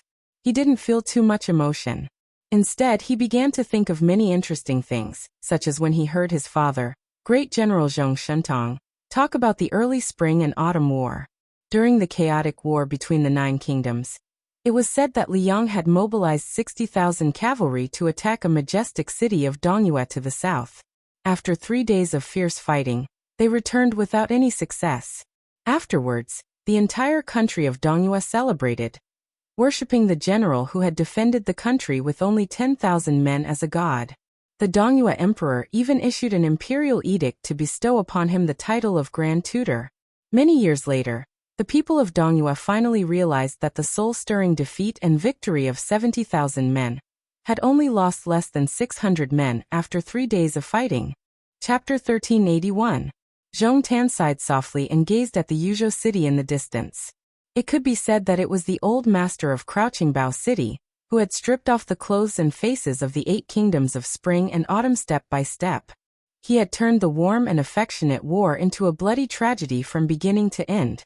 The number of deaths in battle grew higher and higher, from thousands to tens of thousands, then tens of thousands, until the Battle of West Rampart, where people died every day and soldiers poured in every day. If it was said that Su Xiao had taught the 8 kingdoms of spring and autumn what cavalry warfare was, then could it be said that after Su Xiao's death, he would teach Beimang what it meant to defend a city in the Central Plains? Zhong Tan narrowed his eyes. His infantry had finally begun to scale the city walls. The city walls of Crouching Bao City were like moths and ants. On top of the city walls, rolling stones, smashing logs, and scalding oil rained down. Ladders after ladders were toppled by long hooks. One by one, Beimang soldiers who were scaling the city walls were shot down by a rain of arrows. After they fell, the unfortunate ones who hadn't died, yet were trampled to death by the rest of the siege army. The Yuzhou archers and light crossbowmen who were blocking the Beimang soldiers from scaling the city walls were also shot down by the archers on the siege towers that were almost as tall as the city walls. They fell back one after another. In this kind of concentrated shooting, those who were skilled in martial arts and those who weren't were all going to die. The The few master archers on top of the city walls who still had strength in their arms were targeted by the archers in the siege towers. They were all shot down like hedgehogs full of arrows. Beimang's siege methods were unscrupulous. When the battle was at a stalemate, they took advantage of every opening and aimed the ballistae at the empty spots on the city walls. They shot out stepping arrows that were no different from large javelins and nailed them into the back of the city walls in a row, helping the Beimang soldiers scale the city walls. As for the Beimang soldiers who climbed up like agile monkeys, they were all brave soldiers that Zhong Tan had carefully selected. As Zhong Tan listened to the frontline military intelligence from the messenger cavalry, he unhurriedly passed down orders one after another to bring them back to the front line. Although this was a deadly siege with a huge price to pay, the siege method wasn't rigid and inflexible. Just like when the defenders changed their guard, Zhong Tan would also order the Chiliarch who had lost soldiers to cross the line to withdraw. As for the exact number of the line, in Zhong Tan's mind, he temporarily set it at 100 casualties at the beginning of the siege. Once the 20 Chiliarchs and their 20,000 soldiers had experienced the first wave of siege, the second wave would increase the number to 150. If they didn't cross the line, even if they were surnamed Yelu or Murong, they would still have to brace themselves and continue. If they crossed the line, no matter how much they wanted to fight to the death, they would have to obediently withdraw. Zhong Tan didn't care how those Chiliarchs and centurions didn't understand. In fact, he didn't need them to understand at all. After all, he had already asked the commander-in-chief Yang Yuanzhan for the right to execute the generals in the front line. Whoever didn't agree with him could use their heads to disobey the military order. Zhong Tan subconsciously reached out his hand to stroke the soft mane on the back of his warhorse. This kind of command method of haggling over every detail as one's own arm was taught to the world by that white-robed general. However, most of the generals who imitated him only scratched the surface but not the essence. Firstly, they couldn't be as familiar with the fighting strength and tenacity of each commandant of the famous academies as that white-robed general. Secondly, the battlefield was constantly changing. If they deliberately pursued perfection in details, it was easy to pick up sesame seeds and throw away watermelons. What's more, the commander-in-chief would be as tired as a dog before the victory was decided. Not to mention the commander-in-chief himself. Even the bannermen and messengers would have broken their arms and legs. Zhong Tan believed that he had learned more than scratch the surface, but he hadn't grasped the essence. However, Zhong Tan wasn't in a hurry. He still had to fight Wan He and Xiaoguang City at the mouth of Yuzhou Province. Furthermore, these two cities were bigger and had more guards. Zhong Tan's sitting posture was as steady as a rock. Occasionally, he would ask his maidservant Lu Daoxiang for a jug of water to moisten his throat. Otherwise, his throat would have long been smoking. The 20 Chiliarchs of the Middle Corps had all seen the scenery of the city wall at close range. Among them, 2 of them had almost succeeded in standing on the city wall. One of them was stabbed by 7 or 8 iron spears and smashed into a pile of corpses. After getting up, he saw 7 or 8 arrows inserted into the corpses not far from his feet. If he were to smash into these corpses, even if he didn't get pierced through, he definitely wouldn't be able to attack Wanhee City. Another one had just stood on the city wall, and had even used his saber to chop off several spearheads. Just as he was about to step in, he was shot in the ribs by a stray arrow at a tricky angle. As he staggered and fell, he was viciously hooked by a flying hook called an iron hook. When the soldiers of Yuzhou Province pulled him up, the Chiliarch whose back had hit the city wall hurriedly raised his arm and chopped randomly. Only then did he manage to chop off the iron chain. After landing on the ground in a sorry state, he took advantage of the momentum and rolled. 5 or 6 arrows whizzed down from his back. Obviously, his dazzling armor had provoked the public's anger. This caused him to feel some lingering fear when he led his troops back to the rear. He had almost become the first Yuzhou Chiliarch to die in battle. No wonder those irksome strategists before the battle had reminded them that they could wear layers of heavy armor, but under no circumstances should they wear anything too flashy and eye-catching. Those winch mounts on Crouching Bao City had mostly been destroyed, and those powerful wolf-tooth bats had been completely destroyed. The Beimang soldiers who had died to these bats were the most miserable of all. There wasn't a single piece of unscathed flesh on their bodies. They looked like pork that had been carefully shaved by a plane. Their corpses were too horrible to look at. Around noon, an especially majestic bugle horn resounded across the battlefield. The onslaught on the battlefield, which had never stopped, immediately surged. Commander Yang Yuanzhan rode his horse to Zhong Tan's side, accompanied by a group of cavalry officers and 5 or 6 strategists dressed in embroidered robes. They found that Zhong Tan was surrounded by many young civil officials sitting in front of several tables. Their brushes flew like they were flying, constantly recording the details of the battle. Yang Yuanzhan didn't greet Zhong Tan politely. Instead, he walked to the side of a young official who had been named Fast Scribe by the order of peace. He bent down and picked up a piece of paper whose ink hadn't dried yet. His handwriting was a bit messy. After Crouching Bao City's wooden bats, there are several types of clay and brick bats. Their power is slightly weaker. They destroyed 3 of our army's battering rams with a hardwood iron head. They are more than a chi long and shaped like wolf teeth. They are hidden behind the high walls of the city gates and fall down like thunder. According to reports, the age of the arrows used by Crouching Bao City varies. They have been forged for 7 or 8 years, and were made in the 14th year of Yonghui. Yang Yuanzhan sneered. What a good arrow that has been sharp for a long time. If this general has the chance, I will personally pass on these words to those Xijing officials in the Ministry of War. Let them open their eyes wide and take a good look. The fast scribe who had been implicated hurriedly stopped what he was doing. His face was full of fear and trepidation. He was afraid that one of the 13 great generals of Beimang would vent his anger on him. A small fry who hadn't even reached the official rank yet. The general gently put the paper back and smiled. It's not your fault. You all did well. After we take down Crouching Bao City, I will personally record this merit for you. Even a great general who was ranked among the top 40 in Beimang had dismounted from his horse. Zhong Tan didn't have the thick skin to continue sitting on the horse's back. Although Yang Yuanzhan wasn't as highly regarded by the empress as Lu Gui, they were both generals of the southern dynasty. Compared to Zhong Tan's father, Zhong Shintong, Yang Yuanzhan was much more trustworthy than Zhong Shintong, not to mention his ability to mobilize troops. Furthermore, Zhong Tan was making a living under the old man's nose. Yang Yuanzhan and Zhong Tan walked side by side to the general's side. Zhong Tan said softly, previously in the Xijing imperial court, I heard a certain preceptor say something. At that time, my blood was boiling. Now that I think about it, I'm not so sure anymore. Yang Yuanzhan, who had just rushed over from the wounded camp, was a little unhappy. He frowned and asked, what was it? Zhong Tan smiled. Beiliang is known to have the most guts in Liang. Let's break their guts and break their guts. Yang Yuanzhan asked, what's wrong? Chapter 1382. Zhong Tan pointed at Crouching Bao City with his horsewhip. Of course, this city can't become Xiangfan City, which sat on the fishing platform of the Central Plains for more than a decade. But even if Luanhe and Xiaoguang can't become Xiangfan City, what about Yuzhou? Is our Beimang really not going to accept a single soldier? Even if Xiangfan City doesn't appear in Yuzhou, what about Liangzhou, which has the most stable defensive line?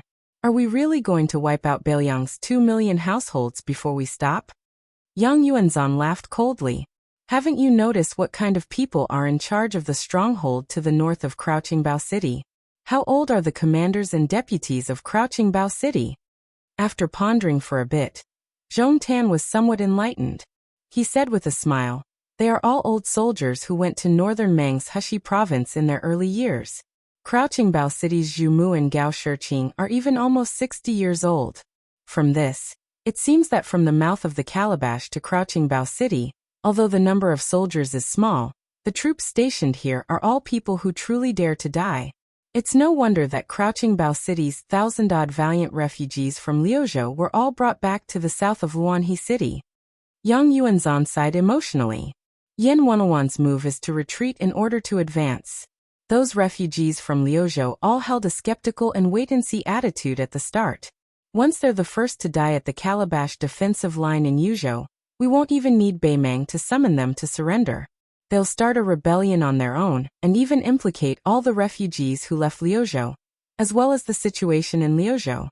However, they'll first die at Crouching Bao City and Luanhe City, And when the time comes, they'll retreat again and again until they reach Xiaoguang City. Put yourself in their shoes. What would you think if you were a refugee? Would you dare to fight? The answer is obvious. So many Yuzhou soldiers have died before it's their turn to walk onto the battlefield. Since they've come all the way to Yuzhou, why should they fear death? Zhong Tan. This is precisely where Yan Wenwan uses her troops. Zhong Tan grunted in acknowledgement.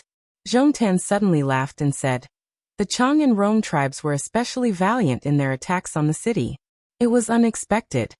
Yang Yuanzhan said calmly, the order of peace announced that after Beiliang is pacified, the people of Beimang, who were originally divided into 4 classes, will have a 5th class, Liangren.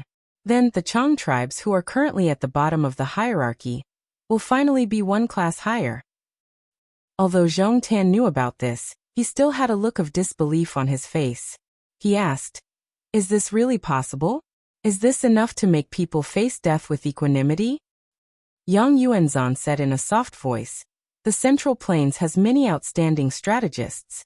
They don't fight against the strategists whom they assist wholeheartedly, so they have a graceful bearing that we can't imagine. Not to mention the emperor's preceptor whose surname was Yuan in Liang's capital, not to mention Nalin Yusi who was far away in Nanjiang, and not to mention the tide-listening pavilion's Li Yishan, who had already died. How did these 100,000 refugees appear? How did they willingly submit to Beiliang? How did the Wu castle of the gourd mouth come to be? How did they fight to the death against our army? How did Beiliang's pastures, rations, and soldiers move around to help Beiliang fight 1 country on 1 land? Zhong Tan nodded. Fortunately, we also have the order of peace. Yang Yuanzhan suddenly lowered his voice and said, when you feel that we can break into the city, bring the elites and personally enter the city. Zhong Tan, who had never thought about this, was just about to refuse when Yang Yuanzhan said in a tone that brooked no refusal, Beimang needs heroes. Ever since that loud horn sounded at noon, the walls of Crouching Bao City had become the gates of hell. People were dying at every moment, and the rate at which they were dying was increasing. The Beimang besiegers, who had already been replenished to 20,000 men, were switching out 1,000 men at a faster and faster rate. Even though Zhong Tan had already raised the limit to 200 men, he still couldn't slow down this astonishing rate. The only good news was that after these siege soldiers experienced the first 2 or even the 3rd siege, they became more and more clear on how to avoid the mud bricks, more and more aware of how to be a bit more vigilant. Pay attention to the arrows that shot out from the corner towers. Many northern Mang soldiers who couldn't help but feel their legs go weak during their first siege, now completely forgot themselves as they carried their shields and rushed forward. They could already completely ignore the corpses below the city walls, ignore the howls and groans of those who were about to die. Most importantly, they could clearly feel the decline of the city's offensive under their own continuous assault. There was a constant stream of soldiers rushing to the front lines of Crouching Bao City. At the very beginning, there were only 500 soldiers, but now, there were only 300 who were still in good condition. Then there were less than 100 who were injured, and finally, there were 34 soldiers who had to run up the stairs at the sound of a single command. By the time buried Bao City Lord Zhu Mu, who was overseeing the tall city gate tower, arrived at the city walls, Deputy General Gao Shiqing had already led 200 personal guards to fight on the city walls for more than 2 hours. If it wasn't for the iron spear of this white-haired yet vigorous old general being incomparably powerful, if it wasn't for the fact that there were many outstanding experts among this deputy general's personal guards, the city walls should be filled with northern Mang barbarians right now. Below the inner city walls, the corpses of their fellow soldiers who didn't have time to clean up the mess piled up. In the end, the Crouching Bao City guards could only hold back their tears and throw the corpses down. The corpses piled up like a mountain. Zhu Mu personally led 300 elite soldiers to support Gao Shiqing, slaughtering the 100 or so barbarians who had already jumped onto the city walls to engage in close combat. Zhu Mu wielded a cold blade in both hands, and the momentum of his blade was like a rainbow. 7 or 8 barbarians from the north were chopped in half by his blade alone. However, even if his soldiers managed to push back the ladders that had more than a dozen enemy soldiers to the ground, they still couldn't stop the bloodthirsty Beimang barbarians from climbing up the city walls one after another. Zhu Mu watched as Gao Shiqing, who was known as the Duke of Beautiful Beard, beheaded a Beimeng barbarian who looked like a centurion, kicked the headless corpse, and sent another barbarian who had just climbed up the city walls with his blade flying down. Zhu Mu sneered loudly. "Old man Gao, why are you so useless? Didn't you want me to come back and retrieve that spear for you when it's almost dark? There's still more than 2 hours to go before it gets dark." Covered in blood, Gao Shiqing didn't make a sound. He stabbed a barbarian to death with his spear, then swept his spear across and swept away another barbarian who had jumped down from the top of the city walls. Half an hour later, the only cavalry in the city was the first-class cavalry of Yuzhou province, which consisted of 2 riders per person. These 400 barbarians who didn't have a chance to charge out of the city also began to climb the city walls. Before they climbed the city walls, their war horses, which had been dependent on them for many years, were all killed by them. They didn't want to kill their own mounts with their own hands, so they could only switch horses and silently draw their blades and spears. In the dusk, the setting sun was as red as blood. The main general, Zhu Mu, and the deputy general, Gao Shiqing, stood back to back. Zhu Mu, whose armor was in tatters, gasped for breath. His chest had been heavily injured by a blade, and his vision blurred. He shook his head fiercely and asked with difficulty, "Old man Gao, I, Zhu Mu, am only willing to die in Crouching Bao City because of the group of disappointing wastrels in my family. They all fled Yuzhou and went to Jiangnan. These past few months, I've been looked down upon by a bunch of old fellows. They almost look at me like I'm a Beimeng barbarian. That's why I'm willing to die in Crouching Bao City. So what are you after? Didn't you scold me back then? Why did you take the initiative to switch places with Li Qianfu's nephew? Are you tired of living?" Gao Shiqing reached out and pulled out an arrow from his waist. It had broken through his armor but didn't penetrate his bones. He spat out a mouthful of blood. "My entire family stayed in Yuzhou. I'm not as greedy as your son and grandson. I live with a clear conscience. Even if I die in the future, I die with a clear conscience. Gao Shiqing doesn't owe anyone anything in this life. In the 2nd year of Yonghui, you saved my life in Beimeng's Tangerine province. This time, I'm here to accompany you. Let's call it even. When we're underground, don't call me brother. I, Gao Shiqing, can't afford to lose face when I see the great general." The top of Crouching Bao City's walls were filled with shouts of "Kill all the Beiliang bastards." When a group of soldiers far more valiant than the Beimeng soldiers who had attacked the city climbed up the walls, Zhu Mu's hands were first chopped off, then his head. Gao Shiqing's back was against the city wall. 5 or 6 iron spears pierced through his body. The old general died while holding a spear. In the night, one of the vanguard general's personal guards stood on top of the city wall and blew the last horn on the battlefield. Regardless of whether it was friend or foe, the nearly 20,000 dead people inside and outside Crouching Bao City were destined not to hear this sound. Zhong Tan, who had contributed greatly to Beimeng's Yuzhou front, slowly closed his eyes. He seemed to hear it. The wind blew through Crouching Bao City. It was as if he was weeping and complaining. Chapter 1383. If it were not for the severely worded urgent letter from the Beiliang Protectorate, the commander of the Beiliang infantry, Yan Wenwan, would not be standing on the walls of Xiaoguang City right now, but on the walls of Luanhe City. Thus, when the news of the Beimeng vanguard breaking through Crouching Bao City in a single day spread back, the Yuzhou military and political bigwigs all felt a lingering fear. If something had happened to Great General Yan, then what was the point of defending the Gourd Gate? It must be known that in the past 2 or 3 years, the Yuzhou military would always say, "It doesn't make a difference whether Beiliang has His Royal Highness or not, but Yuzhou has General Yan or not." Of course, there was no one who dared to say such shameful words now. Yan Wenwan and Chen Yinshui, the 2 stabilizing forces of Yuzhou, walked side by side to a ballista nicknamed Brother Nine Oxen. Among the Beiliang ballistae, the 9 oxen and 2 tigers ballistae were widely distributed in the major cities. Yan Wenwan weighed the huge ballista that was no different from a javelin with a calm expression, but the thoughts of the people behind him were more or less the same as that ballista. According to the plan, Crouching Bao City would not be able to hold on to the death if Beimeng only sent 150,000 soldiers south. However, Even though Bei Meng had sent twice as many soldiers to the Eastern Front as expected, Crouching Bao City was still not able to hold on for even a single day. This was truly shocking. He Zhonghu, who was personally in charge of the military affairs of the three cities at the Gourd Gate, could curse Xu Mu and Gao Shiqing to vent his anger, but the others did not have the guts or the heart to do so. After all, the 6,000 people of Crouching Bao City had already died in battle. The dead were the most important. Moreover, when had those people ever embarrassed the Yuzhou army? Huang Fushi said with a complicated expression, Bei Meng's infantry not only has a large number of refined bows and crossbows, they also have a total of 600 catapults. First, they used 20,000 men to take turns attacking the city. Despite the heavy losses, General Zhong Tan still ordered them to replenish each chiliarch with 1,000 men. And they fought until they broke through Liangbao City. He Zhong suddenly sneered. The Bei Meng barbarians are using Crouching Bao City to train their troops.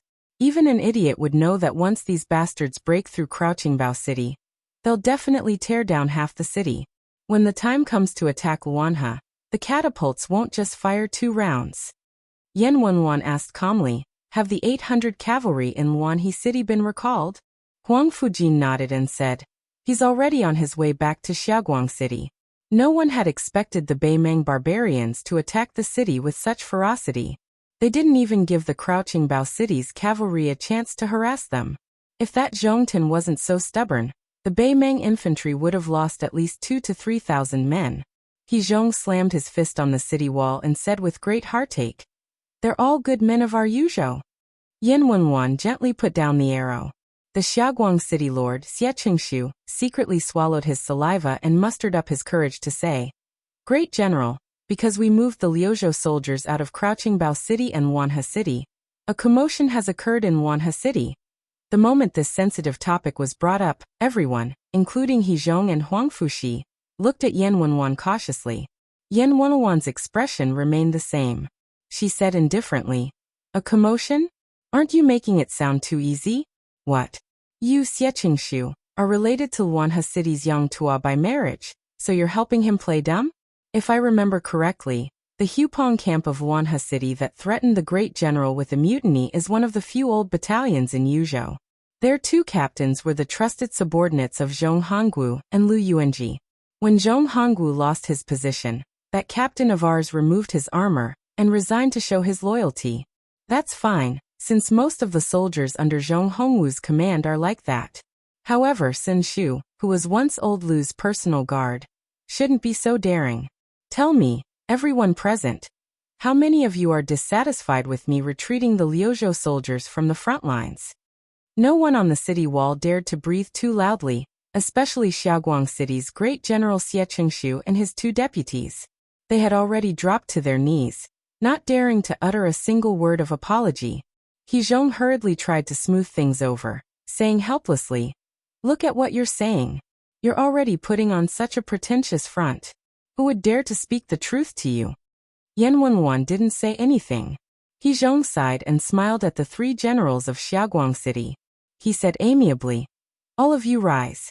How many times has the great general said that a man's knees are not for kneeling to others? 2 of you have been to Mount Qingliang and met the great general before. When have you not been told to just cup your fists and salute? Yan Wenwan suddenly said, Hupong camp, remove its name. With these words, even He Zhong's expression changed, to say nothing of the kneeling Xie Qingshu and the other 2. If the Bailiang Old Battalion lost a battle, or even won a battle but lost to the other old battalions, it would be as uncomfortable as being stabbed. As for removing its name, that would be even more uncomfortable than being killed. In Bailiang, even if all of the old battalions died in battle, they could still retain their name. In fact, all of the old battalions loved to compete with each other.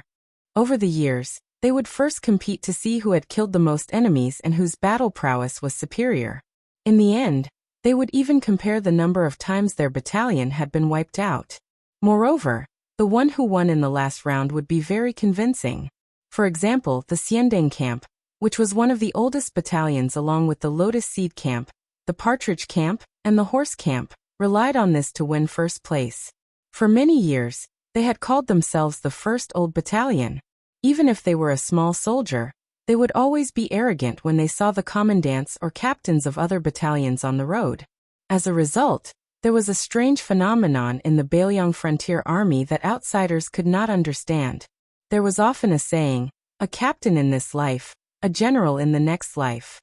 This meant that the leaders of the old battalions would rather be captains for their entire lives than be generals with a higher rank. If they wanted to be generals, they would rather be generals in their next lives. Removing the name of Hupong Camp meant that there would be no more Hupong Camp in the world. It meant that all of the efforts of the seniors who had died in battle and who had retired due to injuries would be wasted. In particular, the martyrs of the old battalions who had died in battle in other places would become lonely ghosts who would never be able to rest in peace in the eyes of the Bailiang frontier army. Yen Wenwan tilted his head and lightly spat on the ground. He still spoke in a lukewarm tone. What kind of bullshit is this? Compared to those old battalions in Liang province, they're 10 streets behind. The old general left Xiaoguang city just like that. Huang Fushi's expression was strange, but he could not leave Xiaoguang city for the time being.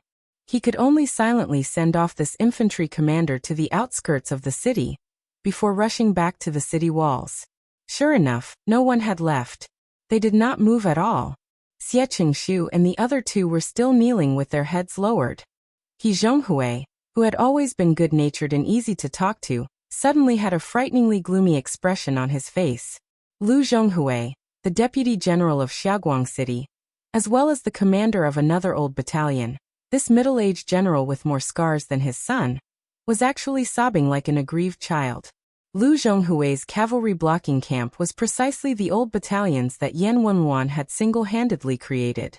Back then, the roads in western Shu were rugged and rugged, making it unsuitable for the Su family's cavalry to gallop through.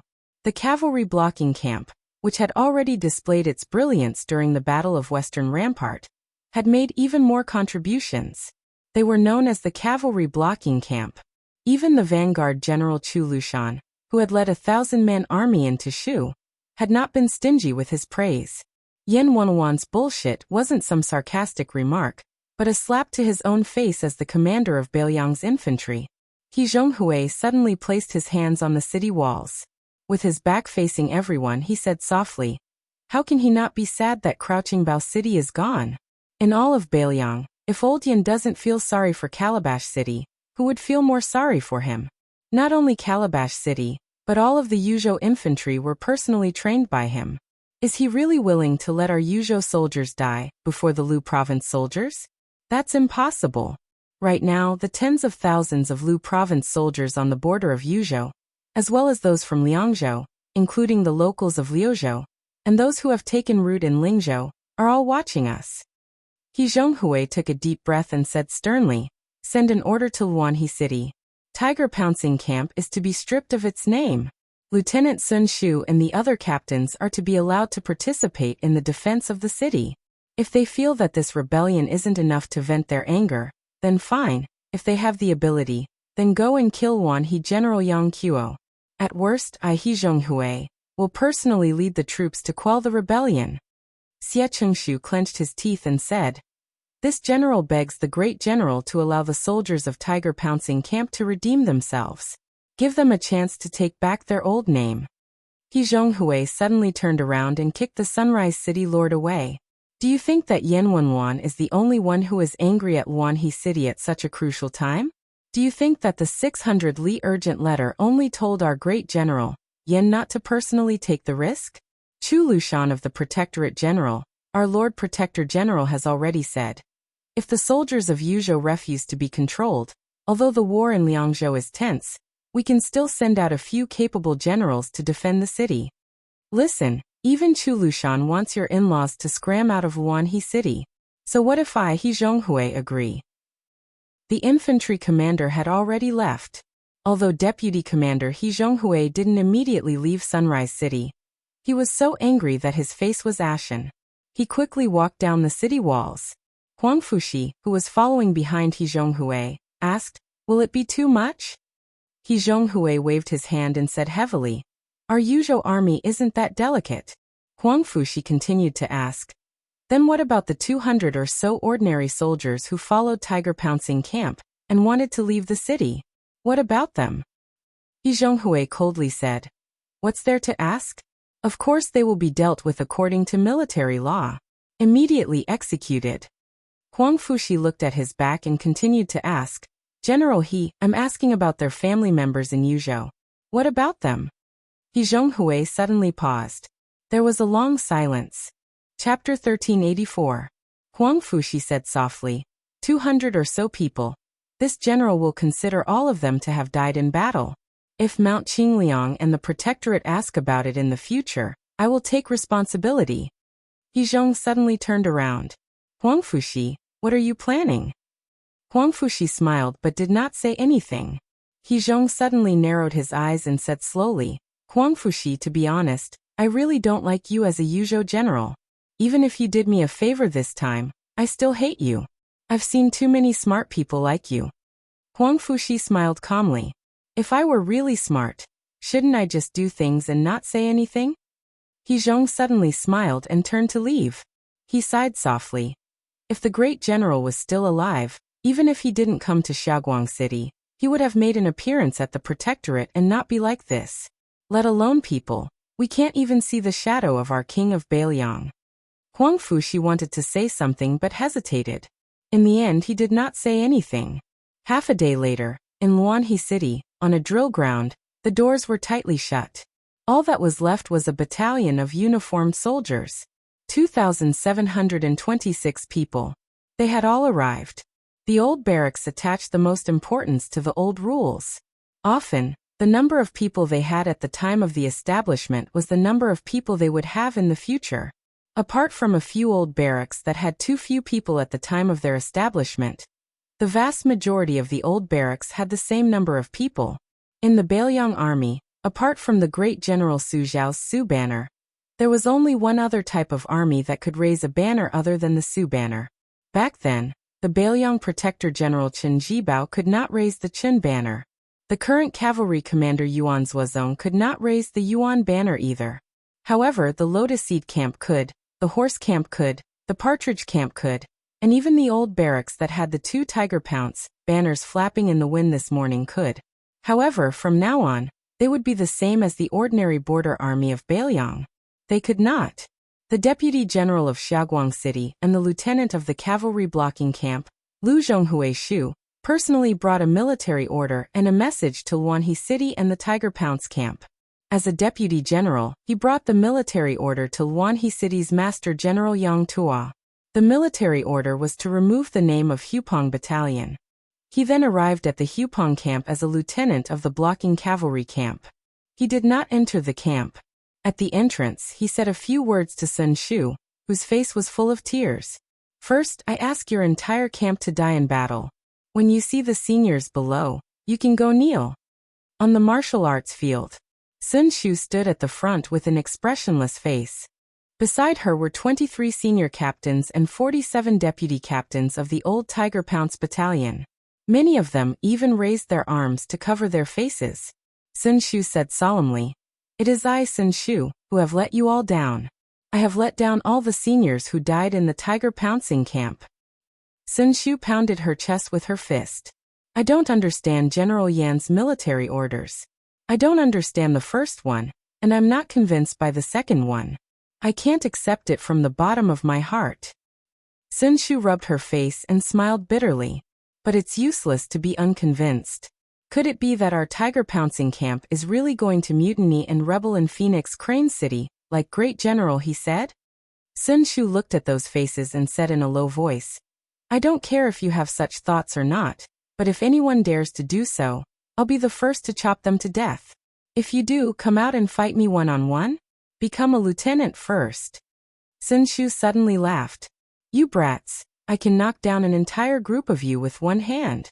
In the crowd, someone suddenly shouted, Lieutenant, if I kill a few more Beimang barbarians tomorrow, can General Yan return the title of Tiger Pouncing Camp to us? Sun Shu did not lie to these brothers and shook her head. Sun Shu suddenly shouted outside the martial arts field. Yang Tua, take your men and scram. I'm an old soldier of Yozhou's Tiger Pouncing Camp, not a rebel. Tomorrow, if my brothers and I don't kill as many as 7,000 of you, I, Sun Shu, will be your junior. I'll be reincarnated as your son." Hearing the torrential curses from the martial arts field, Luanhe City's Master General Yang Tuo rubbed his ears and smiled bitterly at the two deputies beside him. "Don't worry. Let's go." However, before he left, Yang Piao shouted back, "Sun, remember this. If you don't kill as many as we do in the next few days, remember to be Yang Tuo's obedient son." Motherf *Ker. The sound of swords being unsheathed could be heard from the martial arts field. Yang Tuo hurriedly left with his men. At this moment, Hong Jingyan's Ruran cavalry was the same as before. They were about to arrive outside Yuzhou City, but they were destined not to participate in the siege. Of course, this meant that Luanhe City, which was better equipped than Crouching Bao City, was about to welcome a battle to the death. Beimeng had a total of 500,000 soldiers. In the commander's tent, a fat man was walking around the Bailiang sand table again and again. No one knew what this king of the south courtyard was muttering to himself. Fatty Dong walked to the sand table near the western region, and stopped for a moment. He then circled to Jizhou and stopped again. When he saw the area between Bailiang and western Shu, he also stopped for a moment. Finally, he walked to the center of the table, and placed his hands on the table. He said softly, "Once Crouching Bao City was conquered, the entire Central Plains must be cursing Bailiang for being a pile of shit, and the Su family's iron cavalry for bragging." Dong Zhuo habitually tapped his teeth. "I know you're definitely not hiding in Mount Qingliang. You have three choices. You can break through the western region of Lu Province and deal with those monks on Mount Lantua in the western region. Or you can go to the border of western Shu and make a face-to-face deal with Qin Jibao, and cut off some meat for Bailiang. Or you can go to the horizontal water Silver Harrier in Jizhou, and help Yuzhou clean up the mess the new lord of Liang gave you." The fat man lowered his voice and muttered to himself, "I don't care if you go to western Shu. If you go to Jizhou, those 20,000 low-level cavalry, who didn't get any benefits because of Wei Jingtang, will definitely not be enough. If you go to the western region, then it'll be a real headache. Do you think I can arrange for a governor or a general to personally lead an army of tens of thousands to wait for you there? Even if I'm willing, others won't be." Dong Zhuo began circling the table again. "Why don't you throw a copper coin and guess if there's any words? That won't do. You can't play around with national affairs." "That's right. Dong Zhuo, you're the king of the southern courtyard today. You have to be careful when you do things." "Yes, that's reasonable." Why are you guys still standing there like idiots? Hurry up and give me a copper coin." When Huta City, the largest town in the northwest of Liang Dynasty, was being bombarded by more than 1,000 catapults, the Bailiang Protectorate, which was not far from Huta City, was still operating quickly and orderly. The Protector General even had the leisure time to sit in front of a sand table that included the terrain of Yu River and Ji provinces, taking the time to pay attention to the battle that was about to unfold in Luanhe City. The Yuzhou army didn't care much about the movement in Luanhe City, treating it as a local general acting on impulse, but those who had the qualifications to stand in the main hall of the Protectorate knew that Protector General Chu wanted to kill. If not for the words of Su Weisheng, who had yet to leave this place, Chu Lushan really wouldn't have cared about whether or not Yin Wenwan would be humiliated. He would have already sent people to Luanhe City to take over the border. For this reason, the deputy commander of the infantry, Great Ancestor Gu, had already argued with Chu Lushan. Many other great generals, including Zhou Kong, had been forced to act as mediators. Chu Lushan stood in front of the sand table, his hands clasped together as he lightly patted the back of his hands. This wasn't just a matter of military talent. The position one stood in would also affect the way a general on the battlefield thought. General talent and commander talent only differed by a single word. They seemed to be very close, but in reality, they were as far apart as the clouds and mud. Su Weisheng sat on a chair, a thick blanket covering his knees. Yuan Zuozong was present, as was Qi Danghua. Chapter 1385. Interesting. Even though they had different surnames, they were still one family. Su Weisheng gazed at the sand table and said softly, "Judging from the losses we suffered at Hidden Bao City, even if Yang Yuanzhan's method is very Central Plains, he'll still be able to take down 150,000, or even more Beimeng with only 40,000 men. After all, this battle will only get more and more difficult. However, the top generals on both sides are well aware that Xiaoguang City will be a turning point.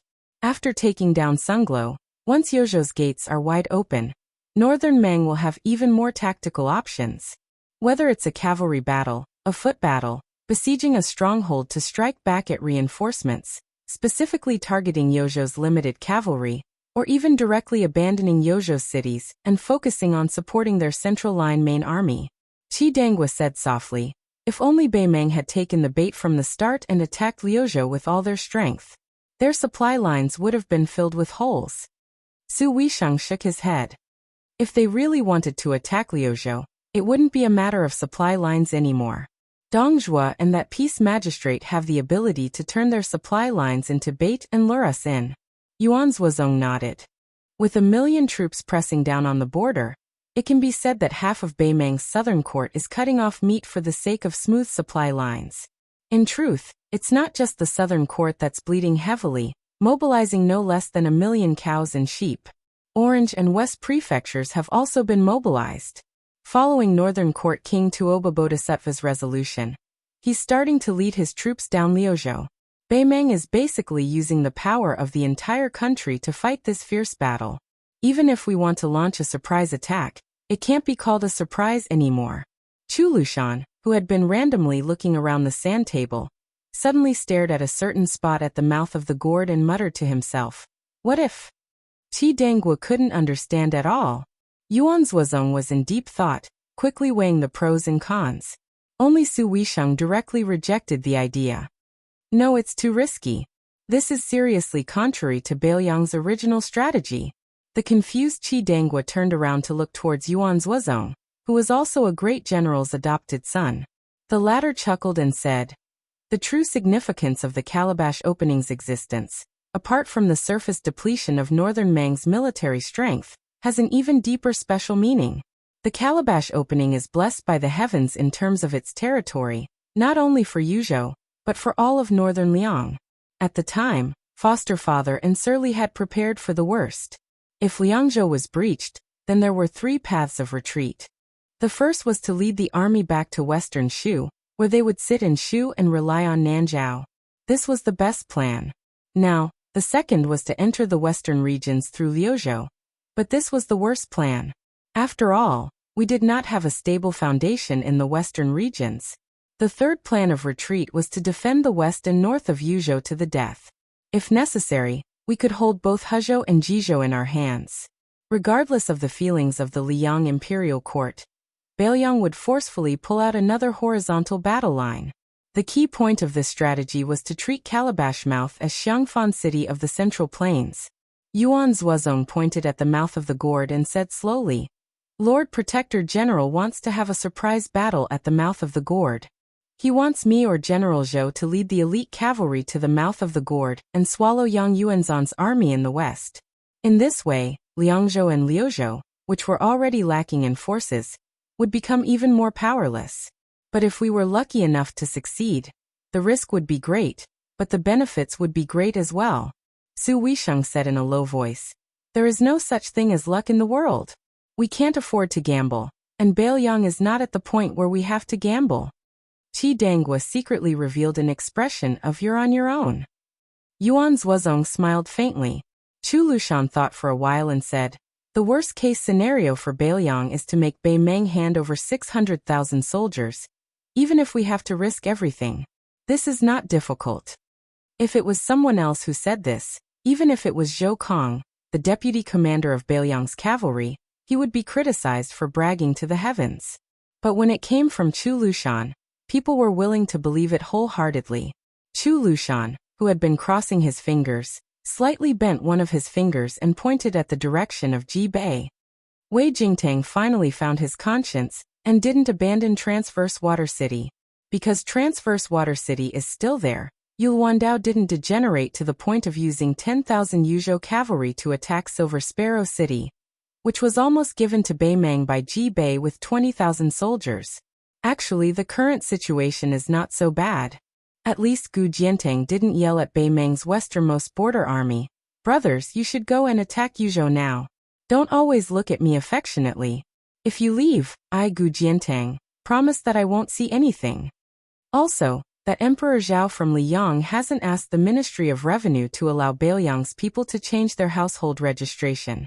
He hasn't asked Hezhou and other places to open their doors like prostitutes, refusing to accept Beiliang's money and even paying for it. Yuan Zuozong coughed lightly. He also realized that it wasn't appropriate to say this in front of Su Weisheng. Chu Lushan chuckled, and the fearless protector general hurriedly changed the topic. I don't really know how to play chess. Well, if I play 100 games with foster father, I can still win 100 games. Qi Dangua rubbed his chin and smiled knowingly. After joking around, Chu Lushan continued. Wei Jingtang and Transverse Autumn City are variables. We're just as unprepared as Beimang. Let's see who can seize the opportunity. Besides, His Highness is also there. This time Su Weisheng flew into a rage. He directly called out his name and scolded. Chu Lushan. Did you eat a bear's heart or a leopard's gall? Qi Dangua was given a fright and felt like he was falling into the clouds. Yuan Zuozong softly said, It's too risky. Even if His Highness leads the cavalry of the hidden Luan Dao to break through the 20,000 Beimang light cavalry that traveled a long distance without any support, they might stop there. At most, they'll head west and fight a few small battles.